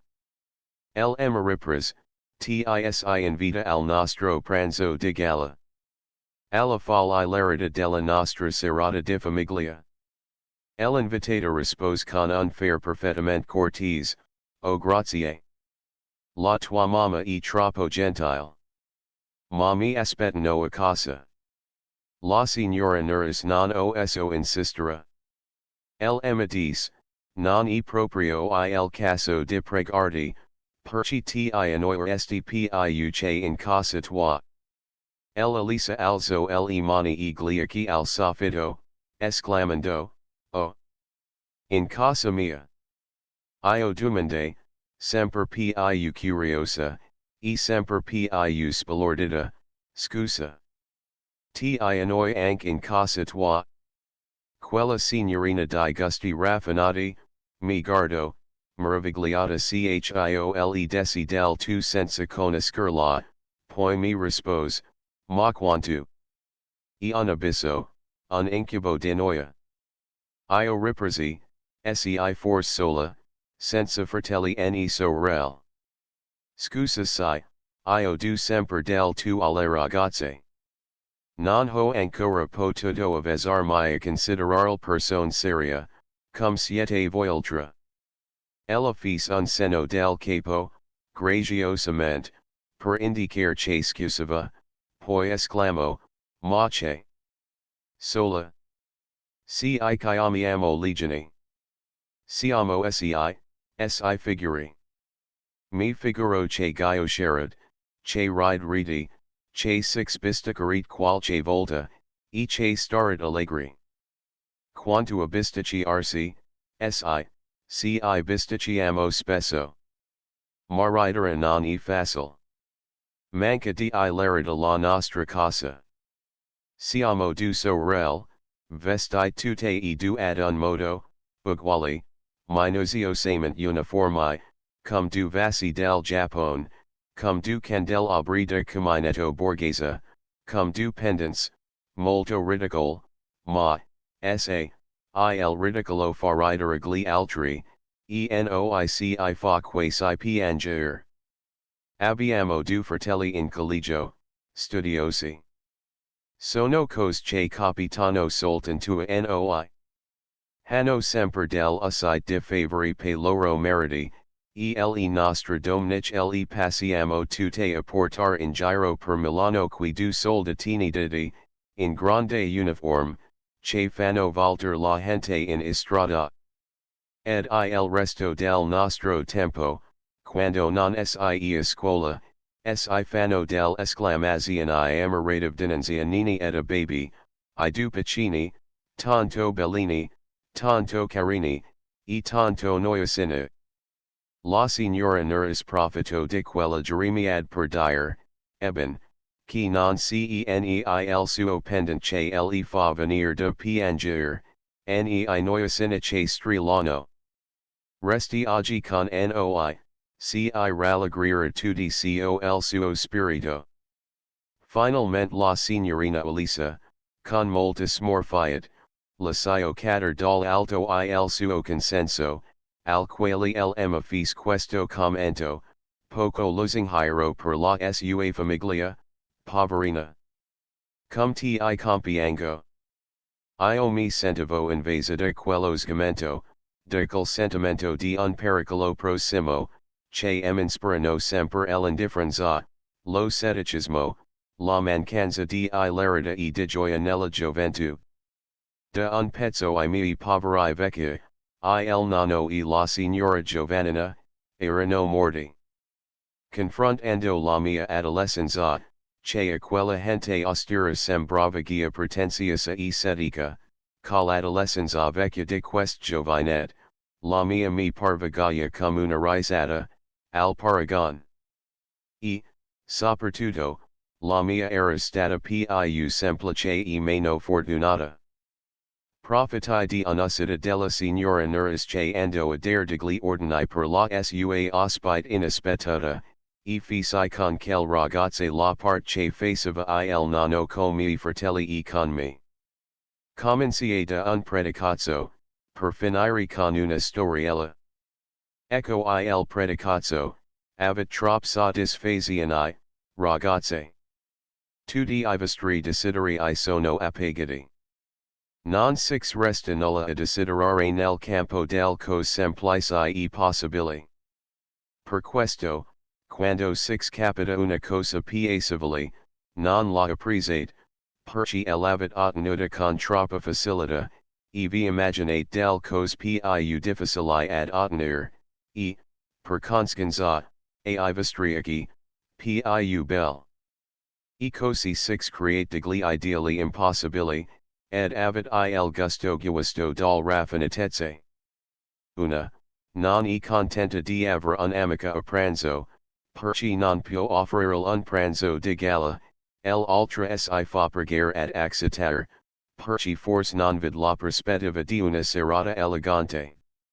La interrupt con col suo fare di superiorità un po' ironica, che sembrava burlarsi di me, ma perché, marchesa, immagina che invitare un'amica a pranzo sia una cosa tanto peregrina. Perché a miei tempi era, non peregrina, molto rara di certo, nella nostra condizione di borghesi non ricchi. Perché io non ho mai avuta questa gioia, e tutte le mi campagne, figli di famigli modest, cum la mia, cum la vostra, erano, supergio, nello stesso caso. Perci, un giorno, questa soddisfazione che voi disprezzate, io el ho desiderata con tutto l'ardor del mio amor proprio compromesso, della mia parola impugnata, e non el ha ottenuta?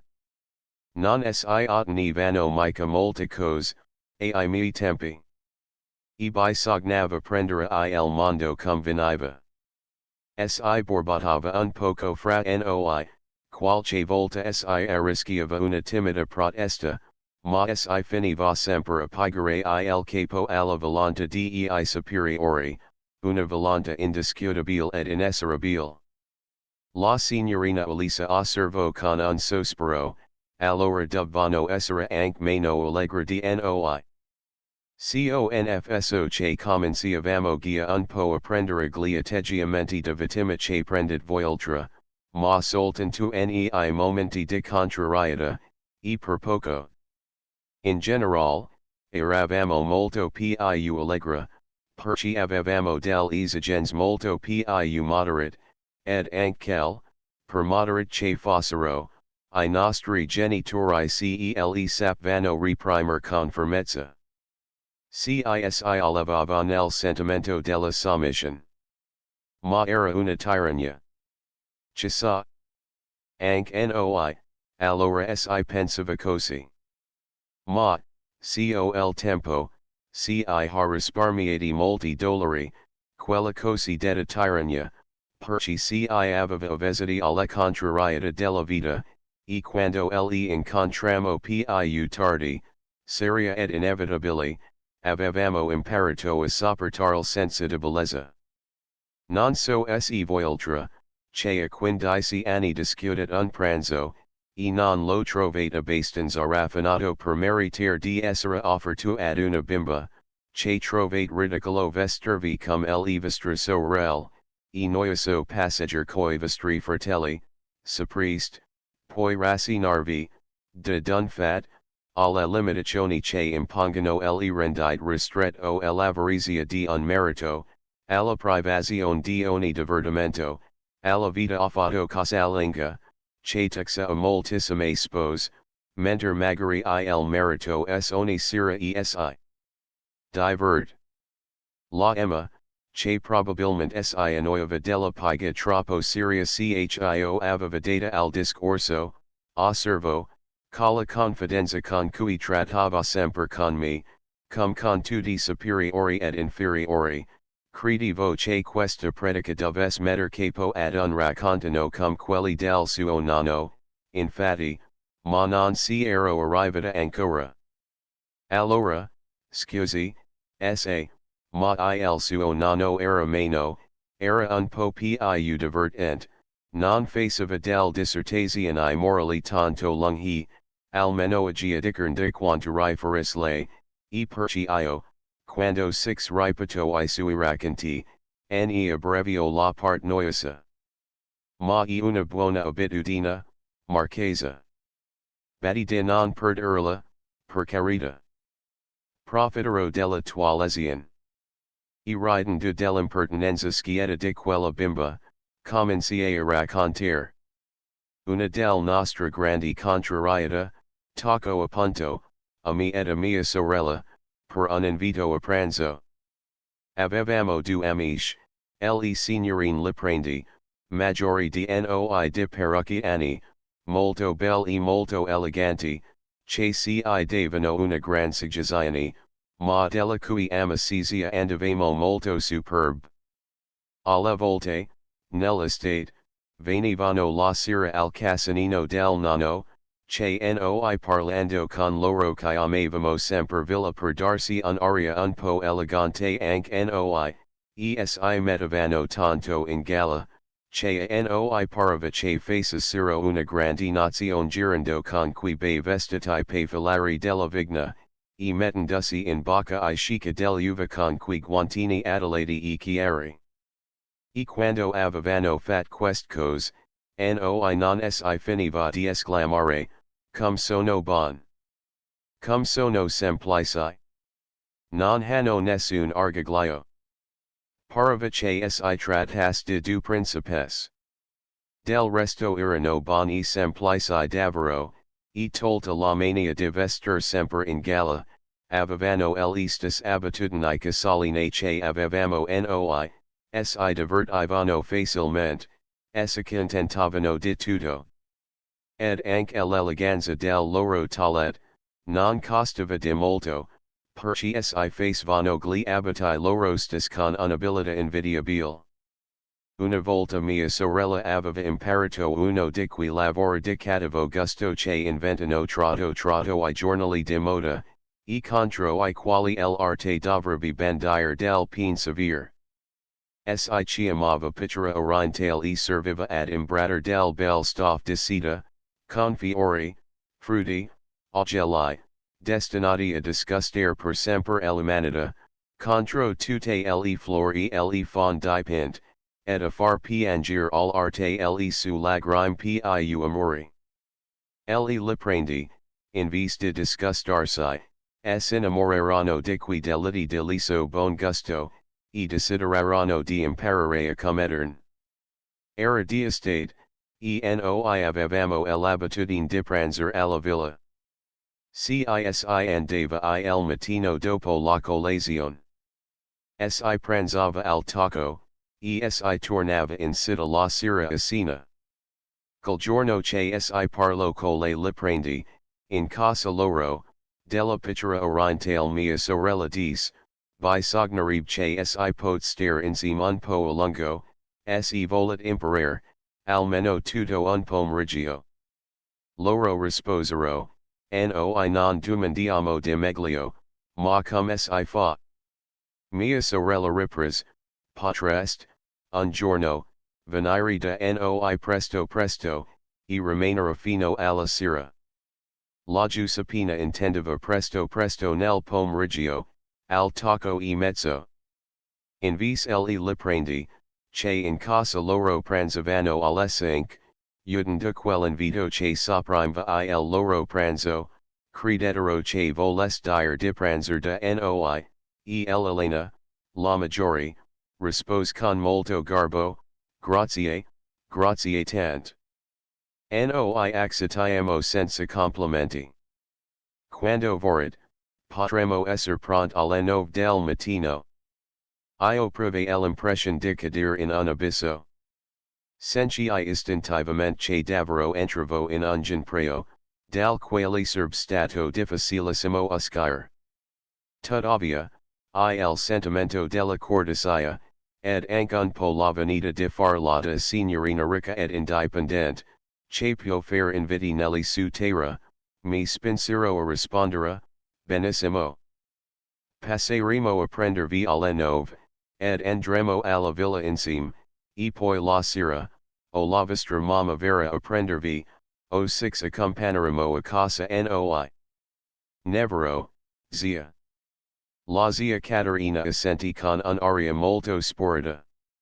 Le liprendi si ringrazieranno ed approveranno tutto cordialmente.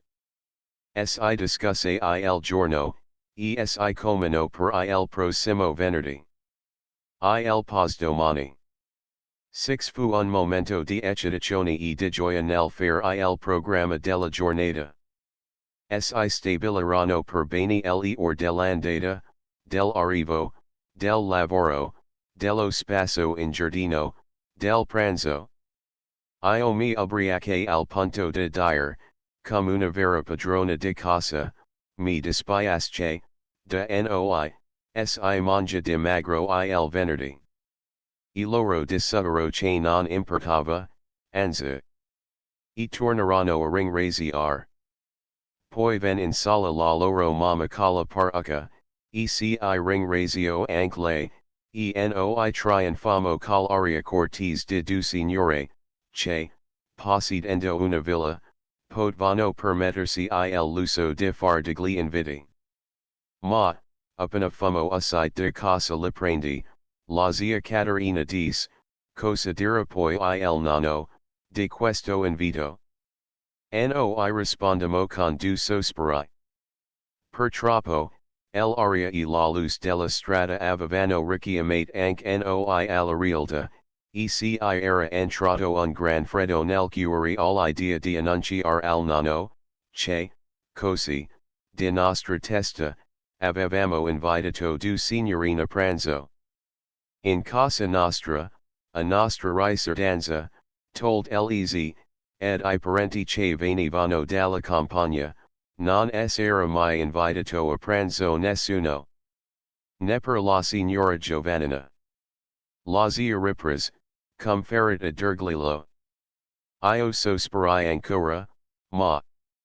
E mia sorella fece eco con un altro sospiro, ma.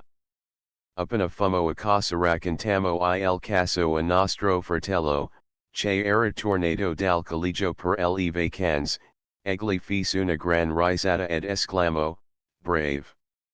Voi le studiate tutte per mettervi negli impicci? Si vedeva che lui non sperava nulla di buono. Ma, in vez de cruciarsi come noi, trovava il caso molto buffo, e si divertiva un mondo alle nostre spalle. Io gli domandai tutta costernata, cosa diresti di fare? Io mi metterei a letto colla febbre, o senza, e, ad ogni modo, scriverei a quel signorine che ho la febbre, e che l'avrò per tutto il resto dell'estate e fino all'autunno inoltrato, credi proprio che il nonno dirà di no? Io non so. Provate a dirglilo. E fece un'altra risata. Quella sera, a cena, io mi feci un gran coraggio e dissi forte, come per parlar al nonno, ma senza guardarlo, e cogliaci feci nel mio piatto, venerdì verano le prendi con noi al casinino. E mia sorella, vedendomi saltar il fosso così, mi seguì in fretta, come per non lasciarmi perire sola, e soggiunse, verano, perché abbiamo bisogno di star insieme a lungo. Vogliono imparare la pittura orientale. Il nonno, tutto intento a mettere del latte e dello zucchero nella pasta asciutta, come era sua abitudine, rispose distratamente, bene, bene. Poi soggiunse, accennando quegli ingredienti eterogenei, voi, Gia, non ne volete. Io un po' per gratitudine dico bene, bene, che mi aveva incoraggiata, un po' per la speranza di rabbinirlo e di indurlo alla concessione maggiore, mi sacrificai eroicamente, ed innaffiai abbondantemente di latte il mio piatto di pasta, poi dissi, facendo uno sforzo per ingoiare un cucchiaio, e buona.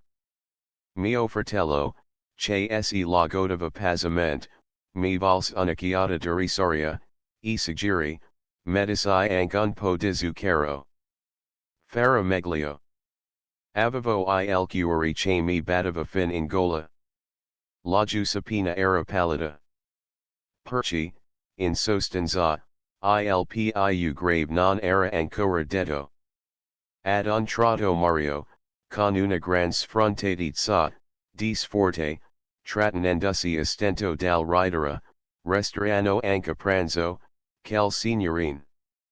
Io scena il volto sul mi povero lasagna natante nel latte freddo, sul quale il burro coagulato formava dei discigli, ero letteralmente soffocata dalla palpitazione. Mi aspettavo una grande protesta del nonno, magari una sfuriata, sebbene non ne facesse mai. Ma non udii nulla. Alzagliachi a guardarlo, e vidi che sorrideva bonariamente alla sua ministra inzuccherata. E non rispose. Era contento. Si doveva considerare quel silenzio come un consenso? Fu una discussione che durò tutta la sera sul balcone fra noi tre ragazzi, mentre il nonno di dentro discorreva colesi, che venivano sempre a passare la serata con noi. Mario, citando il solito citascons and pretendeva che non si dovesse parlare in più, e presentar ad iridere le signorine le prendia tavola. Io inclinavo un poco a questo partito eroico, perché, insomma, quando una cosa e fatta. Tut al piu, il nono si avrebbe gradate dopo, ma intanto, noi non si mancava all'impegno preso, non si faceva una figuraccia. Perché, quanto a fare il minomo commento scortistanenza alle sue ospiti, per quanto poco desiderate, il nono non ne era capace. Anzi, aveva la galanteria de sua tempi con le signore, e biasimava I giovani moderni, specialmente mio fratello, di non aver la giuseppina pero si opposa col ripiego. Temeva che un atto di meraviglia del nono, che non poteva mancare dinanzi a quell'avvenimento nuovo nella storia di casa nostra, faces capire a quel signorine l'irregolarità dell'invito, le mortificando anche noi. E ripeteva saviamente, no, isperla ad un'accoglienza equivoca, si più in ospital che non invitarlo. E Mario, che non perdeva un'occasione di burlarsi della nostra avventatezza, rispose con aria grave, infatti. Io six consigliere di non invitarlo. Poi, ad un tratto, senza avvertirsi di nulla, entrò un passo dal balcone, e disse, sono, venerdì vengono a pranzo al casinino le signorine le prendi. La zia Caterina si guardò, stupefatta. Lei che sapeva com'era andata la cosa, pareva soddisfatta di vederla accomodata così facilmente. Il nono fece ancora il suo risolino bonario, e disse, Gia. Poi riprese a bisticciarsi con la zia Rosa, che gli legava forte il giornal, e che pronunciava Nicotera, mentre lui volava che dice Nicotera. Noi, che, fuori sul balcone, avevamo udite col Gia, tanto condescendente, si abbracciamo e saltamo di gioia, ridendo piano. E dicevamo, vedi? Si eravamo esagerata la misantropia del nono. Alle volte si figurano le cose più difficili di quello che sono. Non avevamo mai amato tanto il nono come quella sera. Mezz'ora prima del solito, io corsi a preparare una sua bibita che prendeva sempre prima di andare a letto, fatta con acqua calda, limone e fondo di caffè, e che si chiamava acqua caffettata, mentre mia sorella rientrava in salato e si metteva a leggergli il giornal, con certi nicotera tantos druccioli, che rosolavano come pal, nella noia dell'articolo di fondo. E Mario interruppe la lettera, per offrire al nono le PNL ed il berrito de notte, mellifluamente, a grande stupefazione del povero vecchio, che lo ringrazio sorridendo di quella strana offerta. Però, la mattina dopo, mia sorella tornò a mettere le cose in dubbio. Io vorrei che il nono si disproprio un consenso formale. Hijo de dire la verità, più penso, e più mi perché abbia preso quell'invito come una burla. E mio fratello anche lui diceva, e quasi certo. Il nono e furbo. Si buscato tutte le nostre gentilezze, il caffè mezz'ora prima, la lettera coi nicoteras drucciole, le PNL ed il berrito de notte, e l'eroismo gastronomico della Maria che si gonfiata di pasta col latte, e lui intanto si canzonati. Cosa fare? Cosa fare? Mario si did un consiglio serio. Andate nello studio e digli la cosa francamente. Io pregai mia sorella che si andasse lei, come la maggiore. Ma lei non voleva, non aveva coraggio. Cercamo di persuadere Mario a pigliarsi il weekend carico, ma pretesto energicamente. Brave. 6 but 8 in acqua e poi volat chio 6 salvi. No. No. Del resto, io non sono il beniamino del nonno. 6 guastire l'affaire. Tirate alla pagliosa fra voi duci de parlamentar. Preparolvi le paglios. La piu corda taco alla giuseppina, che si rassegno. Io presi il Vangelo, e mi posi allegre lo con fervore, implorando nel mio cuore come una grazia, che mia sorella otten si il consenso desiderato. Mario la spinse nello studio, poi si mise in ginocchio dietro l'uscio, facendo del grandi smorfi, come si pregas, e dei sani di croci per mettere in caricatura me, e picciandusi il petto disperatamente, esclamava, faxio voto di andare in terra santa sul ginocchio lagari de miei calzoni, perci il nonno mi ne compari un altro paio, ed offre un piatto di macaroni col latte a quel bel signorine. Ad un tratto l'uscio dello studio fu spinto con violenza, mandando Mario a gambe levate, e la giuseppina usai tutta rossa, cogli occhi pieni di lagrime, e di subito stizzita, ecco. El ho detto io, che non se faceva nulla. Non si aveva nemmeno pensato, lui. L'aveva credito uno scherzo. Bello scherzo spiritoso, nevero. Infatti, il nonno mostra di avere un'idea un po' meschina del vostro spirito. Vola che lo sfidi? Io interruppi Mario per domandare alla giuseppina, ma quando gli hai detto che si diceva per davvero? Quando gli ho detto, ha risposto la sua gran parola irrevocabile, non se parli altro. Infatti, pel nonno, quella era una sentenza senza appello. Serb stato perfettamente inutile parlargli della nostra parola impugnata, della nostra mortificazione di amor proprio, della cattiva figura che si farb tutti. Quest considerazioni, per lui, non avevano importanza. Quando una cosa non gli accomodava, la metteva ad irritare da part con quella sentenza inesorabile, non se parli altro. E non si curava affatto del conscience. Crollava le spalle, e sorrideva di compassione alla nostra suscettibilità, che ci amava legrazia. Ora non si era altro affare, che trovar un modo di cavarsela alla meglio. O alla peggio. Il ripiego della febbre, suggerito da Mario non era effettuabile. Il nonno non era uomo da permettersi una commedia simile, ne per un giorno. Era troppo schietto e semplice. Se eravamo ammalati si faceva curare con premura. Ma non tollerava smorfi, né finzioni.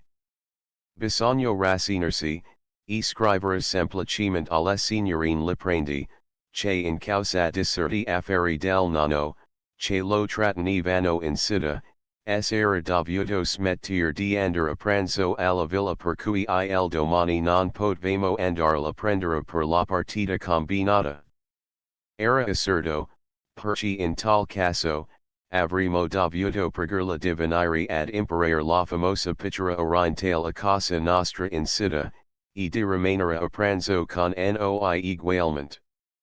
Quel signorine capirono che questa seconda parte del biglietto mancava per qualche ragione.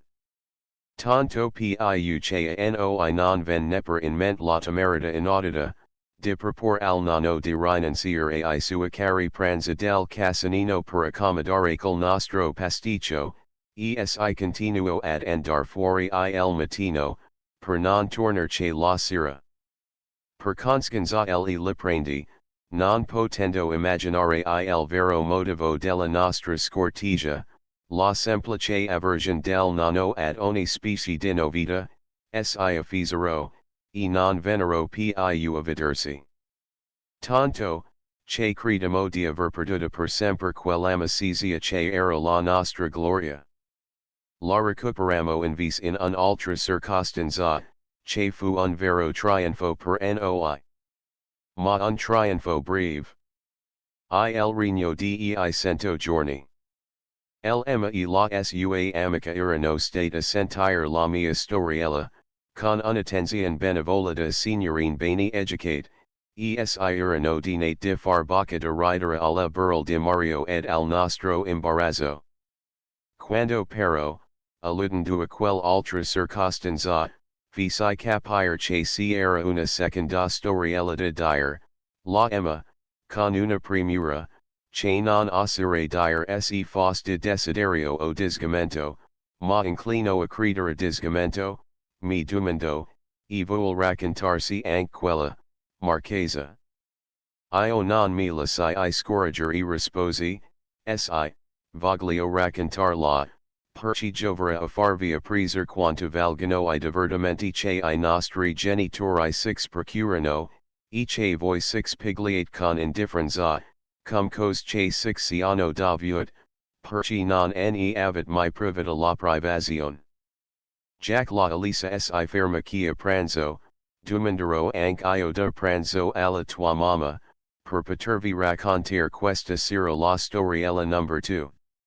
Le due signorine, sempre ben educate, fecero a moveis je bon mine e mi ringrazi arano.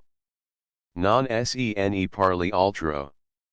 Episodio number 2 quel gite quotidiana, inesorabili, che si dubvano fare al casinino, con qualunque tempo ed in qualunque stagione, erano, alle volte, molto agios.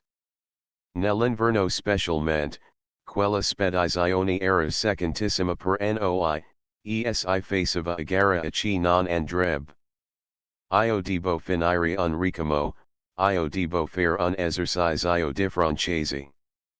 Ma il nonno non si manava bon quel scuse. La gioventù, secondo lui, aveva sempre bisogno di modo, al modo si doveva sacrificare ogni cosa. In sostanza credo che, oltre al nostro modo, gli premessi anche di aver compagnia nella sua passeggiata, sebbene non parlasque mai. Perché il nonno amava raccontare, ma non conversare. Ad ogni modo, non voleva andare al casinino solo nella sua seconda gita del pomeriggio. Cis rassinava nella prima, che faceva il mattino dal 10 alle 12, perché les trovavano che, per due ragazze giovani, serb stato sconveniente uscire due volte nella giornata, a meno che una fosse per andare in chiesa. Esserano dunque accomodate le cose alla meglio, alternandosi, e facendo un giorno per ciascuna ad andare al casinino, durante I tristi mesi dell'inverno noverese, rigido, umido, nevoso. Si camminava nella neve, sul ghiaccio, nel fango. La casa era chiosa. Il nonno aprova, entrava nella salabia, si spalancavano le imposte, accendeva il fuoco nel camino. Quella vampata era la gioia del nonno ed il nostro tormento, perché toccava a noi togliesi I guanti, e, vestiti de passaggio, romper la legna e fare il fuoco. Una volta chio ero privata a chiamare la contadina, il nonno mi aveva dato sola voce, che non ero una principessa, e che una ragazza doveva essere sempre pronta a tutte le occupazioni casaline, anche le più modest. Una romanzina che era durata un quarto di ora. E non bastava di farla la vampata, bisognava anche goderla, come diceva lui, bruciandosi il viso al fuoco e galandosi il dorso in quella cosiddetta sala, che era una stanzaccia terrena, con del finestre alde, alla quale si arrivava appena salendo in piedi ad una sedia, ed ingombre di una tavola quadrata, tanto larga, che estento si poteva girare intorno. Una tavola tutta scrapolata, vacillanti, scricchiolanti, minaxianti rovina, perci il nano, che aveva la passione del ferro vecchio, una vera mania, andava comprando a tutte le fiere, sui banchi dei ragazzi, agli incanti, una quantità di serratura ruginide, di catenaxi, di chiodi, di chiavi, di viti, ene aveva, col tempo, talment rimpata la cassetta di col tavolone, che un bel giorno era sfondata sotto il peso, nel cadere col carico formidabile che aveva nel ventre, aveva fatto piegare la tavola, spezando due gambe. Il nano poi aveva rattoppato alla peggio col mobilexio monumentale venerabile. Dico rattoppato, non fatto rattoppare, perché era un'altra sua mania di fare da esse, quando poteva, ed anche quando non avrebbe potuto, perché si può figurarsi com'erano bellini qui mobili che rabbercevoli, inchiodando del vecchi lastre di ferro e I due pezzi staccati di una gamba di tavola, o di una spalliera di sedia, per tenerli uniti. Con chechi li guarderebbero le nostre signorine, quegli orari, fra I quali noi siamo cresciuti, ridendo un poco, anche molto, ma senza cruxi arseni però, e soprattutto senza vergognarsene minimamente, viaggiando anzi, se fa stato possibile, di ricevere fra esse le nostre amiche ed anche di farvi degli inviti. Gli altri ornamenti di quella famosa sala, erano, un divano di pel lustre e fredda che metteva I brividi, ed un grande e massiccio cantonale di quercia, solido che avrebbe sostenuto un cannone, e la cui unica destinazione era di regare un piccolo Napoleone a Sant'Elena, le braccia al sen concert chiuso in un tempietto di vetro. Quella statuina era l'idolo, la passione del nonno, e gli forniva ogni giorno l'occasione di raccontarsi qualche episodio della vita gloriosa di quel suo eroe non mai abbastanza ammirato. Dopo la vampata e l'episodio napoleonico, si saliva al piano di sopra, squallido, coi letti disfatti e respianti in un canto, con dei palchi come quelli dei bacchi, risati in mezzo alle stanze, e carichi di frutta conservata per l'inverno, che mandava un odore nauseabondo. Il nonno si faceva salire a prendere una mela, una pera o un grappolo di uva, per aiutarsi a pacientare, aspettando che lui avesse finito il giro della casa e del fondo. Una sera io tornai dalla passeggiata al Casanino con una grande, una stupefacente novità. Noisi der bun ballo alla villa. Per fortuna Mario era in collegio, altrimenti diosha scene avrebbe fat. Mia sorella, che pur non era una gran riditrice, fece una quantità di esclamazioni, e finì per abbandonarsi sul divano in una convulsion di risa contorcendosi e gridando, oh! No! No! E troppo buffa! E troppo buffa! E la zia Rosa, che si trasanava dietro di 30 anni una malattia di fegato, e coi sui poveri occhiali, vedeva dei malani dappertutto, mi afferrò il polso, e mi disse tutta sporita, preparandosi a guardarmi in bocca, metti fuori la lingua. Mi credeva in un delirio di febbre. Veramente la cosa era tanto nuova, tanto impreveduta, tanto straordinaria, che avevano ragione di non volerla credere. Epper era vero. Quel giorno, al Casanino, dopo aver fatto il giro del stanze di sopra che erano quattro, due ciascun lato della scala, e comunicavano fra loro da una parte pel pianerottolo, e dall'altra per un corridoio interno, il nano aveva quest precise parole, orace, ai bali, se quella brutta moda di non stare in sala, di fare la coda, che si potrebbe benissimo dare una festa, perché quattro capi in qualunque di quest stand si possono ballare comodamente, poi oscirebro man mano. Dal pianerottolo, passerebro nella prima stanza di la dalla scala, e rientrerebro dal corridoio. Quando vidi l'incredulità con cui in casa era occulta la mia Fausta novella, ripetii alla Giuseppina ed all'ezequiel discorso del nonno, tutta eccitata dall'idea gloriosa di far passer la coda di una festa da ballo, dal pianerottolo. Mia sorella, che aveva smesso di ridere per riprender fiato, mi disse con un'aria sbalordita, e perché il nonno ha detto questo, tu ti immagini che dermo un ballo davvero? No. Veramente sei troppo immaginosa, Maria. Un giorno o l'altro scrivere dei romanzi. Povera sorella. Non pensava certo, allora, che col malinconico oroscopo la ferb indovina. Io, più che mi impuntigliata a dimostrar che non avevo raccontata una frottala, esclamai, ma no. Ma no. Il nonno ha detto di più. Si sono fatti dei progetti. Si farà portare un pianoforte, ben inteso.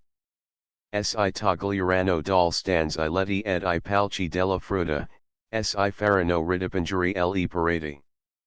Un'altra risata di mia sorella mi tronco le parole in bocca. Oh. Oh.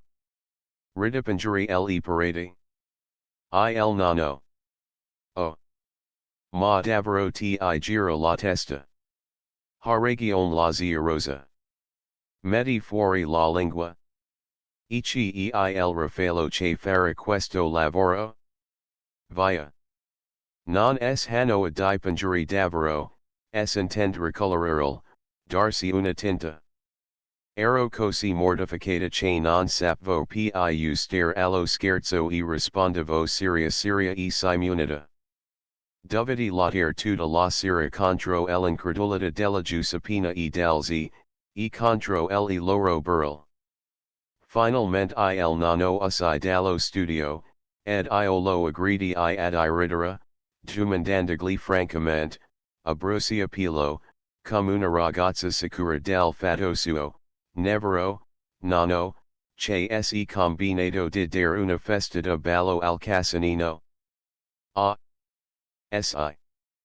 Ho vegeto che I locali si prestano, rispose lui, tutto sorridente al pensiero di qui sui locali che amava tanto.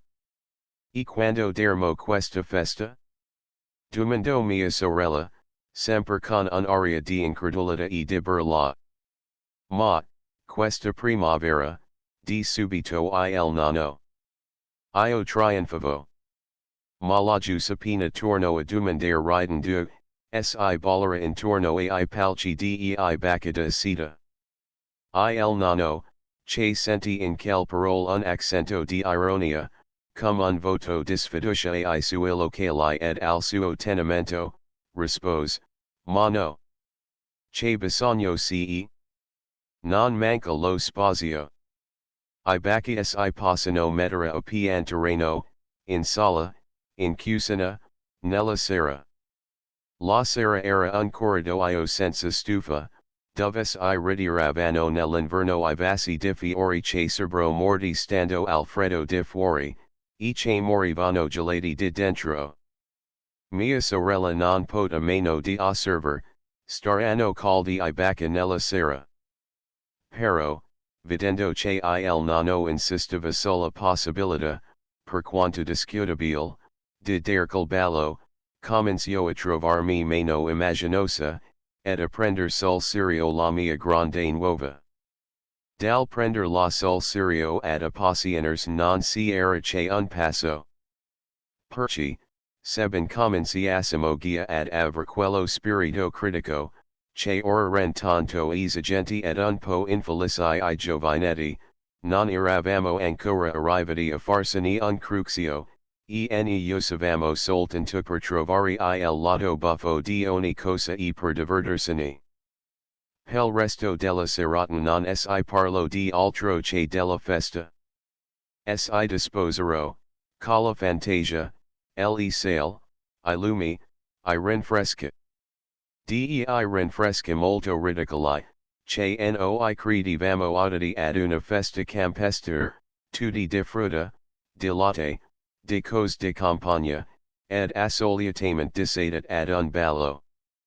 Io, che ebbi sempre un senso esagerato di pietà anche per le miseri che lo meritano meno, ed un bisogno inconsiderato di larghezza che ha mantenuto sempre lo squilibrio nel mio bilancio con una costanzatina di miglior causa, avevo immaginata un'altra assurdità, che mi pareva magnifica, di spargere qua e là per le sale, sui mobili, del scatole di guanti. E questo perché mi ero commossa sproporzionatamente alle piccole festine di provincia davvero stata, vedendo dei giovanati, poveri impiegati della posta, del telegrafo, della prefettura, con dei guanti troppo vecchi e sporchi. Andamo a letto con la fantasia eccitata, gloriose di quell'avvenimento inspirato, che permetteva alla nostra venita di fare degli inviti, di ricevere, di essere ringraziati e ricercati dai ballerini, come lo sono sempre, ad un ballo, le padroncine di casa, anche quando non sono punto attraenti. Il domani la Giuseppina, che non rideva più, val stendere l'alietà degli inviti, e, naturalmente, mettemmo avanti a tutti le liprendi, felici di poter in quell'occasione riparare alla scorteggia che avevamo dovuto fare nell'estate, perché il disgraziato invito a pranzo, e di recuperare la loro amicizia. Non si può immaginare cosa più stravaganti di quegli inviti che combinavamo pel nostro ballo.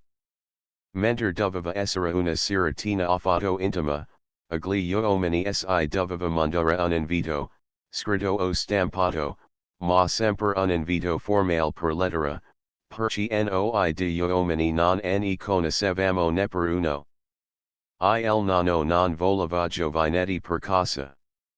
Si dovevano dunque invitare I ballerini di guanti vecchi, che avevamo veduti nel carnovale alla festa cagliuli dove avevamo fatto la nostra breve comparsa prima di mezzanotte, ed altri giovani che vedevamo in istrada, e dei quali sapevamo appena il nome, oppure non lo sapevamo nemmeno, e contivamo di domandarlo sui connotati.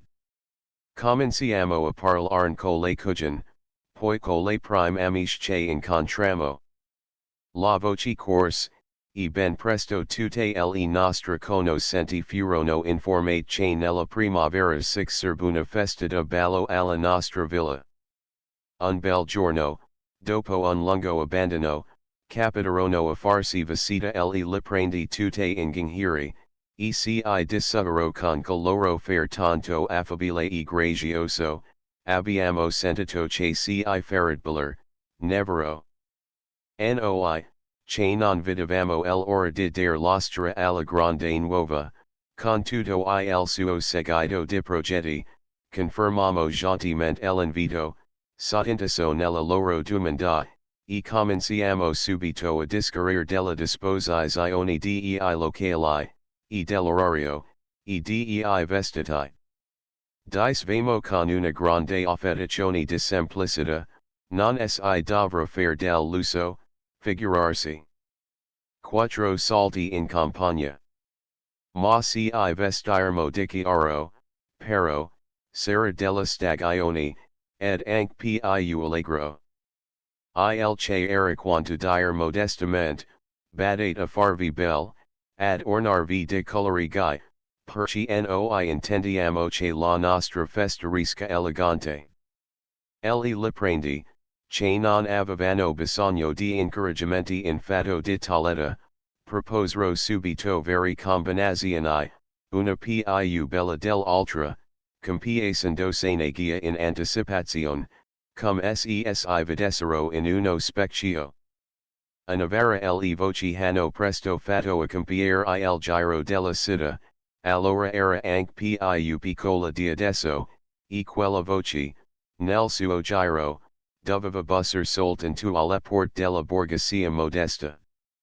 In capo alla settimana la novità di casa nostra non era più ignorata da nessuno, enoisi venne sapere, molto indirettamente, e con un misto di argaglio e disgamento, che sen era parlato in un caffè. Poi abbiamo altre soddisfazioni inaspettate. Una signorina molto bionda, molto miope e molto altera, che, con la scusa che non vedeva bene, non salutava mai nessuno in istrada, si fece dire dal liprendi che desiderava di fare la nostra conoscenza. Non si era mai cogito di inspirare a nessuno un desiderio simile. Infatti, venco le nostre belle amiche farsi una visita, e la maggiore delle liprendi, che parlava bene, avio il discorso con garbo, per preparare l'invito. Quest signorine, dis alla bionda miope, hanno una bella villa fuori di Porta Vercelli. E l'altra, che non era mai dinata di guardare l'umile casanino del nonno, rispose tutta in un sorriso, o lo so. La conosco. Cisi passa per andare alla Vigna Grande. La Vigna Grande era la sua villa. Una vera villa, quella. Non di lusso, né elegante, ma certo adatta per passarvi il tempo della villeggiatura, e di non confrontarsi con la nostra capanna. Ma era l'idea del ballo che rendeva quel ragazzi tanto indulgenti e complimentos verso il povero casanino. Troppo complimentos, tanto, de parere che si burlassero, perché, mentre noi balbettavamo con dei falsi attici modesti, oh! La nostra non è una villa. Lesta meglio il nome che le ha posto il nonno, il casanino, ecc. Ecc la liprendi maggiore si interrup, per dire, sempre ella sua amica, ma no, no.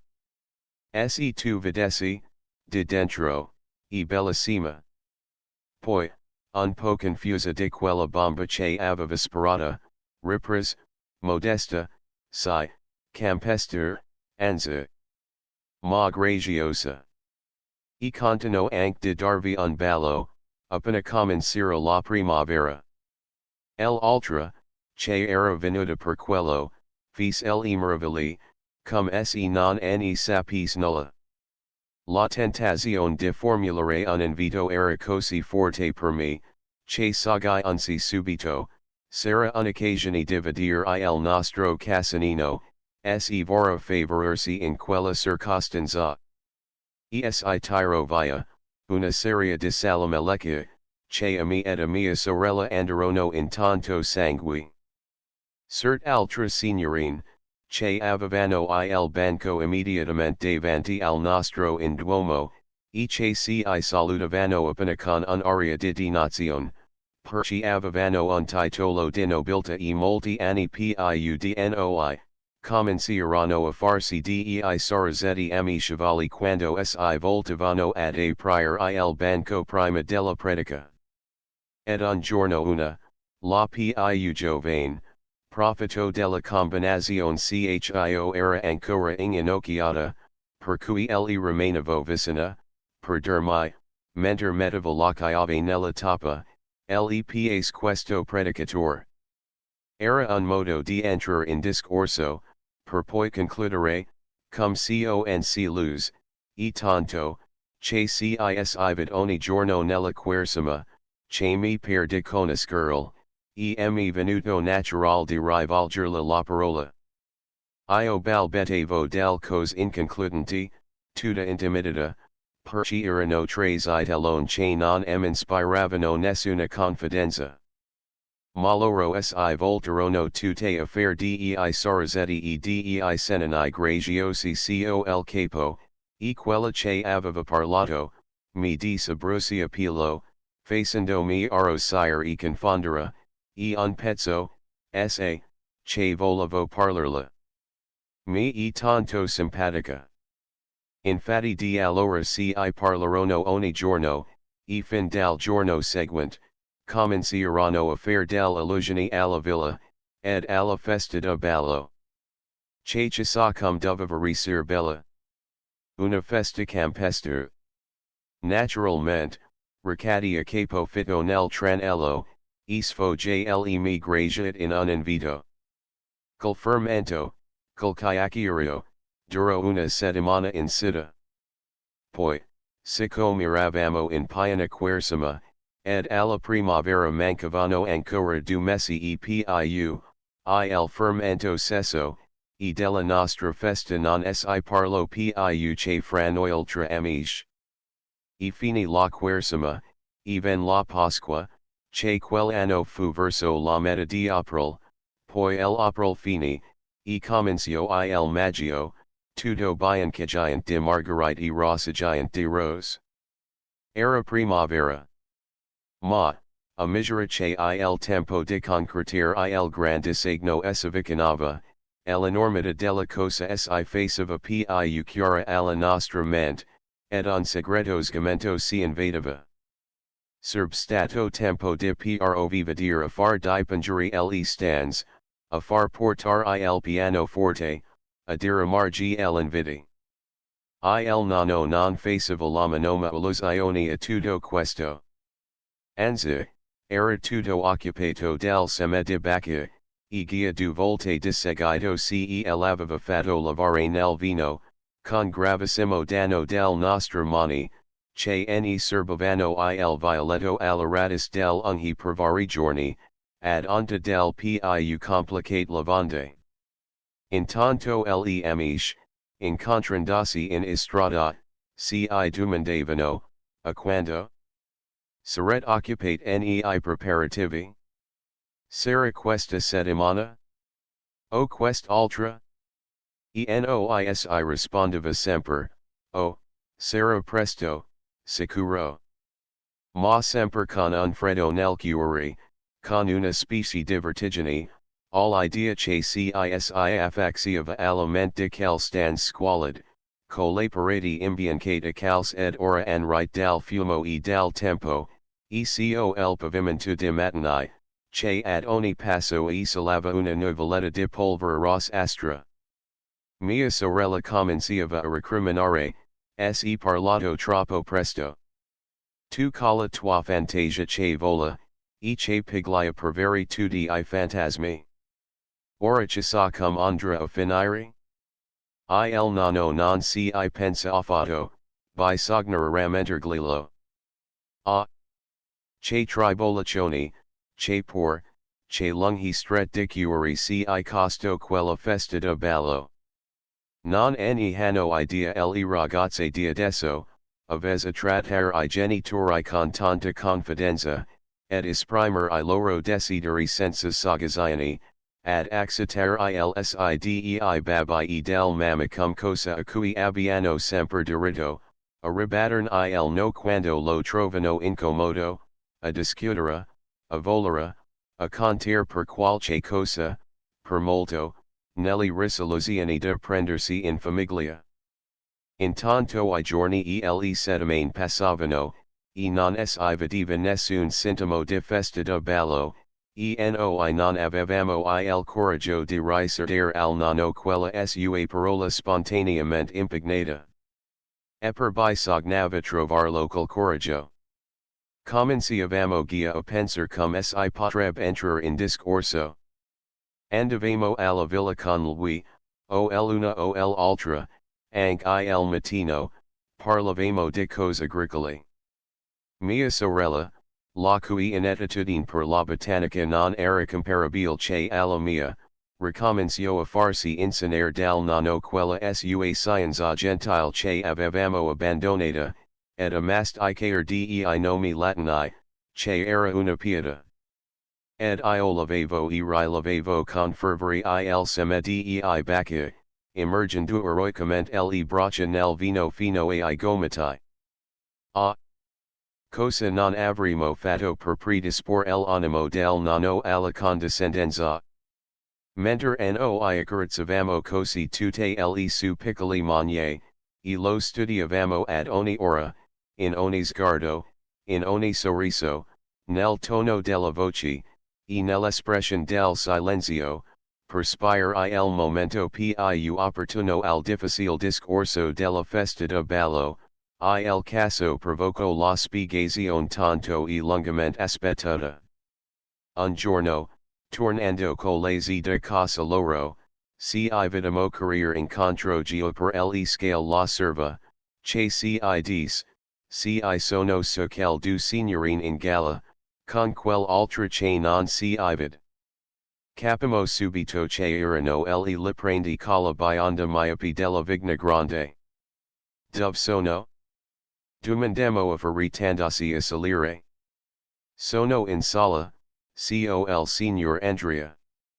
Arrivamo su di corsa, tutte sorridenti, con le manistas. Ma fumo arstate, fulminate solucio, respinte indietro contro lez che si seguivano davicino, all'udire una parola tremenda, non se parli altro. Era il nonno, naturalmente, che parlava, col volto serio, accigliato. Poi, con accento fermo, inesorabile, ripet spiccando le sillabi, come per piantare ben salda, non seneparli altro. Le signore erano tutte confuse, e la liprendi maggiore, tutta rosa in viso, si rivalsa noi, e senza battere alle nostre manistas, si dis con accento distinza, brave, voi. Si fate fair del bel figure. E la loro mamma cala parucca, sagaunce, ma sicuro. Domandavamo al vostro nonno di questo ballo. Perché ve lo siete sognato. Bisogna pensarsi, prima di parlar, mi care. Avete montata la testa a quest ragazze. Le avete fat lavorare a chiusursi gli abiti. E poi ne abbiamo parlato con tutti. Ora come si fa a dire che non era vero?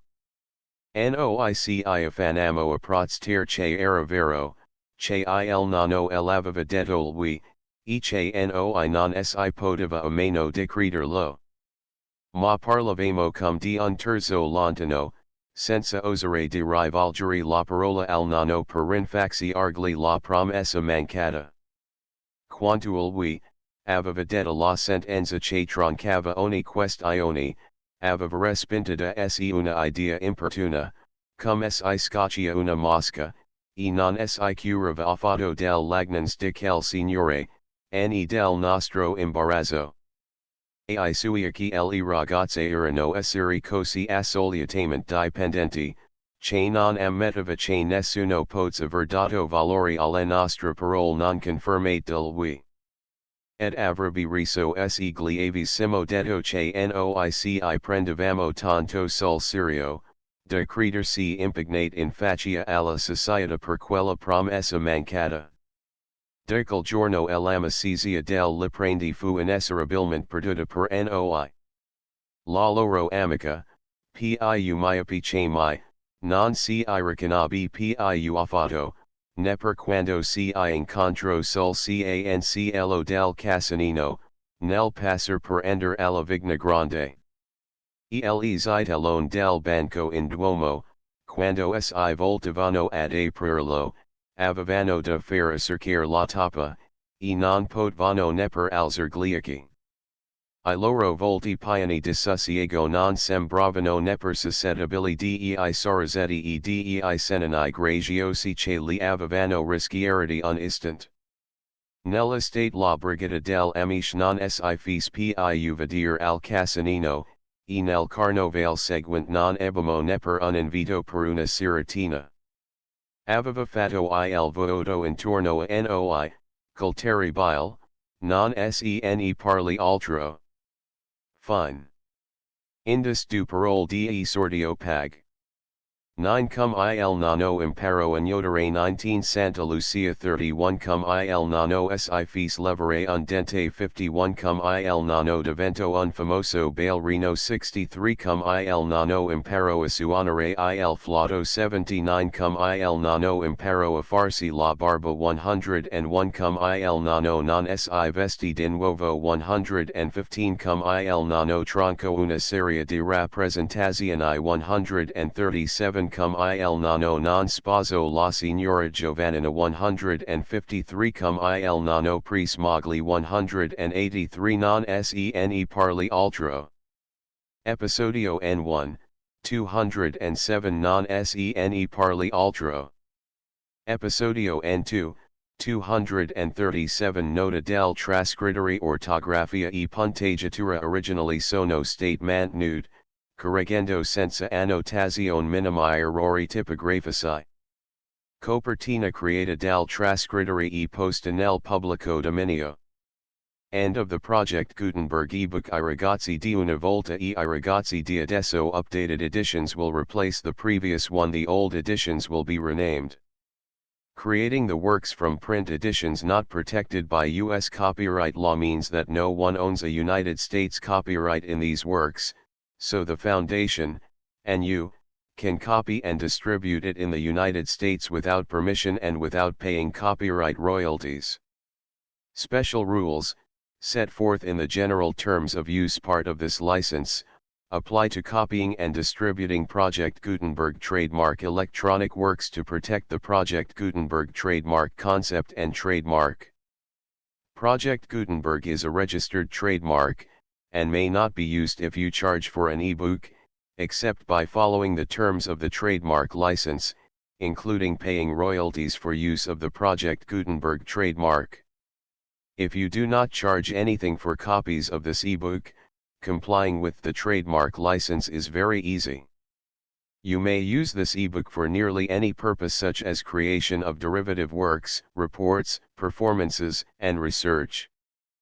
Project Gutenberg ebooks may be modified and printed and given away. You may do practically anything in the United States with ebooks not protected by U.S. copyright law. Redistribution is subject to the trademark license, especially commercial redistribution. Start, full license. The full Project Gutenberg license. Please read this before you distribute or use this work to protect the Project Gutenberg trademark mission of promoting the free distribution of electronic works, by using or distributing this work, or any other work associated in any way with the phrase Project Gutenberg. You agree to comply with all the terms of the full Project Gutenberg trademark license available with this file or online at www.gutenberg.org/license. Section 1. General Terms of Use and Redistributing Project Gutenberg Trademark Electronic Works 1.a. By reading or using any part of this Project Gutenberg trademark electronic work, you indicate that you have read, understand, agree to and accept all the terms of this license and intellectual property, trademark/copyright, agreement. If you do not agree to abide by all the terms of this agreement, you must cease using and return or destroy all copies of Project Gutenberg trademark electronic works in your possession. If you paid a fee for obtaining a copy of or access to a Project Gutenberg trademark electronic work and you do not agree to be bound by the terms of this agreement, you may obtain a refund from the person or entity to whom you paid the fee as set forth in paragraph 1.e.8. 1.b. Project Gutenberg is a registered trademark. It may only be used on or associated in any way with an electronic work by people who agree to be bound by the terms of this agreement. There are a few things that you can do with most Project Gutenberg trademark electronic works even without complying with the full terms of this agreement. See paragraph 1.c below. There are a lot of things you can do with Project Gutenberg trademark electronic works if you follow the terms of this agreement and help preserve free future access to Project Gutenberg trademark electronic works. See paragraph 1.e below. 1.c. The Project Gutenberg Literary Archive Foundation, the Foundation or PGLOF, owns a compilation copyright in the collection of Project Gutenberg trademark electronic works. Nearly all the individual works in the collection are in the public domain in the United States. If an individual work is unprotected by copyright law in the United States and you are located in the United States, we do not claim a right to prevent you from copying, distributing, performing, displaying, or creating derivative works based on the work as long as all references to Project Gutenberg are removed.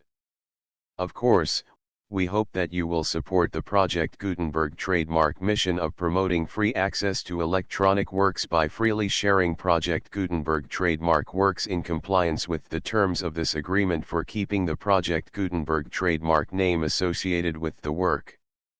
You can easily comply with the terms of this agreement by keeping this work in the same format with its attached full Project Gutenberg trademark license when you share it without charge with others. 1.d. The copyright laws of the place where you are located also govern what you can do with this work. Copyright laws in most countries are in a constant state of change. If you are outside the United States, check the laws of your country in addition to the terms of this agreement before downloading, copying, displaying, performing, distributing or creating derivative works based on this work or any other Project Gutenberg trademark work. The Foundation makes no representations concerning the copyright status of any work in any country other than the United States. 1.e. Unless you have removed all references to Project Gutenberg, 1.e.1.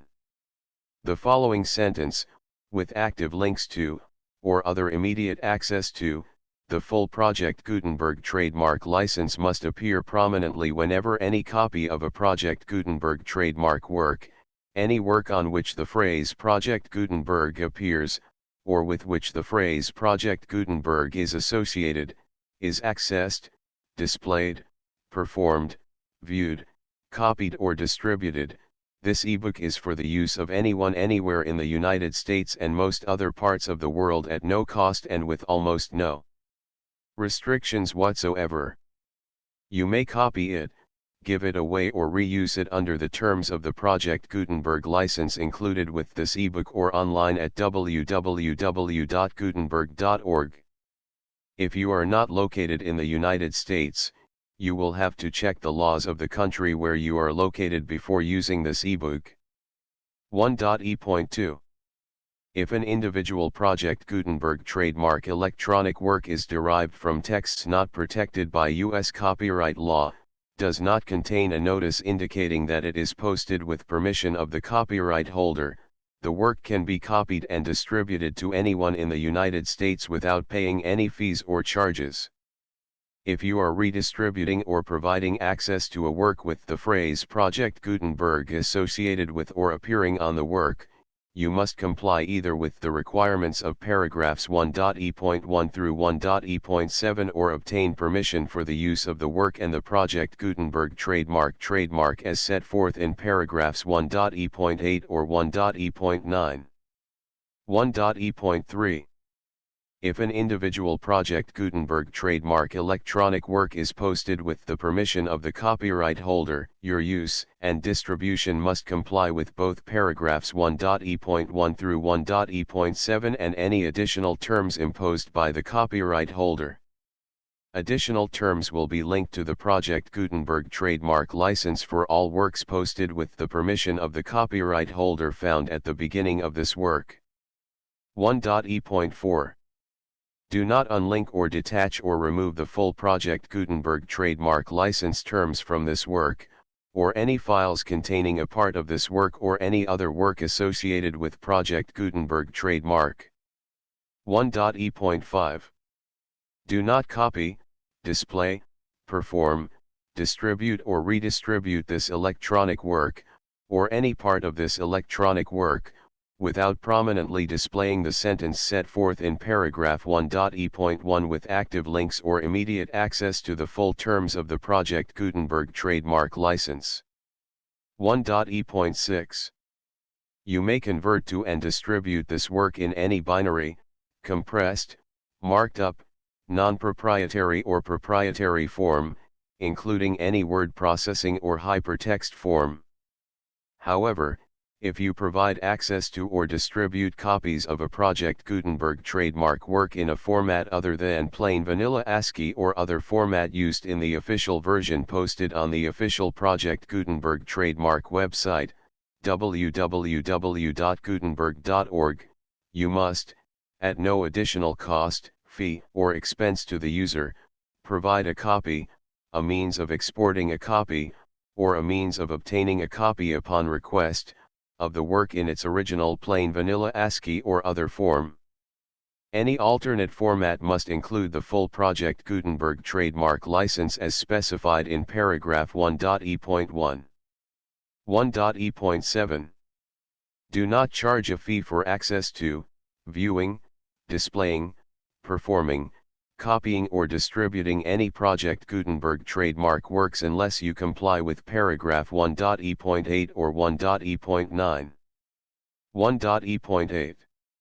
You may charge a reasonable fee for copies of or providing access to or distributing Project Gutenberg trademark electronic works provided that, you pay a royalty fee of 20% of the gross profits you derive from the use of Project Gutenberg trademark works calculated using the method you already use to calculate your applicable taxes. The fee is owed to the owner of the Project Gutenberg trademark, but he has agreed to donate royalties under this paragraph to the Project Gutenberg Literary Archive Foundation.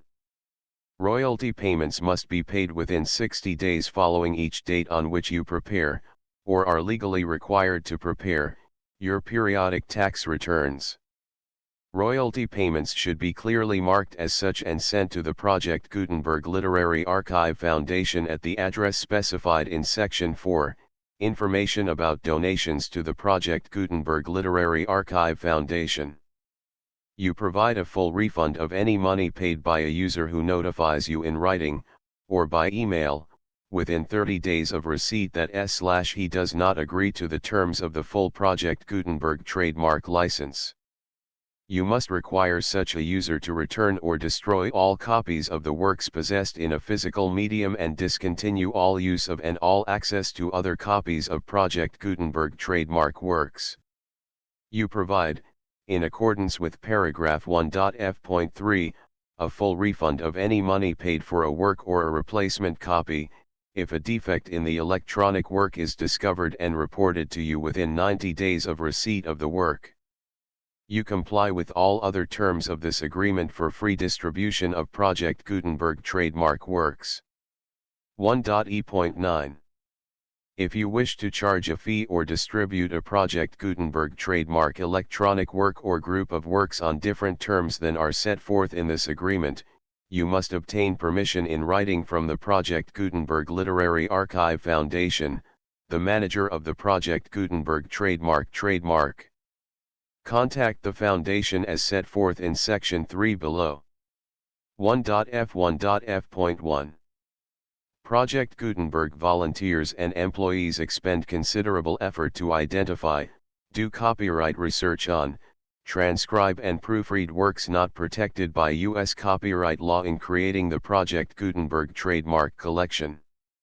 Despite these efforts, Project Gutenberg trademark electronic works, and the medium on which they may be stored, may contain defects, such as, but not limited to, incomplete, inaccurate or corrupt data, transcription errors, a copyright or other intellectual property infringement, a defective or damaged disk or other medium, a computer virus, or computer codes that damage or cannot be read by your equipment. 1.f.2. Limited warranty, disclaimer of damages, except for the right of replacement or refund described in paragraph 1.f.3, the Project Gutenberg Literary Archive Foundation, the owner of the Project Gutenberg trademark, and any other party distributing a Project Gutenberg trademark electronic work under this agreement, disclaim all liability to you for damages, costs, and expenses, including legal fees. you agree that you have no remedies for negligence, strict liability, breach of warranty or breach of contract except those provided in paragraph 1.f.3. You agree that the foundation, the trademark owner, and any distributor under this agreement will not be liable to you for actual, direct, indirect, consequential, punitive, or incidental damages even if you give notice of the possibility of such damage. 1.f.3. Limited right of replacement or refund. If you discover a defect in this electronic work within 90 days of receiving it, you can receive a refund of the money, if any, you paid for it by sending a written explanation to the person you received the work from. If you received the work on a physical medium, you must return the medium with your written explanation. The person or entity that provided you with the defective work may elect to provide a replacement copy in lieu of a refund. If you received the work electronically, the person or entity providing it to you may choose to give you a second opportunity to receive the work electronically in lieu of a refund. If the second copy is also defective, you may demand a refund in writing without further opportunities to fix the problem. 1.f.4. Except for the limited right of replacement or refund set forth in paragraph 1.f.3, this work is provided to you as is, with no other warranties of any kind, express or implied, including but not limited to warranties of merchantability or fitness for any purpose. 1.f.5. Some states do not allow disclaimers of certain implied warranties or the exclusion or limitation of certain types of damages. If any disclaimer or limitation set forth in this agreement violates the law of the state applicable to this agreement, the agreement shall be interpreted to make the maximum disclaimer or limitation permitted by the applicable state law. The invalidity or unenforceability of any provision of this agreement shall not void the remaining provisions. 1.f.6. Indemnity. You agree to indemnify and hold the foundation, the trademark owner, any agent or employee of the foundation, anyone providing copies of Project Gutenberg trademark electronic works in accordance with this agreement, and any volunteers associated with the production, promotion, and distribution of Project Gutenberg trademark electronic works, harmless from all liability, costs, and expenses, including legal fees, that arise directly or indirectly from any of the following which you do or cause to occur. A. Distribution of this or any Project Gutenberg trademark work. B. Alteration, modification, or additions or deletions to any Project Gutenberg trademark work, and C. Any defect you cause. Section 2. Information about the mission of Project Gutenberg trademark. Project Gutenberg trademark is synonymous with the free distribution of electronic works in formats readable by the widest variety of computers including obsolete, old, middle-aged, and new computers. It exists because of the efforts of hundreds of volunteers and donations from people in all walks of life. Volunteers and financial support to provide volunteers with the assistance they need are critical to reaching Project Gutenberg trademark's goals and ensuring that the Project Gutenberg trademark collection will remain freely available for generations to come. In 2001, the Project Gutenberg Literary Archive Foundation was created to provide a secure and permanent future for Project Gutenberg trademark and future generations. To learn more about the Project Gutenberg Literary Archive Foundation and how your efforts and donations can help, see sections 3 and 4 and the Foundation information page at www.gutenberg.org. Section 3. Information about the Project Gutenberg Literary Archive Foundation. The Project Gutenberg Literary Archive Foundation is a non-profit 501(c)(3) educational corporation organized under the laws of the state of Mississippi and granted tax-exempt status by the Internal Revenue Service. The Foundation's IN or Federal Tax Identification Number is 64-6221541. Contributions to the Project Gutenberg Literary Archive Foundation are tax-deductible to the full extent permitted by U.S. federal laws and your state's laws. The Foundation's business office is located at 809 North 1500 West, Salt Lake City, Utah 841-16801-596-1887. Email contact links and up-to-date contact information can be found at the Foundation's website and official page at www.gutenberg.org/contact section 4. Information about donations to the Project Gutenberg Literary Archive Foundation. Project Gutenberg trademark depends upon and cannot survive without widespread public support and donations to carry out its mission of increasing the number of public domain and licensed works that can be freely distributed in machine-readable form accessible by the widest array of equipment including outdated equipment. Many small donations, $1 to $5,000, are particularly important to maintaining tax-exempt status with the IRS. The Foundation is committed to complying with the laws regulating charities and charitable donations in all 50 states of the United States. Compliance requirements are not uniform and it takes a considerable effort, much paperwork, and many fees to meet and keep up with these requirements. We do not solicit donations in locations where we have not received written confirmation of compliance. To send donations or determine the status of compliance for any particular state, visit www.gutenberg.org/donate. While we cannot and do not solicit contributions from states where we have not met the solicitation requirements, we know of no prohibition against accepting unsolicited donations from donors in such states who approach us with offers to donate. International donations are gratefully accepted, but we cannot make any statements concerning tax treatment of donations received from outside the United States. U.S. laws alone swamp our small staff. Please check the Project Gutenberg web pages for current donation methods and addresses. Donations are accepted in a number of other ways including checks, online payments, and credit card donations. To donate, please visit www.gutenberg.org/donate. Section 5. General information about Project Gutenberg trademark electronic works. Professor Michael S. Hart was the originator of the Project Gutenberg trademark concept of a library of electronic works that could be freely shared with anyone.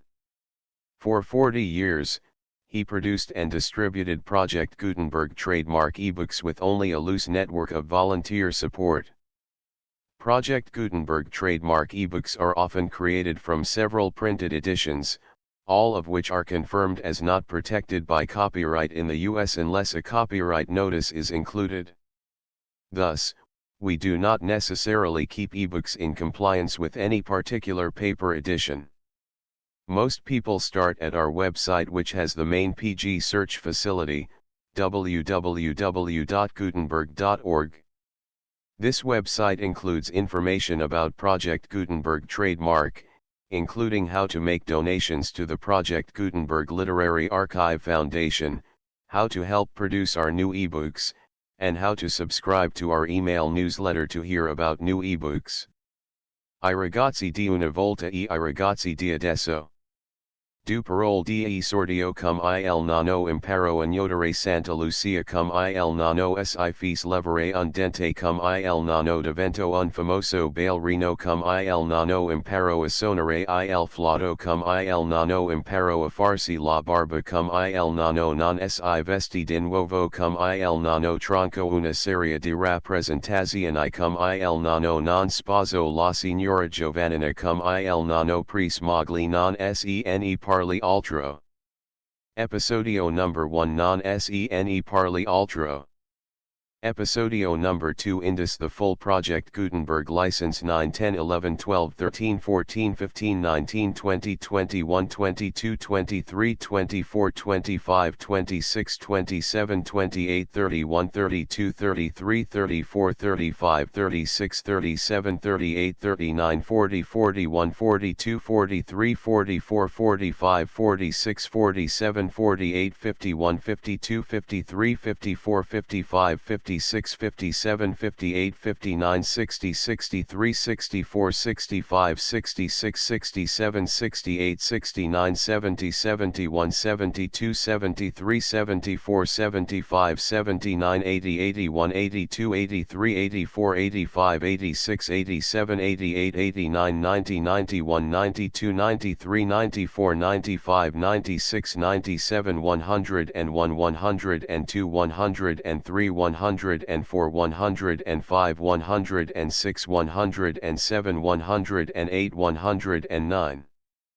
110 111 115 116 117 118 119 120 121 122 123 124 125 126 127 128 129 130 131 132 133 134 137 138 139 140 141 142 143 144 145 146 147 148 149 150 153 154 155 156 157 158 159 160 161 162 163 164 165 166 167 168 169 170 171 172 173 174 175 176 177 178 179 180 183 184 185 186 187 188 189 190 191 192 193 194 195 196 197 198 199 200 201 202 203 204 207 208 209 210 211 212 213 214 215 216 217 218 219 220 221 222 223 224 225 226 227 228 229 230 231 232 233 234 237 238 239 240 241 242 243 244 245 246 247 248 249 250 251 252 253 254 255 256 257 258 259 261